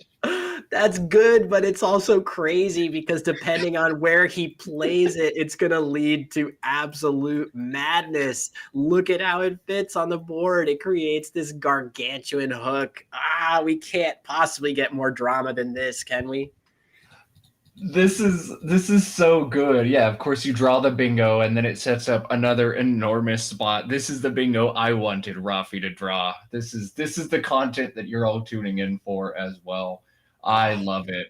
I wonder what Jackson is going to do here. I mean, he's got to decide if he wants to open this board again, even though he's ahead because he's got the good stuff. And I think no, you can expect Rafi to try to make some board opening plays or at least not close the board. You can be patient in bingo next turn. I like this from Jackson. ELU blank might go awry with this unseen pool if he pulls some eyes. But I think it still synergizes pretty well. I like this decision a lot from Jackson. Yeah, it makes a lot of sense. Now, though, this puts Rafi to the test. in a big way. There's a couple things going on here, right? Just because Rafi played Dex, it doesn't mean he's 1,000% sure of this S hook anyway. He might not be that sure and just wanted to keep the S because it's a great bingo tile. So even if he's 1,000,000,000% sure of this word, Anasol here is really scary to play from Rafi's perspective. Let me make sure that the tracking is correct. It's not. We got to get it. The updated score for Jackson and the tracking from Rafi's perspective. So there it is.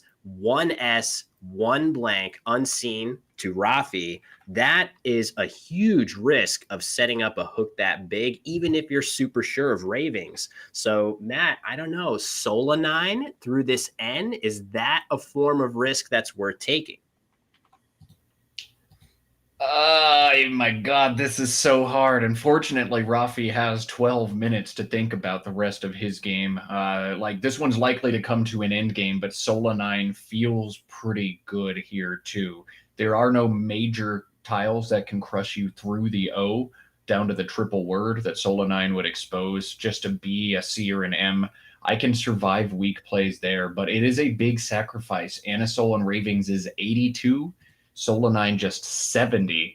I think you roll the dice and you take the points. Rafi playing with fire, and he is about to get burned. In a big way.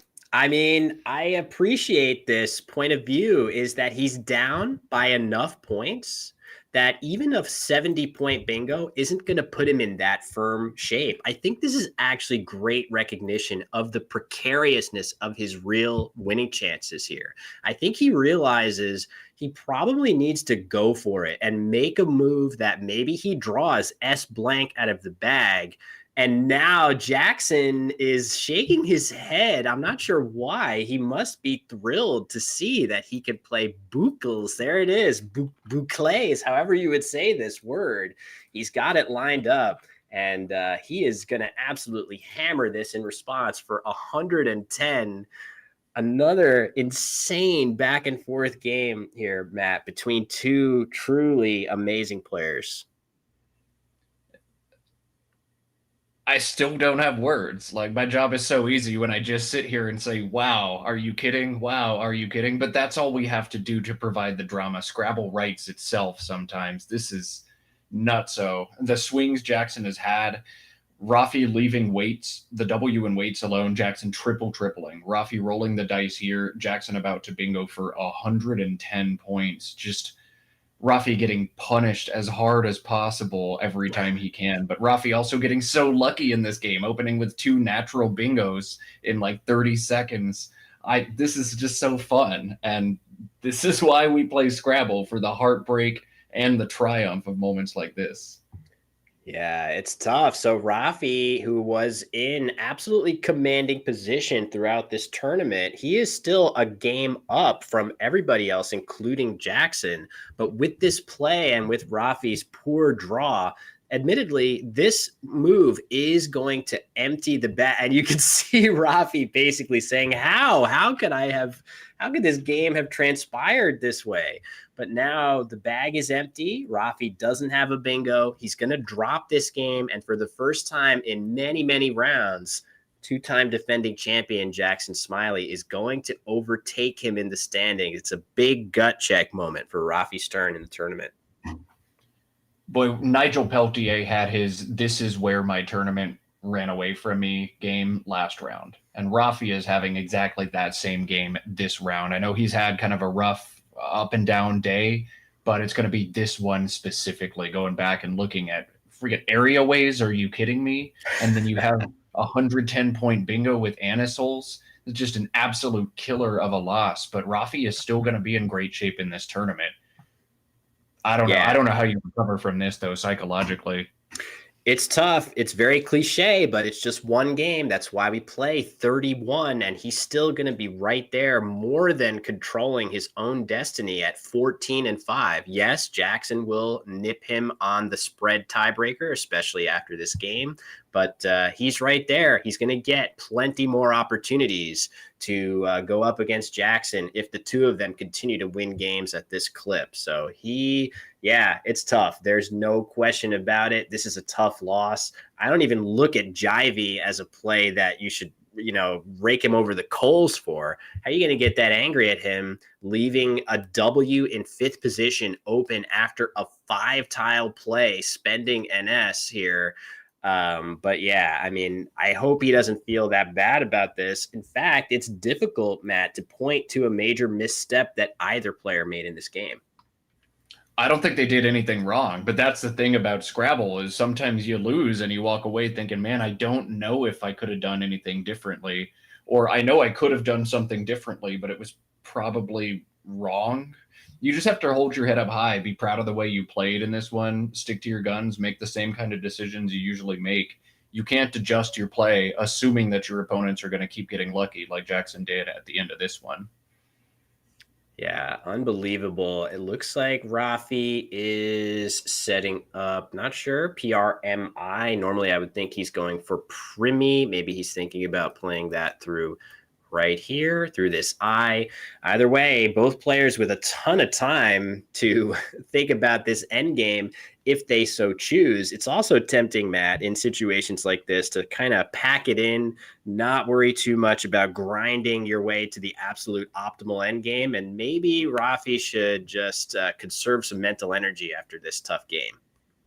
Yeah, I'd already be in the hallway taking my 10-minute break after this one. I'd be pacing around trying to get some sunshine, just do a big hard factory reset after this. But Rafi trying to milk every point to spread. He's doing the mature, responsible thing that I would not be able to do here. So oddly, for whatever reason, I guess I should ask the engine and try to confirm. It looks like Primi in this spot that Rafi originally was considering, at least I'm seeing that as his optimal endgame, leaving him with the very flexible dip, which should have no problem going out in, I'm assuming, a couple different places on this board. This one stands out as a pretty easy one. Maybe there's another. But, drip right here. Yeah. So a couple different spots that look pretty good. Maybe he's going to play dip first. But, it looks like he's figured out the right sequence. So kudos to him for that. Both of these players, very good endgame players when they are inspired to be, which is almost all of the time. So no surprise to see them nail it. Yeah, these are players that are so good. Sometimes I watch this and I'm like, man, these guys are so good that I shouldn't even go back to tournament play because they're just going to wipe the floor with me. I want to emphasize to all of our more casual viewers that we are showing the very top of the very top division at one of the biggest tournaments of the year. These are guys who've been playing Scrabble for 15 or 20 years at the tournament level who have built up a lot of experience to get to this point.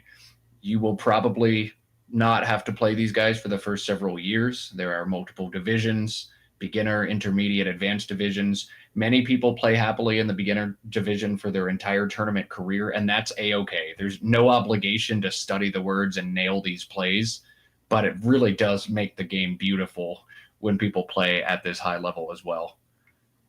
Yeah, and to that point, there it is. That is the mathematically optimal first move of the end game for Rafi. That's going to give Jackson an opportunity to find his best move, which looks like the very snazzy Disky right here with nanowatts, DISCI, I guess the plural of discus. Again, so accurate, both players. But both could be forgiven after the thrill ride of this game for cutting some corners. But something tells me we're not going to see that. Some discussion about what position of Anisol, Matt. I said it at the time. I actually really like Rafi's choice to play it there. I think his position is much more tenuous than maybe it seems at first glance when you're going, getting a bingo down there. He was already down 50-ish and Solanine scoring only 70. I don't think his winning chances were that great playing it safe there. Yeah, I agree. I feel like Solanine still loses almost any time that Jackson has S blank in a big play on his rack. So I need every point I can get, and I just need to hope Jackson doesn't already have the goodies. I think Anasol does a great job of that. It squeaks out more of those intermediate games where Jackson doesn't have good letters. I think it was a reasonable decision. Jackson's missing his best in game here, but that's tough. I don't think it matters that much. So yeah, I think we lost our feed temporarily. I don't know if. Oh, I think maybe we should be all resetting in just a second. Hold on.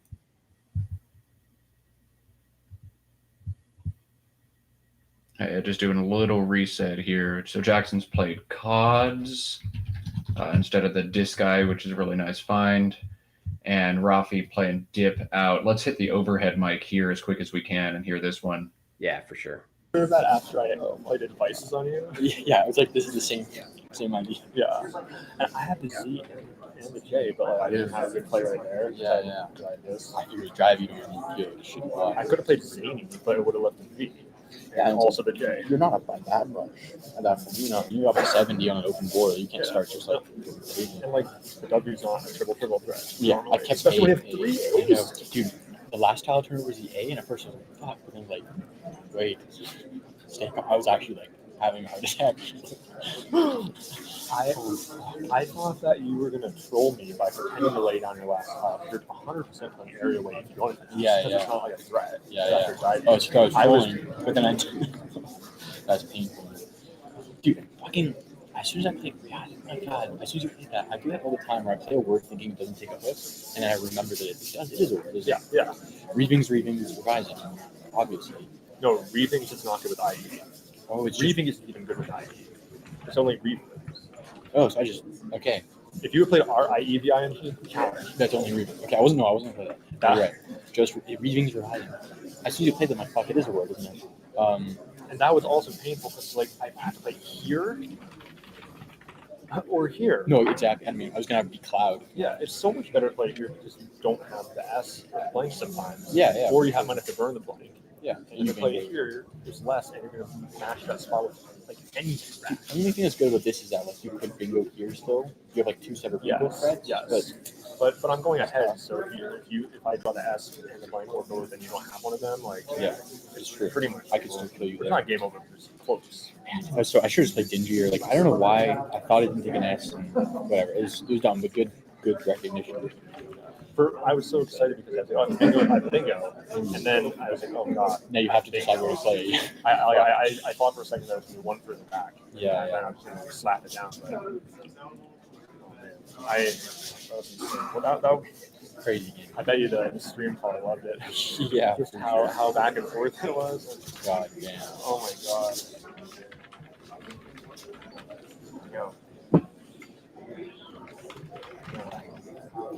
Yeah. I have thought. Jesus Christ. Wow. It's like it could have turned into just a massive blowout too. The way it started is I could draw a blank right away. Yeah, after Quilter, like fuck me. I had Quillet on my rack. Oh really? It didn't play. Shit. Yeah. Must have like how to say 9 through AN or 8. No, it's crazy. So what'd you have with Jet? ZN. Z and and L. EL. Okay. So like I So yeah, it's really yeah. I think you're right. You just destroy. If I don't triple trill immediately, you just crush me with EL and Z. yeah, I mean of course it's the right play. But Yeah. got mashed in the face. And then like I dropped the net right away. It's like, oh, I'm even, and there's 2 blanks, and I can hit one. Yeah. And So I drew that for Reaving as well. this was a little bit interesting. I had like slightly over 50% chance to drop bingo if I just play off the X. Oh yeah. But like, yeah, I What'd love you LONES. So, but I'm probably like 40% or so to bingo if I play Dex. So, Did you consider it mix? Because there's only like 1 E left or something, maybe 2. Yeah, there's still. The thing is, I block here a lot, so it doesn't. Yeah, and also I would look at duels and there's 3 more keys left. So Yeah. if I did drop Axe into Rudy, I had not. Also, that was it. I played just the Axe. It's going to be a little bit suspicious, and you're going to be probably a little bit more likely to do some sort of block. I hope I would have remembered at some point to take an S because I played this on the assumption you didn't take an S. So you may have caught me with my pants down at some point. That could have happened.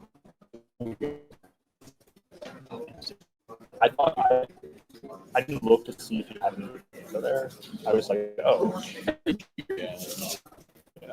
maybe it didn't really matter.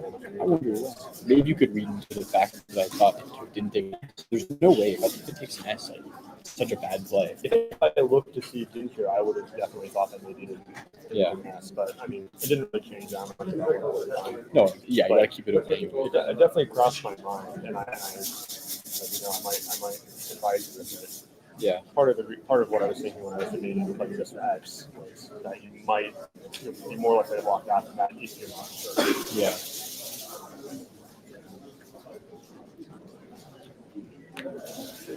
Wow. I think we might be, we're winding down our post-mortem discussion of that game, Matt. Not sure if there were any gems we want to dive into. I feel like there were a couple that both players let slip there. It was Jackson dodging bullets, as I think he thought Rieving was also good. It seems like Jackson also didn't realize that word took a back S, but when Anisols gave back Jackson's bingo, he just let it go anyway. So Jackson, perhaps not the galaxy brain we thought, but stumbling into some incredible fortune at the end of that one, wins a thriller 538 to 483. Yeah. I cannot imagine that this is going to continue. At some point, there's going to be a game that is a little bit more lopsided or less dramatic. I hate to say that. I want to promise you guys that every game is going to be like this from here on out on this stream. I wish I could say that. Maybe I'll just pretend. Maybe, Matt, we should just be claiming that every game will be this good. Yeah, there will be another game that's not exciting. That game will be tomorrow morning because I'm not in the booth tomorrow morning, I think. Maybe I am. I don't even know. But no, we're getting two more instant classics here. This has been peak content. This has been a Will Anderson video after Will Anderson video. I know we'll be getting stuff from what we've just seen. Well, if ever we're going to get a stellar follow-up game in round 20, we've got two more to come, and our matchup for the next round is two players that you will be familiar with. If you've watched the last two games, it's going to be Rafi coming back on stream against Lori Cohen, who just completed one of the craziest comebacks that I've seen in a long time. And Matt, I'm sure I speak for you as well when I say that. I am stoked. Yeah, still plenty more Scrabble to come. Two more games today, but the next one, Rafi and Lori, is going to be an awesome one. So, quick break, and we'll be back with round 20 from the 2024 Word Cup in Albuquerque, New Mexico.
All right, break is over, and we're back with two of our stars from the first two games of the afternoon session. I guess it's a little bit unfair to call Rafi the star when that last game went in Jackson's favor and not his, but he gave us some incredible plays to cut our teeth into, and of course, Laurie Cohen with an incredible comeback. As usual, I am joined by Matt Kanick. This is going to be a great game, Matt. I am so looking forward to it. Yeah, Laurie played so well in that last one. Rafi's been playing so well all event, and this game has a lot of stakes as his field has tightened up. Rafi relinquishing control of first place has to write it here. NNOORTT, not the rack you were looking to make that statement with, though. I think we're going to see just like on two or a really sad play here. Will, would you exchange here or would you play through? Oh, that's brutal. Exchanging down to something like, I guess, RT, NRT. Those are definitely good bingo tiles, but I feel like on two, playing something like that, you get 8 points and you basically are throwing the same tiles that you'd probably be throwing back into the bag onto the board instead and actually get some points in the bargain. Seems pretty reasonable. I don't know whether you would also want to throw something like Torn into the mix. Onto is not possible to, well, you could put onto with the first O on the star, I suppose, but Torn can be placed on the board in a very defensive way. And that is what, never mind. I thought we were going to see Torn. Instead, we see Ton going for a little bit more aggressive of an approach, Matt. I'm not a big fan. I don't like how the O synergizes with these letters, but Rafi's really good at Scrabble, so this is probably okay. I would just play on two there. I hate vowels. I hate O's. Fair enough. Very simplistic but powerful analysis there. But yeah, I hear you. Keeping an O on that opening rack, definitely not the vowel that you're looking for. And Rafi draws more flexibly, but both players really not with the draws to open this game that they would have hoped for here. Rafi with all those duplicates, forced to play Ton for only 6. Laurie with the UIIW combination on the rack. I kind of like her play of Uni here. Oh, this is fantastic. This is, I was going to say, I don't know if Laurie makes this play because it's so defensive, and Laurie tends to opt on the bingo prone side, less defense, more offense, but this is great. It crushes a computer simulation just because it's so hard for Rafi to do anything productive on this turn. Really, really wise thinking there from Laurie. I love it. Thumbs up. And look at her karmic reward on that draw. Looks like she drew something like E blank. I don't remember what other. It looks like EL blank to pair with that S. So I certainly think Laurie is going to be hard pressed not to play a bingo on her next turn. I don't see how Rafi would be stopping it here. Yeah, always a good idea to go into the bag and reach and get EL blank if you can. So heads up thinking there from Laurie as well. Man, Rafi has to figure out if he wants to respond with more defense to Laurie's defense. TORY stacks on top of this and just eliminates like any possibility for Laurie to do much next turn. But just playing off YO feels really strong here too. Either YO and out or YO, Ono and Yin are both strong options if you're looking to bingo. But I like that first option, Tori stack on top and just make things really hard, especially against Laurie, who I know is so dangerous with bingos. I'm playing Tori. Yeah, there's definitely stuff that can still happen to you after other plays like just yo. What if your opponent has a bingo with TE in it? That's still going to fit right here. There's still plenty of other stuff that fits. After Tori, you really, really are restricting your opponent to incredibly specific sets of tiles. Pretty much they need a bingo ending in S, which would open the triple back, or they need something absolutely crazy specific like GA or BA or something like that going across, things that are too improbable to waste time thinking about, in fact. Looks like Rafi might be considering playing Toyer, which is definitely a more aggressive variation, hanging an R out in space, Matt. Not sure how hard he's going to get hit in response to that one. No, Tori is just a better version of Toyer. It does all the things better. It gives back far less. If you're going to play on top long and break up the bingo prone stuff, it needs to be Tori here. I guess you could also, there's definitely, defensively, just playing OY if you want to keep slightly better tiles is also pretty good. And there is your suggestion of Tori. So the mind meld between you and Rafi Stern very much alive and well. Rafi's probably one of the players who plays the most similar to me in that he likes to play defense a little bit more, limit risk when he gets ahead, and he's great at kind of triaging those situations, whereas I'm not quite so great. I just like to do it. So Tori is a really nice option. To highlight why this is better than Toyer, Lori averages 8.5 additional points next turn after Toyer compared to this nice blocky Tori. That is a huge difference. 8.5 points just from a little nuance. Lesson to be learned there for everybody on how to approach these tight early game situations. Yeah, it's always, if you're thinking about, if you have really nice tiles, Rafi did have good bingo tiles. He could have fished off just his Y and another, probably the O, and left himself good tiles. But that doesn't really do you that much good on a board that is so tight like this. And you can expect that either Lori is going to have a bingo or she's going to try to keep things closed for you as well. So playing something like Tori, getting a few extra points rather than admiring a better bingo leave does make a lot of sense while the board is so compacted. And just look at this little brick in the center of the board. That's the definition of a tight board here. We saw Lori break out in a little grin when she spotted the beautiful Sabayans a couple games ago. I break out in my little grin when I see a board with this shape. Just a little square right there at the beginning. Nobody's doing anything. There are no hooks and everybody is sad. That makes me happy in Scrabble. This is a beautiful board. Yeah, you are a sicko, and that pretty much confirms it. For me, I would want to see a board that looks kind of like this with all these long words all over the place. I don't even know what symbol I'm drawing. Let's not get into any trouble here. I didn't say it.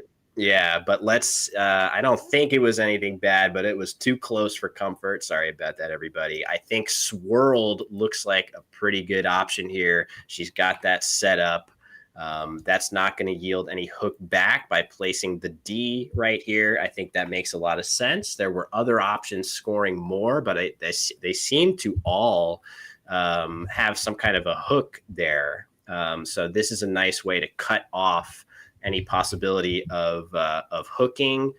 Does this give Rafi anything back? It looks like his letters are pretty good, but I don't think he has anything in response. No bingos, no double doubles available. You think with all those floaters in space, you'd like to have something a little bit better, but this is part of the consequence of Tori. You don't keep as flexible a bingo leave. When you do get that floaters, you're going to hit less often. Tori, I think, was still the right play, but yeah, you're not going to be quite as close to a bingo on this turn. He still has a ton of points. BOWED plays on top of this board with Bryn and OY for 33. Bowled plays through the L and Swirled for 34. You'd like to bingo or double-double, but those are pretty fine consolation prizes. I took the points last turn. Lori had a great rack, and she only scored 66 with it, and I'm going to score 35 again this turn. That's all right. I win that exchange. I fished an S and a blank off your rack and didn't fall behind. That's got to feel okay for Rafi. Yeah, all true. Lori, meanwhile, is definitely close to any number. I'm still kind of scanning the board to make sure that she's not going to have a bingo available, or her tiles are so flexible there. The only real blemish is the 2 R's. If you were to replace one of those R's with another low point consonant not already on her rack, she might be bingoing here. Maybe she has something I'm not seeing yet. Either way, she's definitely either going to be bingoing, or if not, balancing those tiles and standing a great chance of doing so next turn. Lori's got a great rack. The problem is the floaters on this board, DLER in Swirled, are exactly the letters on her rack. She's not hitting through the I. She's unlikely to hit through those other letters. There's no playable bingos here for Lori. We're able to see it up in the booth, and this is going to be a tricky decision for her. Again, Lori, as a player, my read on her is that she is really good at identifying bingo prone leaves and tends to try to keep them together and hit you with that bingo next turn. So I think we're going to see her play something like ER on top of Bode, create another bingo line at the top of this board. She is narrowly ahead, but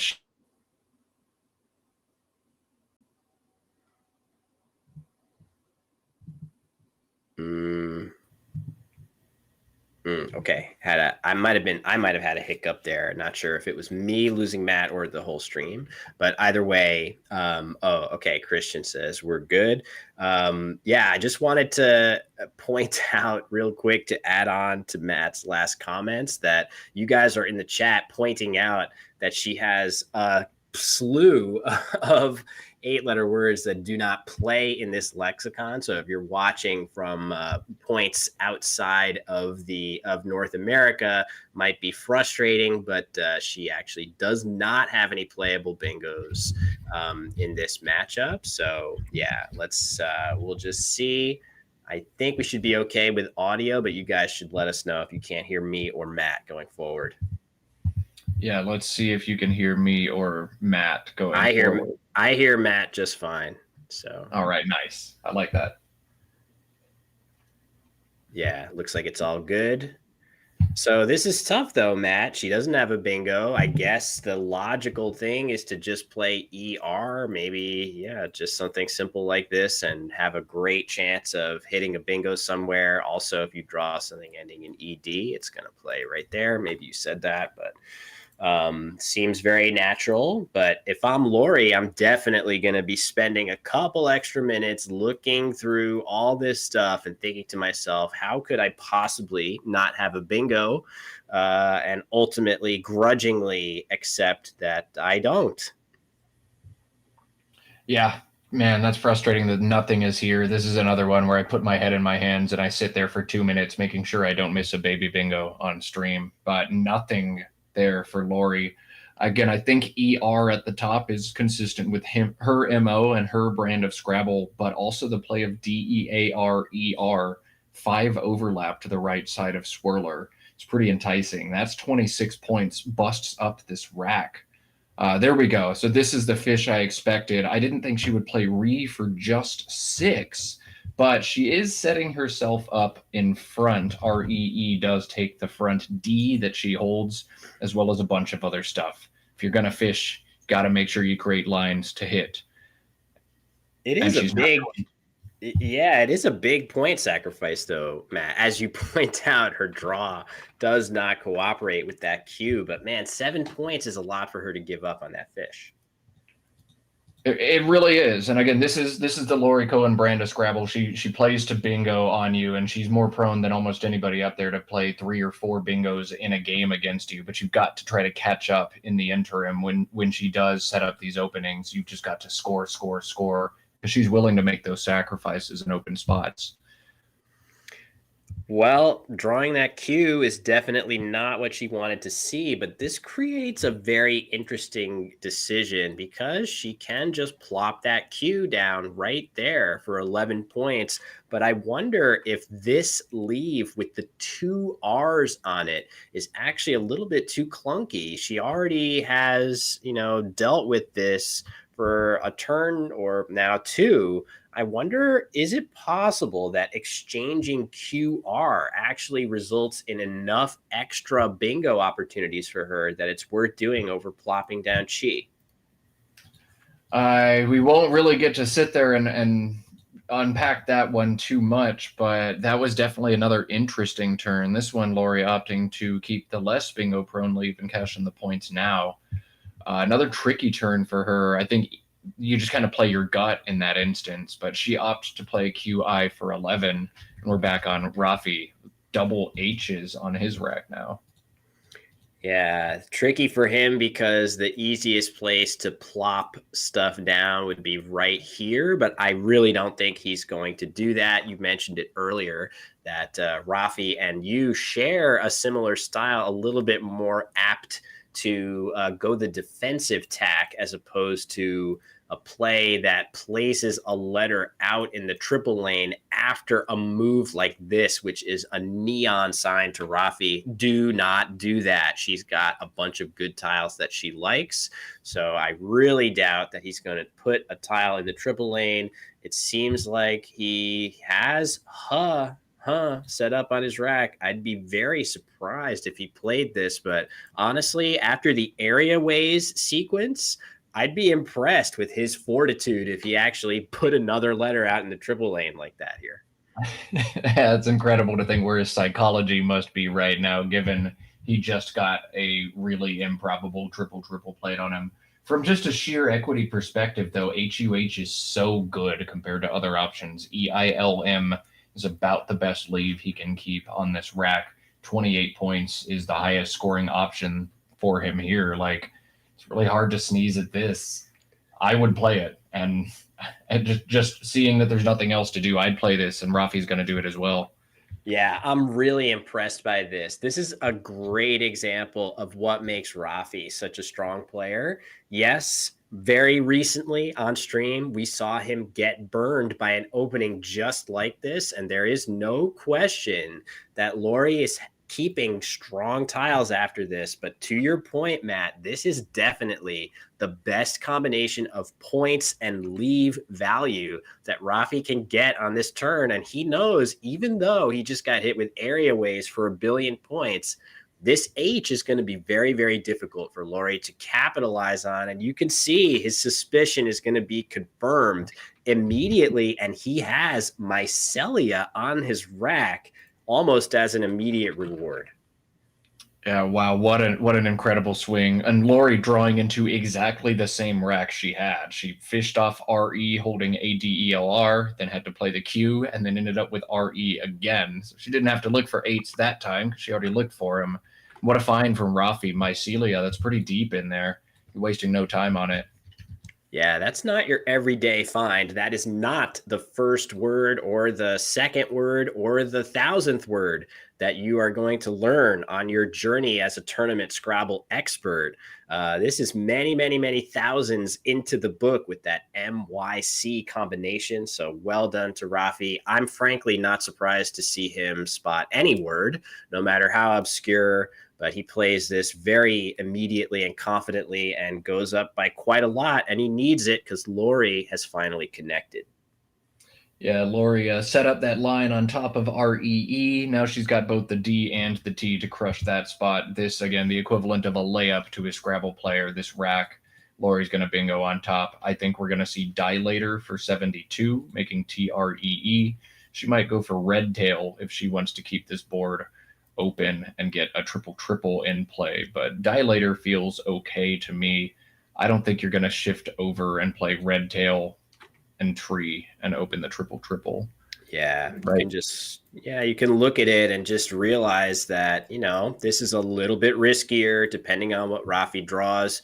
You can just get hit a little bit harder. I feel like this L maybe is a little bit easier to work with in the triple lane than the D would be here. Not quite as easy. I guess there are still a few things that can go in that spot, but the L can accommodate just a little bit more. You could see longer words with LV in them. DV isn't going to happen. LK, DK isn't going to happen. So definitely a little bit more flexible. I do expect to see Dilator unless she has a compelling reason not to. But yeah, Mycelia, like we said, not the first 1,000th word that you're going to see on your journey to become a top Scrabble player. But Dilator probably is in that top group. As you said, Matt, kind of closer to a layup for players like this. All right, so she's opting to leave the rehook in space, maybe trying to go back there later. She's going to leave just a few points on the board to make this play and keep the board alive a little bit longer. This play is retailed for 68 as opposed to the 72 pointers on top. This feels fine. Yeah, it's not so many fewer points, only a 4-point sacrifice. So if Lori really feels like this is a board that she feels more comfortable making a comeback on, a 4-point sacrifice is easily within a normal range to make in order to continue that comeback further. So curious now, Rafi, as immediately he put his JUB in order. Maybe he's thinking about playing Juba here.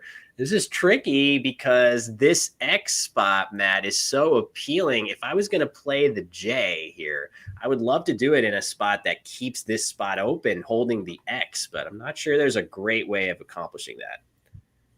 Jibs and Bree at the top of this board is actually doing very well in a simulation. You wouldn't think to hold TXU, but you just crush that spot next to retailed very often.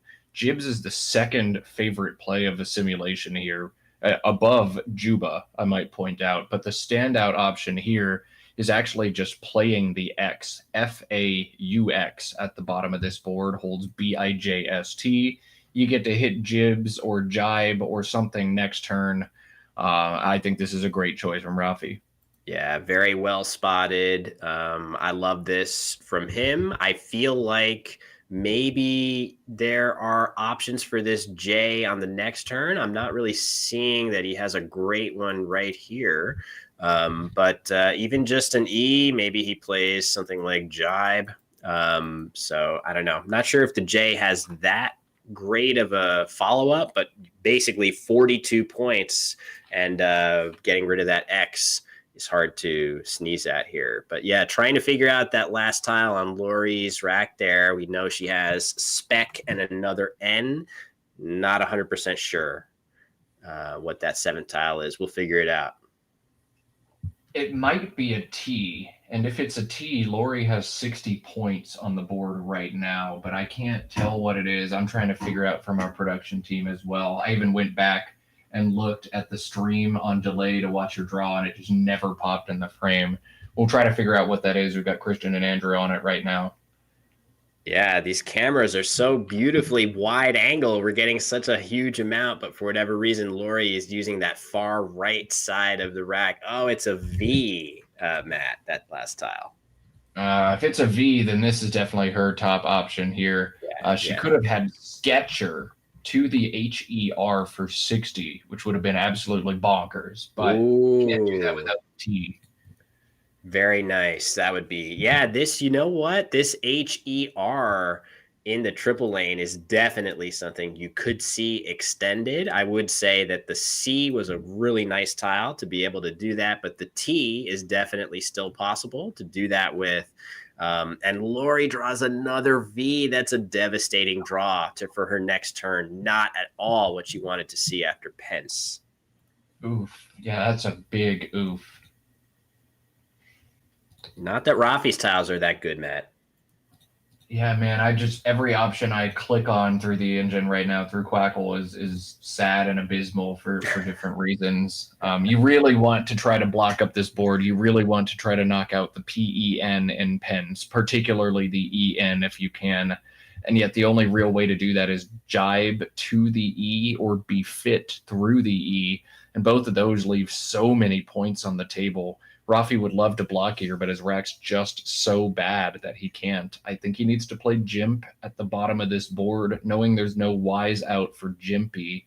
I think you just take equity and see where BFT takes you. There are a ton of A's and a ton of O's to be drawn. So whatever play you make, just assume that you're going to draw a ton of A's and O's and see how it synergizes from there. Yeah, it is worth noting that even though this looks even, you might be looking at this and saying, oh, well, it's a nice even mix. It's not vowel heavy. It actually is technically still kind of vowel heavy. If you think about it, the Scrabble tile set consists of the 2 blanks and then something like, I forgot whether it's like 56 consonants and 42 vowels. It's something like that. So the natural state of the Scrabble tile set is consonant heavy. So this late in the game, if you see the 2 numbers are equal, it actually represents a relatively large amount of vowels still left in the bag. So making a play leaving 4 consonants, no, definitely not foolproof. Rafi could draw 3 consonants from the bag with ease, but it's not quite as toxic as it would be in normal conditions with that starting ratio of vowels and consonants in the bag.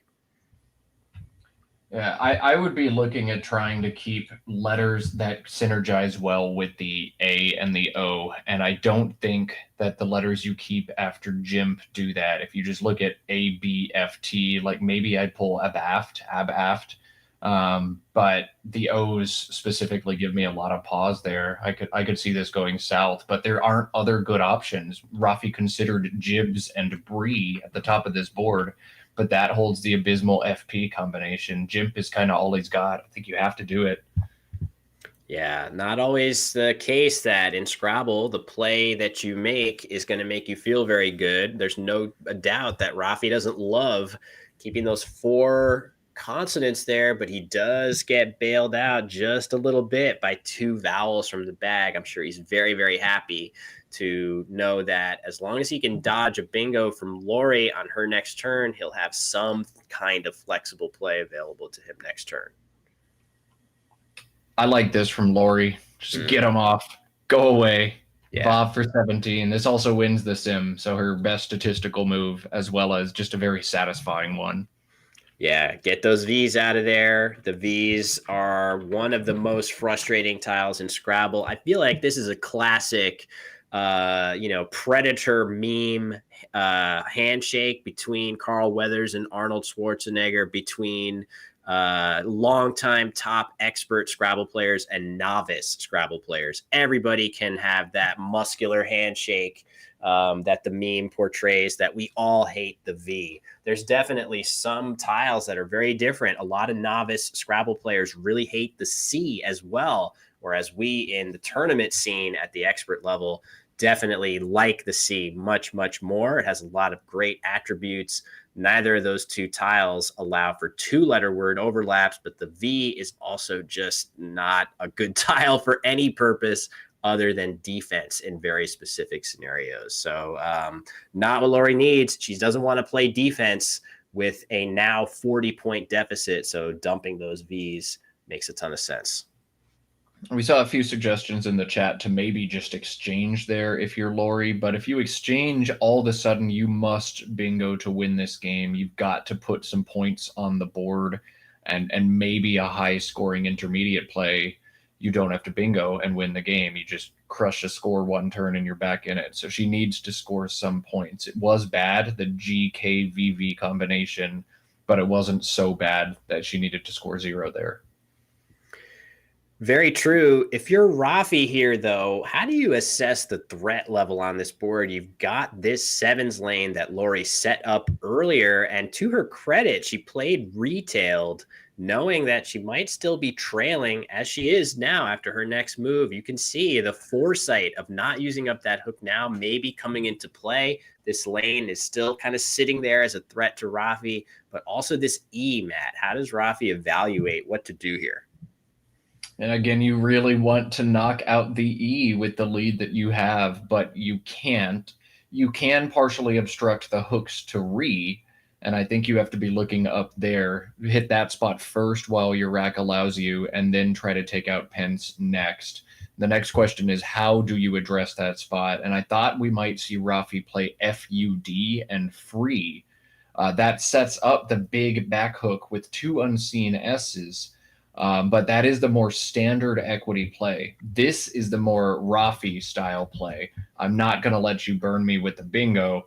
I'm not going to open that spot at all. I'm not going to let you get lucky. I'm going to minimize the volatility. I love this decision from Rafi. Again, a play not a lot of people make, but one that I think maximizes your odds of winning this game of Scrabble. It is a much more controlled play. I knew as soon as he played it that you were going to like it because it very much lines up with that ethos of rather than put my pedal to the metal and go for offense, I'm going to try to take things away from my opponent, take away that easy 7s line. Makes a lot of sense with all the hooks that still can play on top of Re. That are still not only the T's for tree, the D for Dree, the F, the G, so many hooks to this word still on the board, and Rafi has taken them all out. Looks a little dangerous to make this Z hook, but in fact, doesn't seem like there's really that much that Lori could have with AZ in this spot. There is no SAZ in this lexicon, so it's kind of a phantom Z spot. Doesn't actually hurt Rafi that much to make, so I like to play a lot as well. Wow, yeah, that's so safe from Z options. Even with a ton of A's unseen, it's just not there. This is about the worst you're going to get punished. And there it is.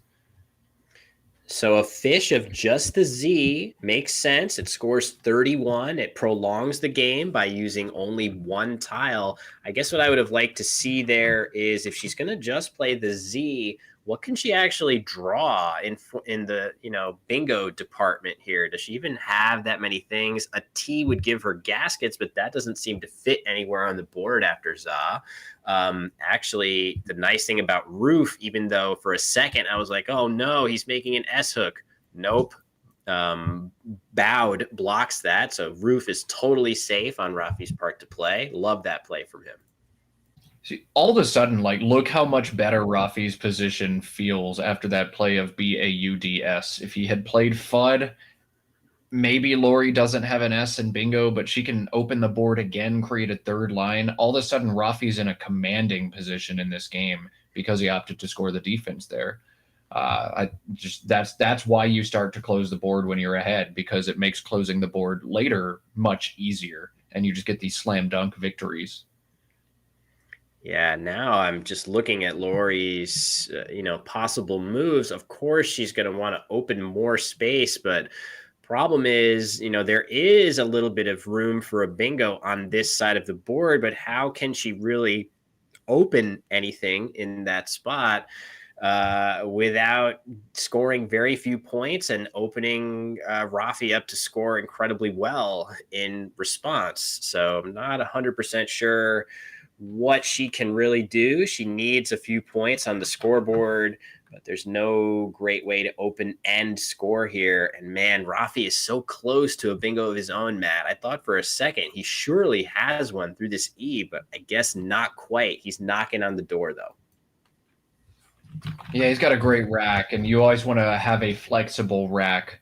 You expect your opponent to try to open the board and bingo. You would love to just pounce on that bingo line and end the game. So while he doesn't have a bingo this turn, he has to feel great about being in range and trying to stay in range this game for whenever Lori does inevitably open this board. I don't know what she's going to do that, though. Like, all of her options are really sad. She can cash one of her 2 S's and backhook Roof to try to create a line on the right side, but that just seems like you're asking to get destroyed there. There's nothing that is open enough that you actually threaten big plays, but also closed enough that Rafi can't just destroy you in that spot. You can't play Ags, you can't play Kegs with a ton of unseen A's. There's really not a good Roofs play that I see for Lori that does anything productive. Do you see anything here? Finding something in the Roofs spot looks brutal. Good suggestion from chat, maybe of just playing Kegs and Story, given that you've got 2 S's. Rafi used his last S. Wasn't the last S unseen to him, but now Lori knows she has the last 2 in the set. Yes, there is also a blank available, but Kegs does have the nice attribute of setting up your S hook in Skegs in a way that is going to be, at least it forces Rafi to block it. The scary thing, though, is I really worry about what happens if Lori plays Kegs and Rafi just responds with pretty much any normal play into the K of Kegs. Doesn't that look kind of like game over, Matt? It does. Yeah, it really does. It's tough. I really don't know what she's supposed to do here. Is it possible that the situation is so dire that you need to do something like ski right here, SKEE, or maybe just ska or something like that in that spot? It seems a little crazy. She's going to go ahead and just play KAS. This is a tough one just because she doesn't have a vowel to play alongside it or atop it, which Rafi has in the O for Okas. So I don't really see anything I like that much better, but I don't think this would be my play either. Yeah, nothing feels great there, but Kegs and Story feels like the best way to try to put it together and just create another line up top. But I don't know, just a tricky situation for Lori. I think she needed to just draw the bingo like 2 turns ago before this board dried up. Yeah, I don't know. I mean, it could be okay just because if you force Rafi into making a play here, maybe you can get lucky. And with just look at the composition of the unplayed tiles here, right? Isn't it crazy? It's really, really low point. There are almost no high point tiles, no tiles more than 3 points are left to play. And even then, it's just the M from Rafi's POV. And maybe Lori is realizing that either Rafi has a play here and I get a play through this E, which is very possible, or maybe if he plays something with Okas, the resulting letter in this spot literally has to be a decent bingo tile, and maybe I have non-zero chances of playing something there. So I'm starting to like this play a little bit better just based on the precise situation that she's facing. It's still a really, really tough position, though. Yeah, you're grasping at straws in that situation, but you do give Rafi a tough decision here. And if you're stuck at the end of the game and all of your options seem poor, just think which one makes my opponent have to think hardest the next turn, because maybe they'll mess up. And I think this makes Rafi think, do I address the triple word at the right, which is less likely but more threatening, or do I address the E and the N and pence, which are more likely to be hit, but those bingos probably don't beat me all of the time. In fact, probably don't beat me most of the time. It's a tough decision for Rafi, one that I think he'll probably end up getting right. And by right, I mean I would play as long as possible over by the K and the A, I think. I'd play something like Nodal here, but it's a tricky turn for Rafi. I don't know if playing on the right side is right yet, but I'd be looking to go long, just pull a bunch of these one-pointers out of the bag. I'd try to keep as many consonants as I can, and I'd not lose to a 100-point Hail Mary that Lori could have on the right side. Yeah, I agree. I think the right side now becomes the spot that Rafi has to address. I think the E on this side of the board, what happens, right? You bingo into the E as the final letter of an 8-letter word, and you get a triple to hit at the top, or you play something a little further down and you get a triple to play parallel to most of the time. So I do feel like playing on the right side to minimize those absolute disaster scenarios makes a little bit more sense. He's going to play Tidal. That makes sense to try not to draw duplicated I's on his next turn. I think the engine wants him to play Dotal there because his odds of drawing a G are so high to get that ING combination, but that doesn't really matter to him here. Rafi doesn't need to bingo again. He just needs to make sure that he doesn't allow Lori to bingo. So admiring his rack leave, not important. I think it's fine for him to minimize the worst case scenario, and duplicated I's would probably represent that. Yeah, I mean, this is about as bad as it's going to go for Rafi. You draw a bunch of vowels, but you're still in good shape. That rack is still flexible enough that you can hit back. You can stack any bingo Lori might have through the E and probably still hang on and win the game. So I like his decision to cash in points, play long, rush to the end, and nobody's even home for Lori. She doesn't have a bingo here. But that was a tough turn for Rafi, and one that I really like the way he approached. I feel like there's a surprising number of tiles still left here. Doesn't it feel like there's been a lot of moves in this game, and yet we still have 9 tiles in the bag? Feels like there's been a lot of game for us to analyze here, and yet there's still a bit more to go. From Lori's POV, she has to be happy about that. Yeah, man, I feel like we should be at the end of this one too, but there's still 9 in the bag for Lori. The problem is, even though there are 9 in the bag, there's really not opportunity left in this game. She's going to do her best, set up egos in front of just GOS, and pray that she hits a long shot bingo. But Lori has very little shot in this one. Well, I mean, that it's definitely after Rafi's next play, it's going to make a really nasty board for her. But that blank is still lurking, and she has found it. She literally just drew, essentially, what did she play? GOS leaving GEEN, and she drew GO blank. One of the rare times that you play GO, draw GO, and play off an S as well, but your rack improves. So that being said, it's still going to be tough because we know how good Rafi is at manipulating the space on the board. And I just don't see that there's any way he won't make a really good defensive play here.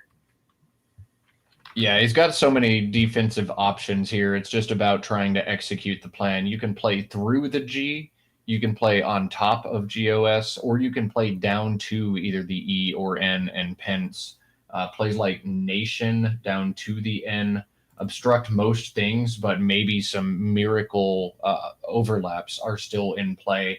And with the pool as good as the one I'm looking at for Rafi, miracles might happen. So I'd be looking to play on top. And Nation for that one, right? E-hook.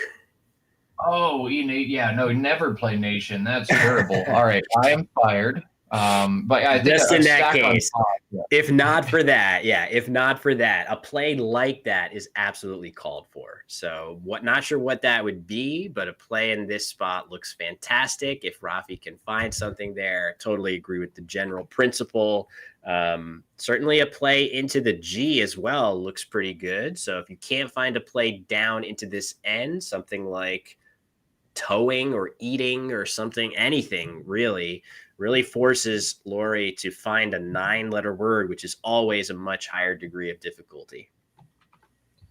Rafi does have Tayinier down to the E in pence, and in theory that probably survives most things, but Rafi can't play 6 tiles here. He's looking to play 4 or 5. 6 would empty the bag, and if Lori does have a bingo, he might actually lose.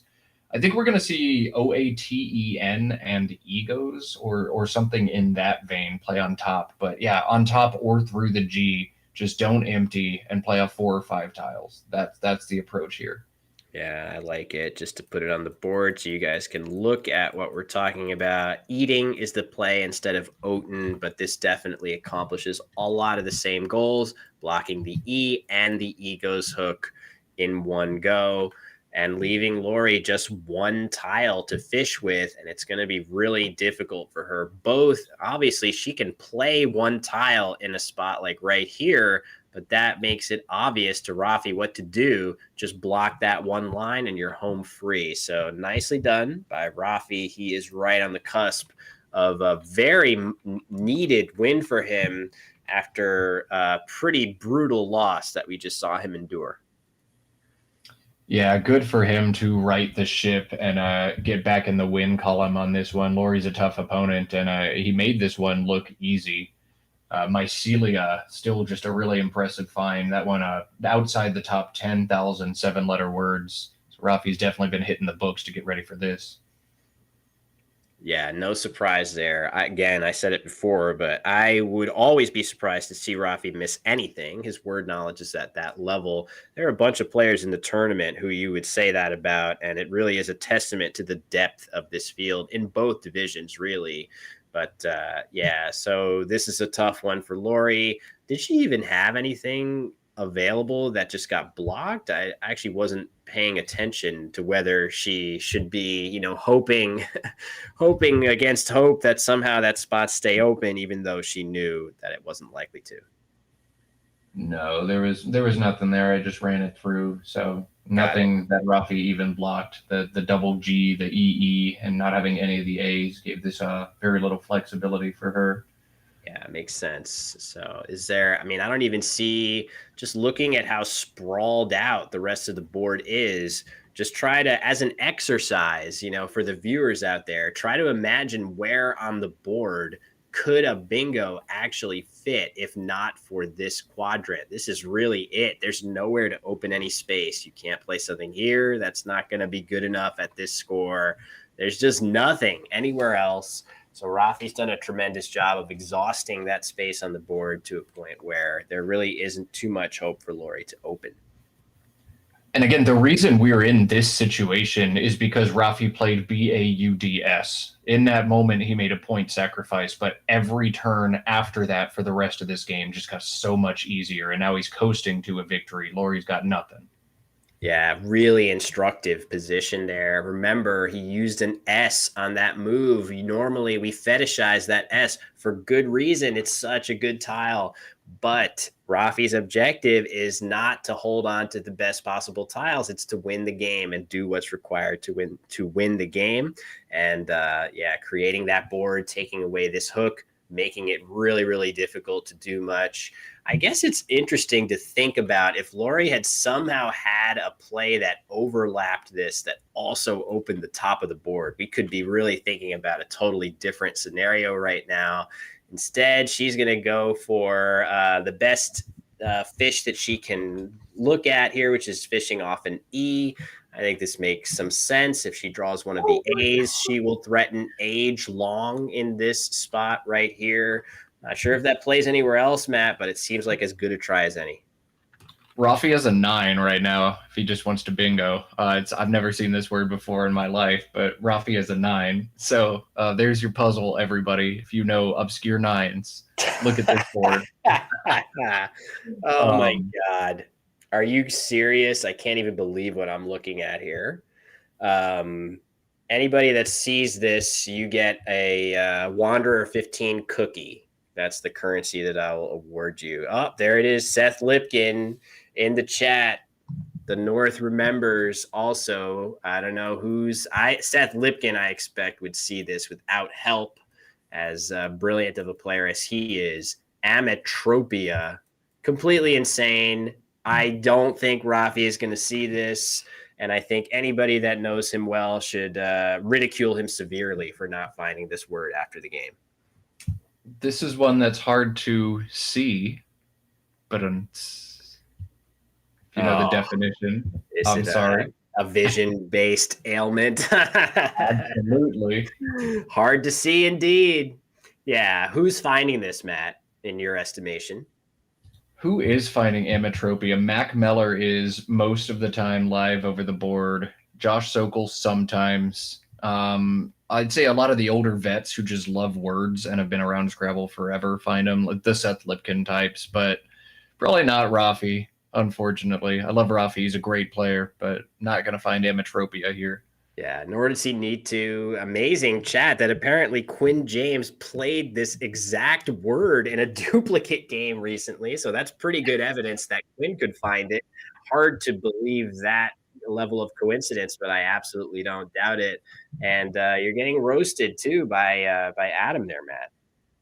I deserve all the roasting all the time. So keep on taking your digs. I'll be here. That's not actually a roast. That's just also a dad joke. So we're fighting fire with fire. Absolutely. And I'll do that all day. Yeah, you'll never back down in that battle of punning. And all right, Amrita, looks like it's going to be the play for Rafi, which, if not for Ametropia, that is right at the top of his best endgame plays. This does everything he wants. It blocks the bingo that Laurie could have here of age long, maybe some other stuff, and doesn't give her anything back in return. So nicely done once again by Rafi Stern, stemming the tide here against him. He lost 2 in a row, but he is about to get off the schneid here. And depending on, it looks like Jackson Smiley losing his previous round. I'm trying to figure out who he lost to. Jim Sherrill. Nice win for Jim against Jackson, I should say. That means Rafi will rejoin, reassume his position of first place after this game. So it is a marathon, not a sprint, Matt. It's very difficult to go wire to wire in one of these. Now, there are just so many talented players, and you're bound to drop games. Even Nigel Richards loses games of Scrabble, and if you lose a couple in a row and somebody behind you wins a couple in a row, they'll catch up. But all you want to do is be in striking distance, and then whoever gets hot at the end of the tournament is generally the one who takes it. Rafi's got to be pleased that he was able to get it back on track here. Laurie's found her best endgame sequence of aging, and Rafi's going to go out with this O to give us a final in this one. Hang on. What's We up? are missing a tile. There's a tile in the bag right now, isn't? No, there's not. My No, I clapper's- have it okay. Yeah, I have this as correct. So I have the final score as 412 to 332 with Lori having EO, which makes sense, I Yes, think. yes. So yeah, solid 80-point win. I think all is going by the book here with the tiles. And yeah, maybe we'll see what they have to say about the game. I might have missed a bingo earlier. Is Derailer good? Derailer. I don't think so. Derailer. It's you know, it's a common rack. I should know. Yeah, I don't think so. But I couldn't pull the trigger on it, so maybe that's a good thing. Yeah, I'm pretty sure that's a No, it's not good. Okay, there's nothing in That it. was when you played her. Yeah, one of those. I had very similar like racks that looked like larder or stuff like that. So I'm sure I missed something. But I'm sure they'll point it out. Gross to draw the Q with the fish. Yeah, Like that was. I know. I think I for me. kept LADER and I drew RQ. So that was kind of not fun. But I was happy to draw that at the end. But Oh, was that I- your final I- draw? no, it was. I mean, it was. No, actually, I had it for a little bit. I didn't write everything. A few turns back. Okay. So I was opening and hoping something would work out. But the G's were not. Yeah, you got I'm all not the good. G's. The G's are not good when there isn't a spot flying. No. But I actually, right after I started eating, I was thinking maybe I should have played towing using AA just because TTEING, like that. I think the T is worse there, and I wasn't even thinking about like. In my head, I was like, I'm not gonna be able to figure out what 9 is harder. But after, I was like, you know what? I think the G's here might be a little worse. But now I get it. Yeah, maybe I missed something. I'll Probably not watch with it. G's. But yeah, I kept looking for like words with like gene or something with gene or Oh yeah. because all the E's and G, but yeah, definitely Just came to mind. I'm lucky that you missed the trips along the bingo and then you like this and this and Yeah, that was really nice. things. That was. That's 100%. 100%. That's good, right? Yeah. I mean, I like it looks very never familiar, 100% but on anything, but like 99%. double check. Yeah, I feel like it takes like an N. Yeah, L or N. Kind of those. Yeah. That's a really nice one. Fortunate. Yeah. This was like I wasn't that thrilled about it, but I mean, you never have to blank when you fish that. It's like almost impossible to figure out the blank. It just doesn't make sense. Yeah. So you're gonna, unless you just drew it, you're gonna have to hit a natural through the H there. So I'm not that worried about it. And I don't think you really ever leave the C when you do that. The C was the tile that made it easiest to triple through the H. I thought. Yeah, So, that's and smart deduction there. the only I mean, it left the best lead at scoring those points, and it took out that, which seemed more of an issue than the free triple double, which is not going to happen in 2 games in a row. Yeah. Yeah, it's well played. I'm sure I made some mistakes, but it was I mean, you were struggling through some tough spots for sure. Yeah. I don't know what to do. I was trying to figure out like how to open the side of the board, and I don't know if that was too dangerous. Well, I mean, it made me play here. I mean, I didn't have. It's not that amazing of a lane, but there are a lot of A's stuff, so it's not that far fetched to have to end a bingo and A's somewhere. Yeah. But it helped me a little bit because I didn't have a good way to score and block that part of the board.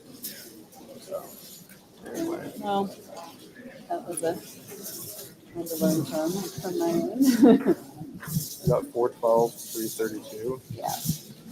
All right. Sounds like they're wrapping up that discussion there. Maybe we'll kick it back to the booth and some, again, as always, very interesting insight from both players. I feel like Rafi's rationale for playing there stands out to me, Matt.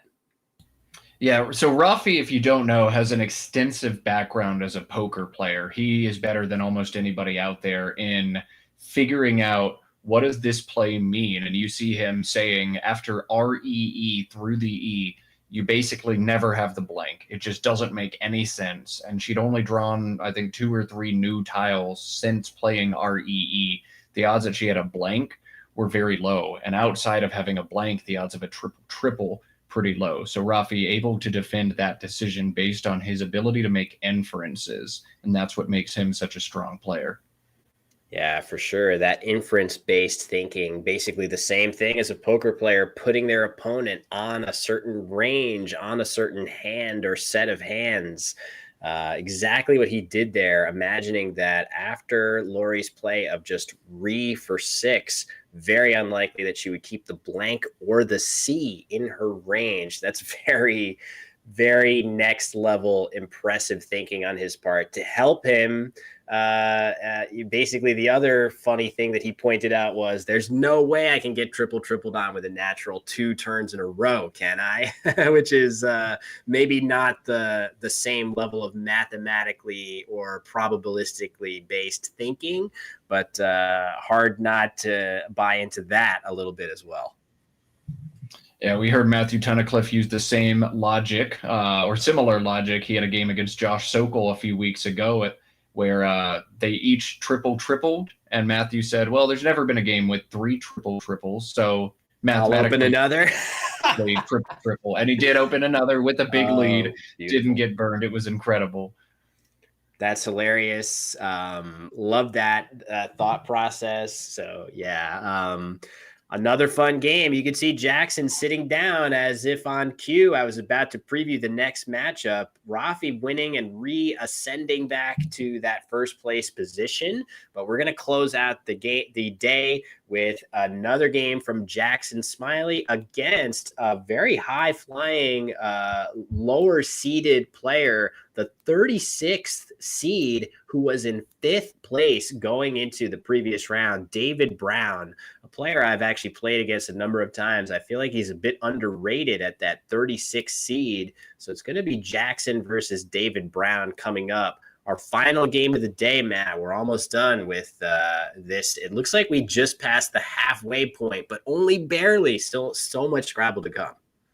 And we're still living on a prayer. Well, I mean, maybe literally in my case, just a prayer that I could continue to consume enough honey to probably, slay even a queen bee or something like that, but to keep my throat intact. But in either case, last game of the day coming up. It'll be Jackson Smiley versus David Brown. Just a quick break to reset before we come back with that game from the 2024 Word Cup.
think it just did a quick cut. Yeah, we're all good. Thank you very much. We're back from break here. Jackson and David ready to get going. This is a first time experience here in this tournament for David Brown as they exchange the handshake.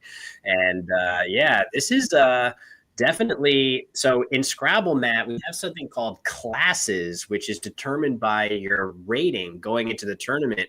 David Brown is not only not in class A with the top dogs like Jackson, he's not even in class B. He's a class C player based on ranking, and yet he is in 5th place going into this game. Yeah, I think part of the reason we're seeing David Brown have the success he's had is what you teased before the break. He is underrated. I've seen him play some crazy words before. I've seen him play some very technically sound Scrabble. His rating, oh my God, ooh, woo, howl, and he sets it up immediately. Great. His rating is definitely not accurate, but still impressive for any Class C player to be up with the Class A dogs. Yeah, for sure. I'd agree with that. I feel like I've played him a couple times and he's always impressed me in those instances. I just want to rectify what I just said. His rating actually, sorry, his ranking in the standings coming into this game, actually not 5th, it's 3rd. He's in 3rd place behind Rafi Stern and Jackson Smiley. So an absolutely incredible performance by the 36th seed to be hanging right up there with the top dogs. Let's see what he can do with this very no player, no matter what their ranking or rating, is going to do very well with this rack. No, and it's going to be, I think, the tail of the game. You look at Jackson, he's got an easy baby bingo on his rack, and David has Drek over here. I can't stomach the idea of playing through this rack, and yet HOWL holding Uwu is 25. I don't know. That the play actually sims on top, but exchanging feels so fine. Yeah, I mean, I'm not quibbling at all with the decision to exchange, and looks like David with a little bit of a smirk there, as after he exchanges, Jackson, after already having played Kudo, gets down Reglets, his only playable bingo, for 76 more points, and a lot is going to hinge on this draw for David if this game isn't going to be a potential blowout here. All right. Well, he's found much better tiles in the bag. AANNRTY is going to go a lot further than Uwu and some other Drek there, but not going to bingo here is David. So I think cashing in the Y as effectively as possible is what he's trying to do. And Trina might be the play. TRYNA through the R in Reglets opens up this board nicely. We might see that, or we might see just AY above Reglets for 28. ANNRT would be the leave there, though. That's a bingo or die leave. You think it's bingo or die time for David Brown here, Will? I mean, certainly at this deficit, bingoing in short order is definitely going to be on his mind. And, you know, unfortunately, he's got a nice play. Oh, I did it again. Let me make sure I'm drawing in the right spot. He's got a nice place for the Y, but he has no way of using one of his 2 ends productively in that spot. So, yeah, I do feel like he's going to have to get a little bit creative and sacrifice some points in order to maximize his odds of bingoing. And I'm curious which direction he's going to go. He's got a couple options here. Maybe my favorite is just rangy here. The thing I guess I don't like about this is that it cuts right through the heart of all these nice floaters. The thing I do like about it is it leaves ANT, which is very nice and balanced. And maybe if Jackson can't play that far through the R in response, you still have this E to potentially play bingos through afterwards. So maybe that's the best of a very ugly lot. And boy, there we go, Matt. Oh, tangy instead. I think these are very similar plays. Yeah, just kind of do one or the other. It doesn't really matter, but you have to choose your approach here. The short play holding 5-1 pointers, I don't think was the right option. This is a better idea for David. Don't want to obstruct the floaters, but at least you'll have them on one side or the other in most instances. Yeah, it makes sense. So back over to Jackson, who is not poised to run away with this yet with all those vowels. Yeah, not the best draw for him there. He's got to decide which of the threats on the board to address and how to do it. Man, there's a number of fun options here for Jackson. I think if he knows the 6-letter PERDIE, that does some fun stuff and puts a little bit of a word knowledge check on David, as PERDIE is just a 6. It takes no hooks at all. I like that, but Jackson opting for pride here instead pretty quickly. So Yeah, no word knowledge check, no trap set for the player from the bottom bracket.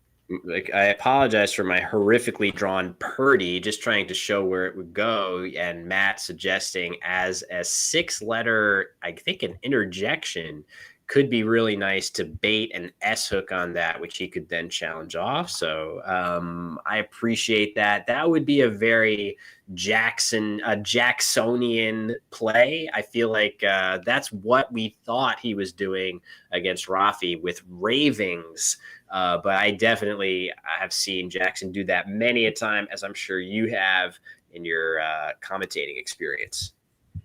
Yeah, he loves to set the trap and try to take advantage. That would have been a cool opportunity to do so, but he's opting for the less volatile route. PRIED is a play that you don't normally make in a vacuum, but Jackson doing exactly what we saw Rafi do last game, making an inference. Tangy, after spending some time, I think you're holding 1-pointers, and I think if I open this spot on the left side of Pride, you don't actually hurt me. So Jackson making a little bit of reading, rolling the dice because of the read he's picked up, and he's going to cash in the spot before David's able to. Yeah, it's nice the way things have worked out here for Jackson. That being said, there will still be openings after almost anything Jackson plays here. So yes, he is going to play Owie for a nice score, but this is still open. Maybe David can draw something ending in ED right here. Maybe he'll draw something that lets him open this lane. If he does that, I do expect Jackson to make a play in this area that shuts the board down incredibly effectively. What do we think about David's previous play of Van Men, by the way, Matt? Van Men holding DR. Yeah, we didn't really get to talk about that play, but one of the things Van Men does is close this board, and David is trailing big against someone who controls a board very well. It's a nice play in that it's a great word that sheds a lot of tiles from an unbalanced rack, but it is not a great play to keep this board shaped in a way that helps you catch up in this game. I think he's going to feel the consequences of that one all game. I think Jackson's about to build a great iron wall, and this one's going to be painful to watch. Yeah, I definitely worry about the future of the board after this play against a player like Jackson. I think I would have preferred a play just as simple as Vend right here. The reason I like that better, you're not doing anywhere near as much to obstruct these lanes the way that you are with Van Men putting the V out in space. Yes, this is here, but it would have been nice to have both options to make it a little tougher for Jackson to shut down. And long term, if you play Vend, this S hook is going to be really, really tough to block productively while also scoring any kind of points that you're happy with if you're Jackson. So yeah, that being said, Van Men works through the clunky consonant overload that David had on his rack a little bit faster. So yeah, maybe it works out a little bit better sometimes.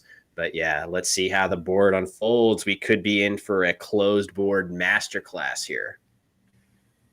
I say frequently on stream that it's those intermediate plays that differentiate players, and I think this is just a very telling example of why David has been getting better at Scrabble for sure, but still green compared to some of the top experts. I think he's going to learn a thing or two about intermediate plays as he watches his game unfold, but I think this one's going to get painful for him. Yeah, it's he has to do his best right now to try to take matters into his own hands. I just wonder, a play that jumps out for him, he's got that X, he's going to want to score with it. If he plays something like next right here, it does create an N and an E out in space, but he's going for next instead, which is a much more active play. but I do feel like this also invites potential shutdown plays parallel right here too. If Jackson were to have any, not sure what he has, if he can get away with it, but maybe just GEY here could be really devastating. Yeah, these are just so easy for Jackson to smash back. JIG through this I or GEY, just like close the board. Again, this is kind of the consequence of Van man. Like, there's nothing you can do now in this game. David needed to draw a bingo instantly, and because he didn't, there's just no shot for him anymore. We'll point out, chat was screaming about this, and rightly so, that Jackson had a really awesome option knocked out by that play of Gitja, GYTTJA. Oh my God. That would have been just fantastic. I bet he would have seen it too. But hey, having that blocked, playing Jig for 27, closing the board, building this huge lead, Jackson still has to feel great in this game. Yeah, I think the play of Jig looks really restrictive. And we should note that it's technically not impossible that David could draw a bingo ending in something like ATE or, something similar right here as a 7. Could he draw something starting with K, U, D, or O going across? Yeah, he could. But those are very, very difficult lanes to hit. They are so reliant on just the right draw, just the right amount of luck. And it is going to be tough for him to find a way to draw one of those. He could really use one of the blanks in a hurry, which would open up some of those possibilities for him. Instead, hasn't drawn a blank, but he has an S-mat. Verls looks sensible to me here. Yeah, you've just got to put tiles in space here. And the nice thing about this is that Jackson can't play a 4-letter word overlapping this to the left side, score a ton, and close the board. He can't overlap that V at all. So this is going to put Jackson in a tough position. Playing through the V is not something Jackson wants to do, as it opens the top of this board. This puts letters in space. This gets David some lines to try to make something happen. But he's still going to need a lot of luck. He's going to need a blank soon, probably, to mount a comeback here. Yeah, he's drawing 5 tiles towards it, so very much a possibility for him here, trailing by not quite 100. And Jackson doesn't have an obvious move that is super defensive, but I do feel like Unity is a move that's likely to come down for him here. This would make it impossible to bingo in response, unless you draw something starting in a vowel. That seems pretty nice. Another option, I guess, would be Truly here, but this invites plays into the Y that could be annoying. Imagine if David responds with a play that actually S-hooks through this Y, if he just plays something like that. And now Jackson will have multiple threats to deal with after Truly. That being said, if that is Jackson's play, I think it makes a good deal of sense here just to keep the scoring pressure on. He's probably thinking about Truly and Unity both, Matt. Do you have an instinct between those? They're both annoying for different reasons. Unity, and there are going to be these marginal lines that sit there all game, both on top and beneath the Y. And once one goes away, the other is still going to sit there in space, but Truly allows those easy plays down to the Y. I like Unity more because the bingos this seeds, A, probably need to start with a vowel, and B, aren't going to score a killer score anyway. This is what I would do if I were Jackson. I like it. Yeah, me too. I wasn't going to be super hard in favor of it just because, I really respect Jackson's ability to suss out the nuances between moves like that. But my gut was like, yeah, Unity is just a little bit tougher for David to play against. And I do feel like, oh, and look at that, reaping the benefits right away. I said this was going to be painful. Jackson's about to bring the pain with that draw. Yeah, and even crazier is that, we're talking about this being kind of a difficult lane to hit unless you can play a bingo starting with a vowel.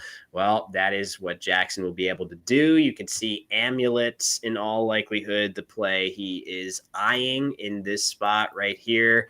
And that is going to be a tough one for David, who, he's had an amazing tournament to this point. I wouldn't really look at any of the moves he's made in this game and say, oh, yeah, he earned this. Like, Jackson is massively outplaying him in this game. From the get-go, he drew terrible tiles, and that's just going to happen sometimes. Yeah, he's really had no shot in this one. You got to feel for him. Like when you play against someone as good as Jackson Smiley and you have Uwu Howl and he has baby bingos, like you're probably just going to lose. It's going to be one of those.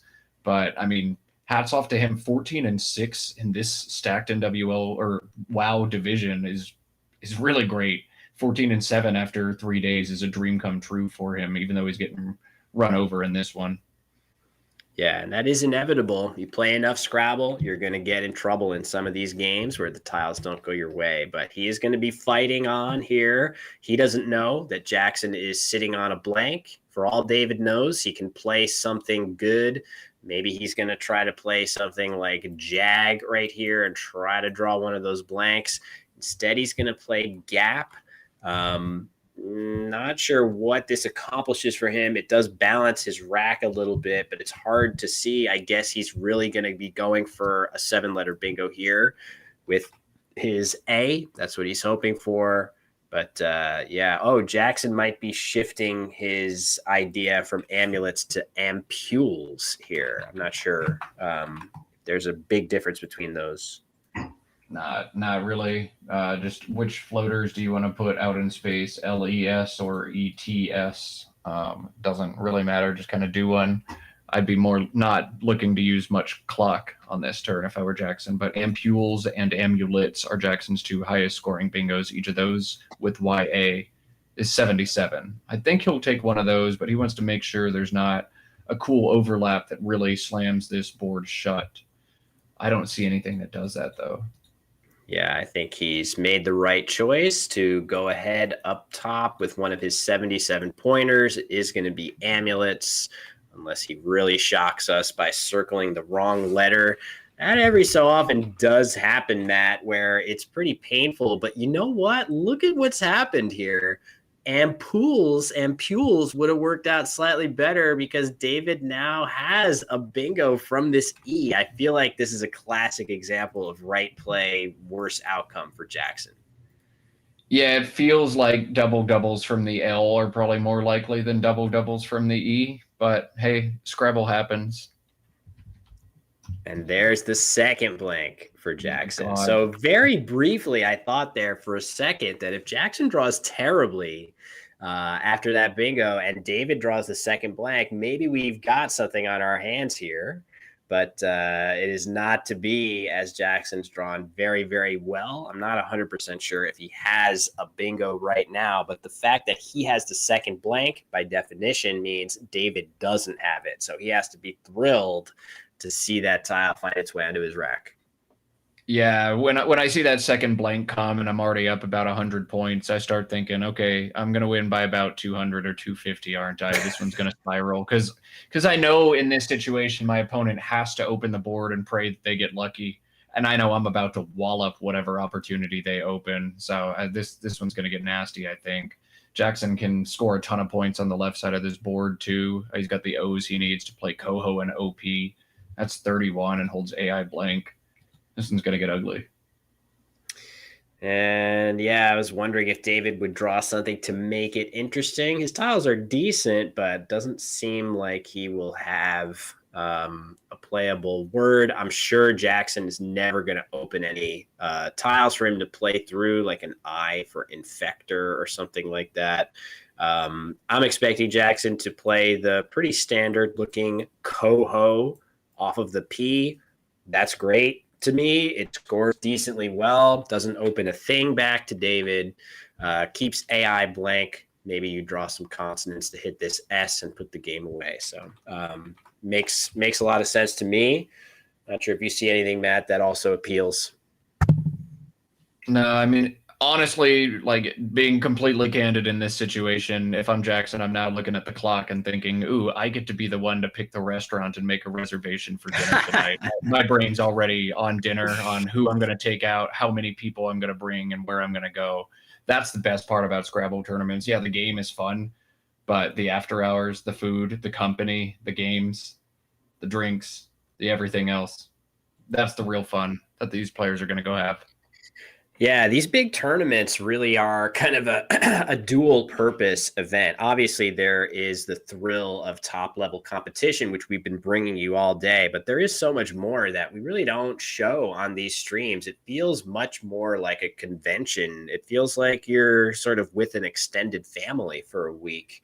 That's how I usually feel. And it's kind of nice too when you have a bad result, you can really lean into the fact of, yeah, well, I might not be doing my best at the tournament this year, but at least I'm getting to see all these people that are very dear to me for a solid week-ish. So at least that's what I've told myself more recently as my nationals performances have suffered, as Jackson does play Coho. But is that how you feel about these big events too, Matt? Yeah, it sucks doing all this commentary off site because I don't get to see everybody. And every time I'm watching in between games, just I see players walking around the playing room and it's like, oh my God, it's that guy. I want to go talk to him. Oh my God, I haven't seen her in forever. And no, I'm sitting at home talking to a camera and getting trolled in comments on a YouTube section. So. Yes. Actually, chat here has been on the whole extremely well behaved. Just want to not to jinx it. I know I shouldn't say anything, but you guys have been great. Really, really grateful for all the viewership that we've had over the last few days. And it's crazy to think we're going to do it all again tomorrow, another 7 days. And then finally, the climactic 3 games at the very end on day 5. There are so many. There's 10 more games of Scrabble to go. I feel a little bit fatigued. I actually feel pretty good considering that I have COVID right now. I feel like Scrabble is sort of keeping me, the fun of going through these games is keeping me afloat. Looks like David seeing Infector would go down on his rack there, but it's just wishful thinking. There's no spot for it. But yeah, I'm feeling pretty good, but playing in these events is so much more fatiguing too. Yeah, I mean, after you play 7 games of Scrabble, there are going to be days where only 2 or 3 of them are competitive, and you're like, what am I doing here with my life? But there are going to be other games where 6 or 7 are competitive down to the last turn, and you think very hard. And that is so taxing on your brain. At this tournament specifically, the Word Cup, a lot of these players played a bunch of games over the July 4th tournament. I think that was 27 games. And then many of them coming from the SPC in South Bend last week, another 31 games there. Like, the fatigue has to be real for anybody who's played in multiple of these major July tournaments.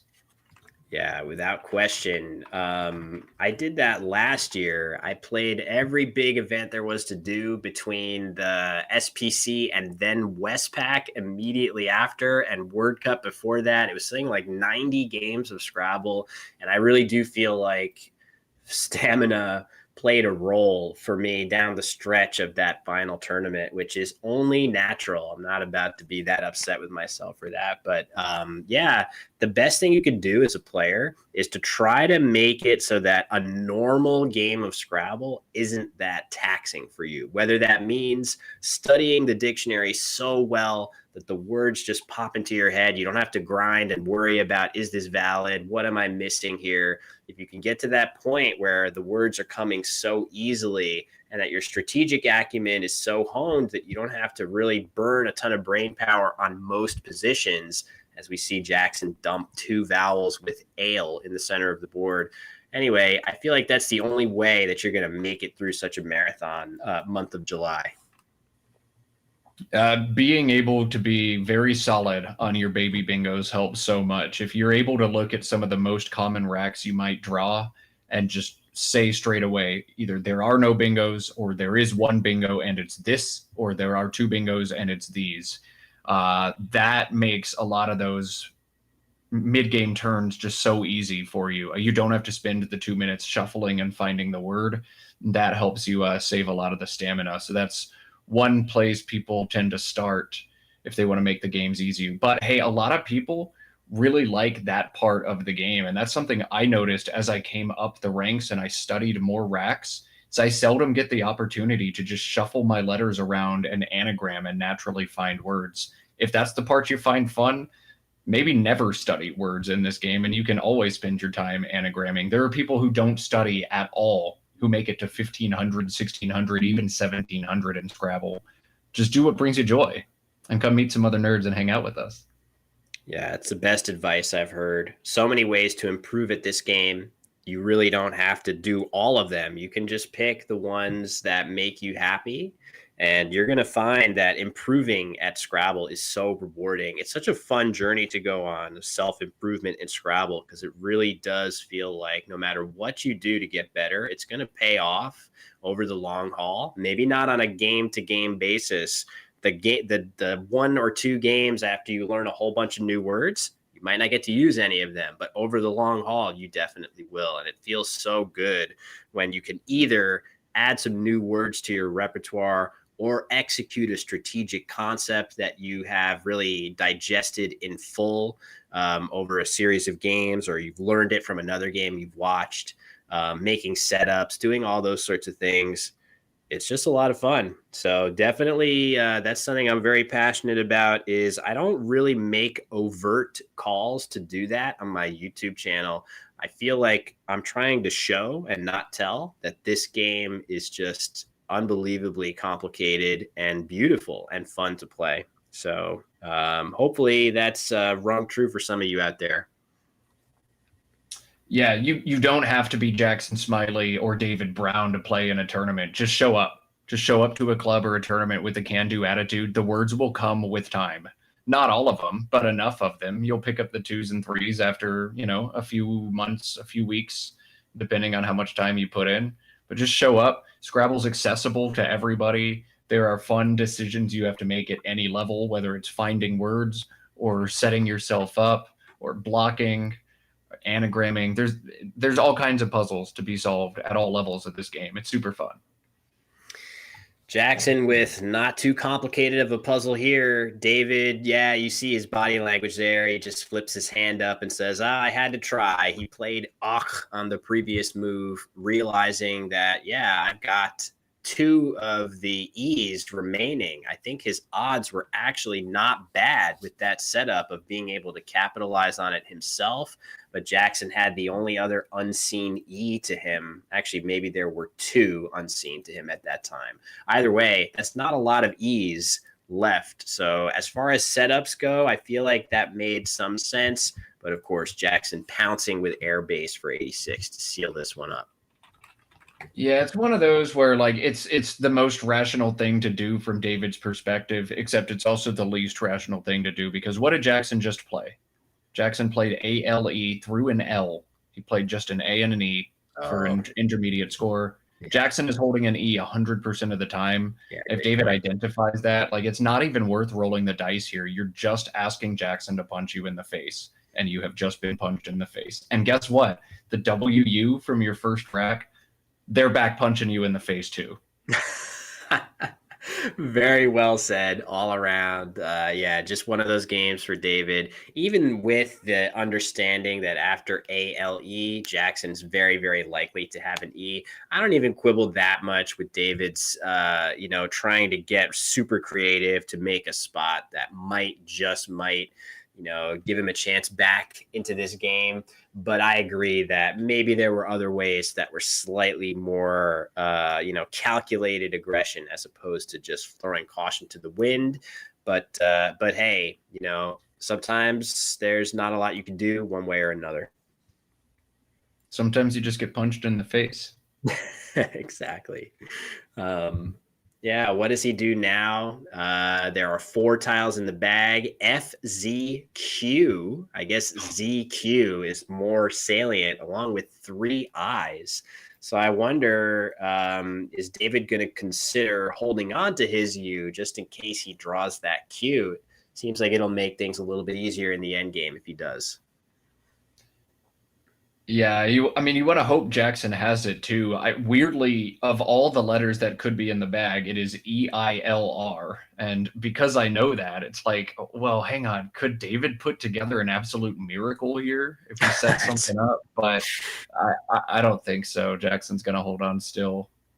That's hilarious. That is part of Scrabble. You have to play to your outs. So if I'm David here, I would think to myself, I'm down by 160 points here. There's no way I can win this game. But actually, if you somehow can catch Jackson with, QZ on his rack and bingo for 100 points. Now you're actually talking. Yeah, you're right. The score gap is a little bit too much. I don't think there's any way that Jackson isn't winning, even with the absolute worst case scenario. But it is your job as a Scrabble player to play to your outs. You have to figure out, how could I possibly win this game, figure out what that condition is, and go from there.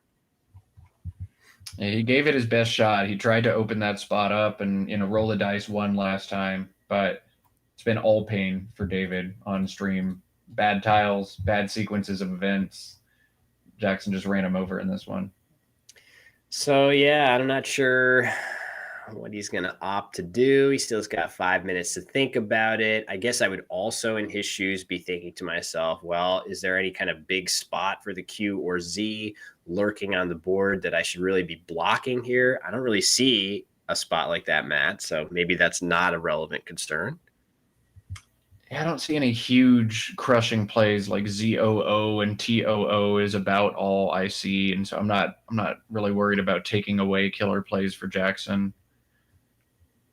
Yeah, I don't know. I mean, this is the definition of playing out the string. It's been suggested kind of a cool hook, if David knows it, could be to just play like Rue and re-radiate. That would at least be a little bit stylish. Maybe that's something he'll be considering. Yeah, not sure. It looks like he's getting ready to play Burr here. All right. This is at least a play that scores decently here. There's no S hooks to get pounded on. Seems okay. Yes, I think just kind of making moves in this situation is reasonable. I'm not going to tell you which one's the best one when you're losing by 160, but scoring some points, turning over some tiles, just give it one more shot. And we'll see. There's some good draws in there for him.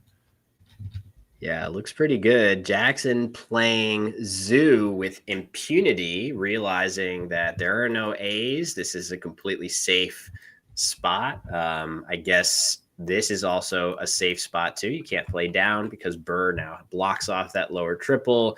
And Jackson has a couple different places he can play his Q, so he doesn't have to worry about that either. Makes sense to me. And now we're into the final end game of our final game of day 3. Matt, this has been a pretty banger day of Scrabble overall.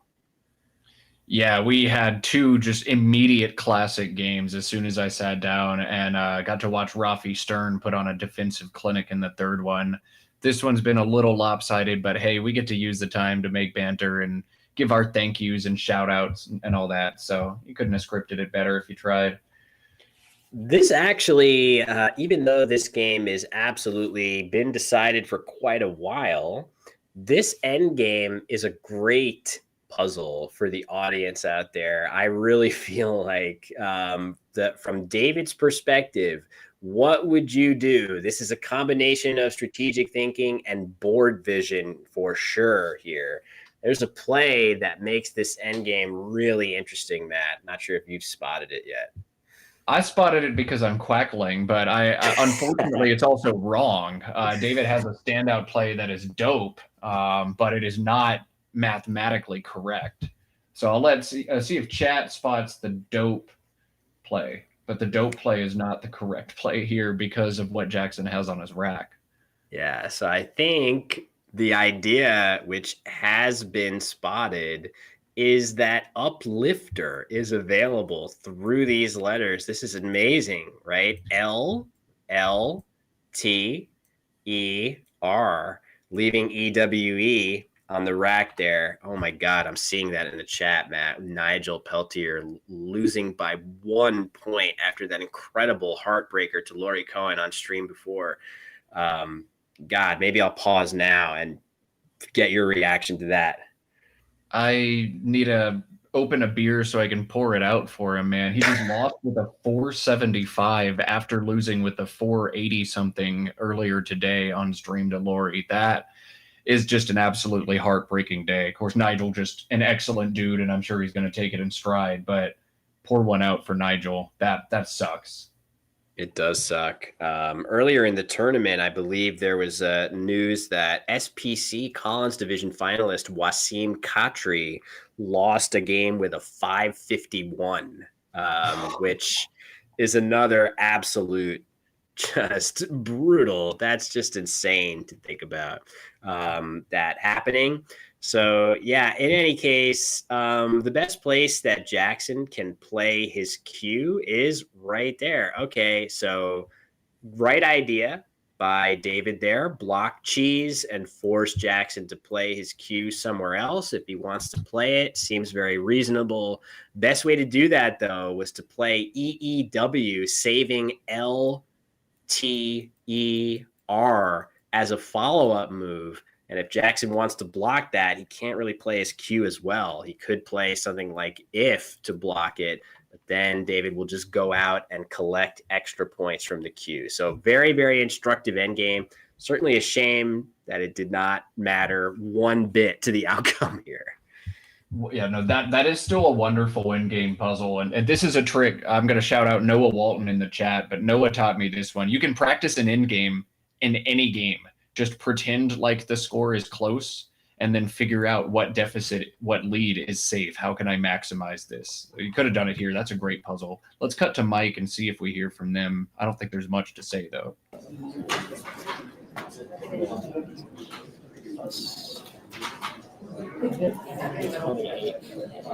Oh no, 38. Did you sell at 280? I had me at 282. 113? No, I had 150. Okay, so 20, 37, 67. Oh, that's where it was. 39%. 6 would be 190. 256. 280.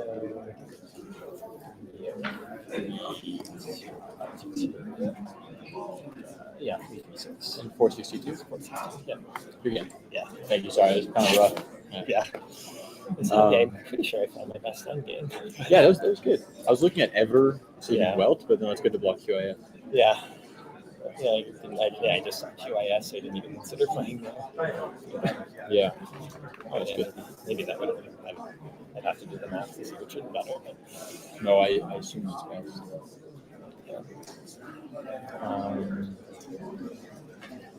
Yeah, not much to say. yeah. Just try to give myself a chance. Yeah. Just have when you need it. Yep.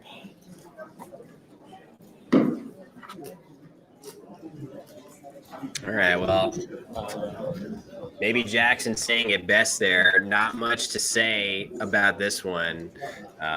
Seems like the players are likely to just submit their scores, so maybe we can kick it back to the two of us and we can say our final thoughts about today's games. But yeah, Matt, you said 2 instant classics to start the afternoon.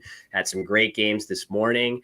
And we get to do it all again tomorrow for day 4. As the numbers get higher of what day it is, the games get more tense, more on the line. $10,000 at stake for the winner in both the WoW and Collins divisions. That's a lot of money to win playing Scrabble.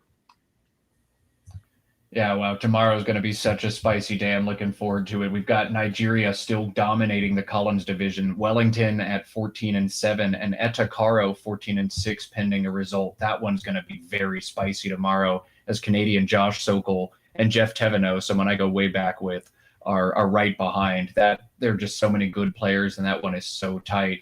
This NWL field with Rafi losing some games today is also going to be very tight. Tomorrow is going to be a pressure cooker of a day. Yeah, couple more results to get in there, but I think rather than wait for every last result to come in, we're just going to give you guys a little bit of a recap tomorrow morning once we get going. Same time, same place.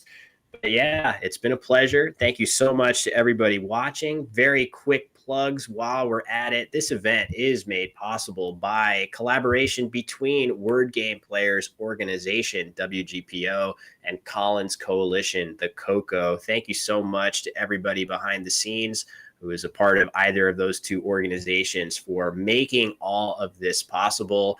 Definitely having a lot of FOMO on my part to not be there. But as Matt and I were saying, this is the next best thing. So with that, we're going to sign off from day 3. Like I said, back same time, same place here tomorrow for day 4 from the 2024 Word Cup. Bye.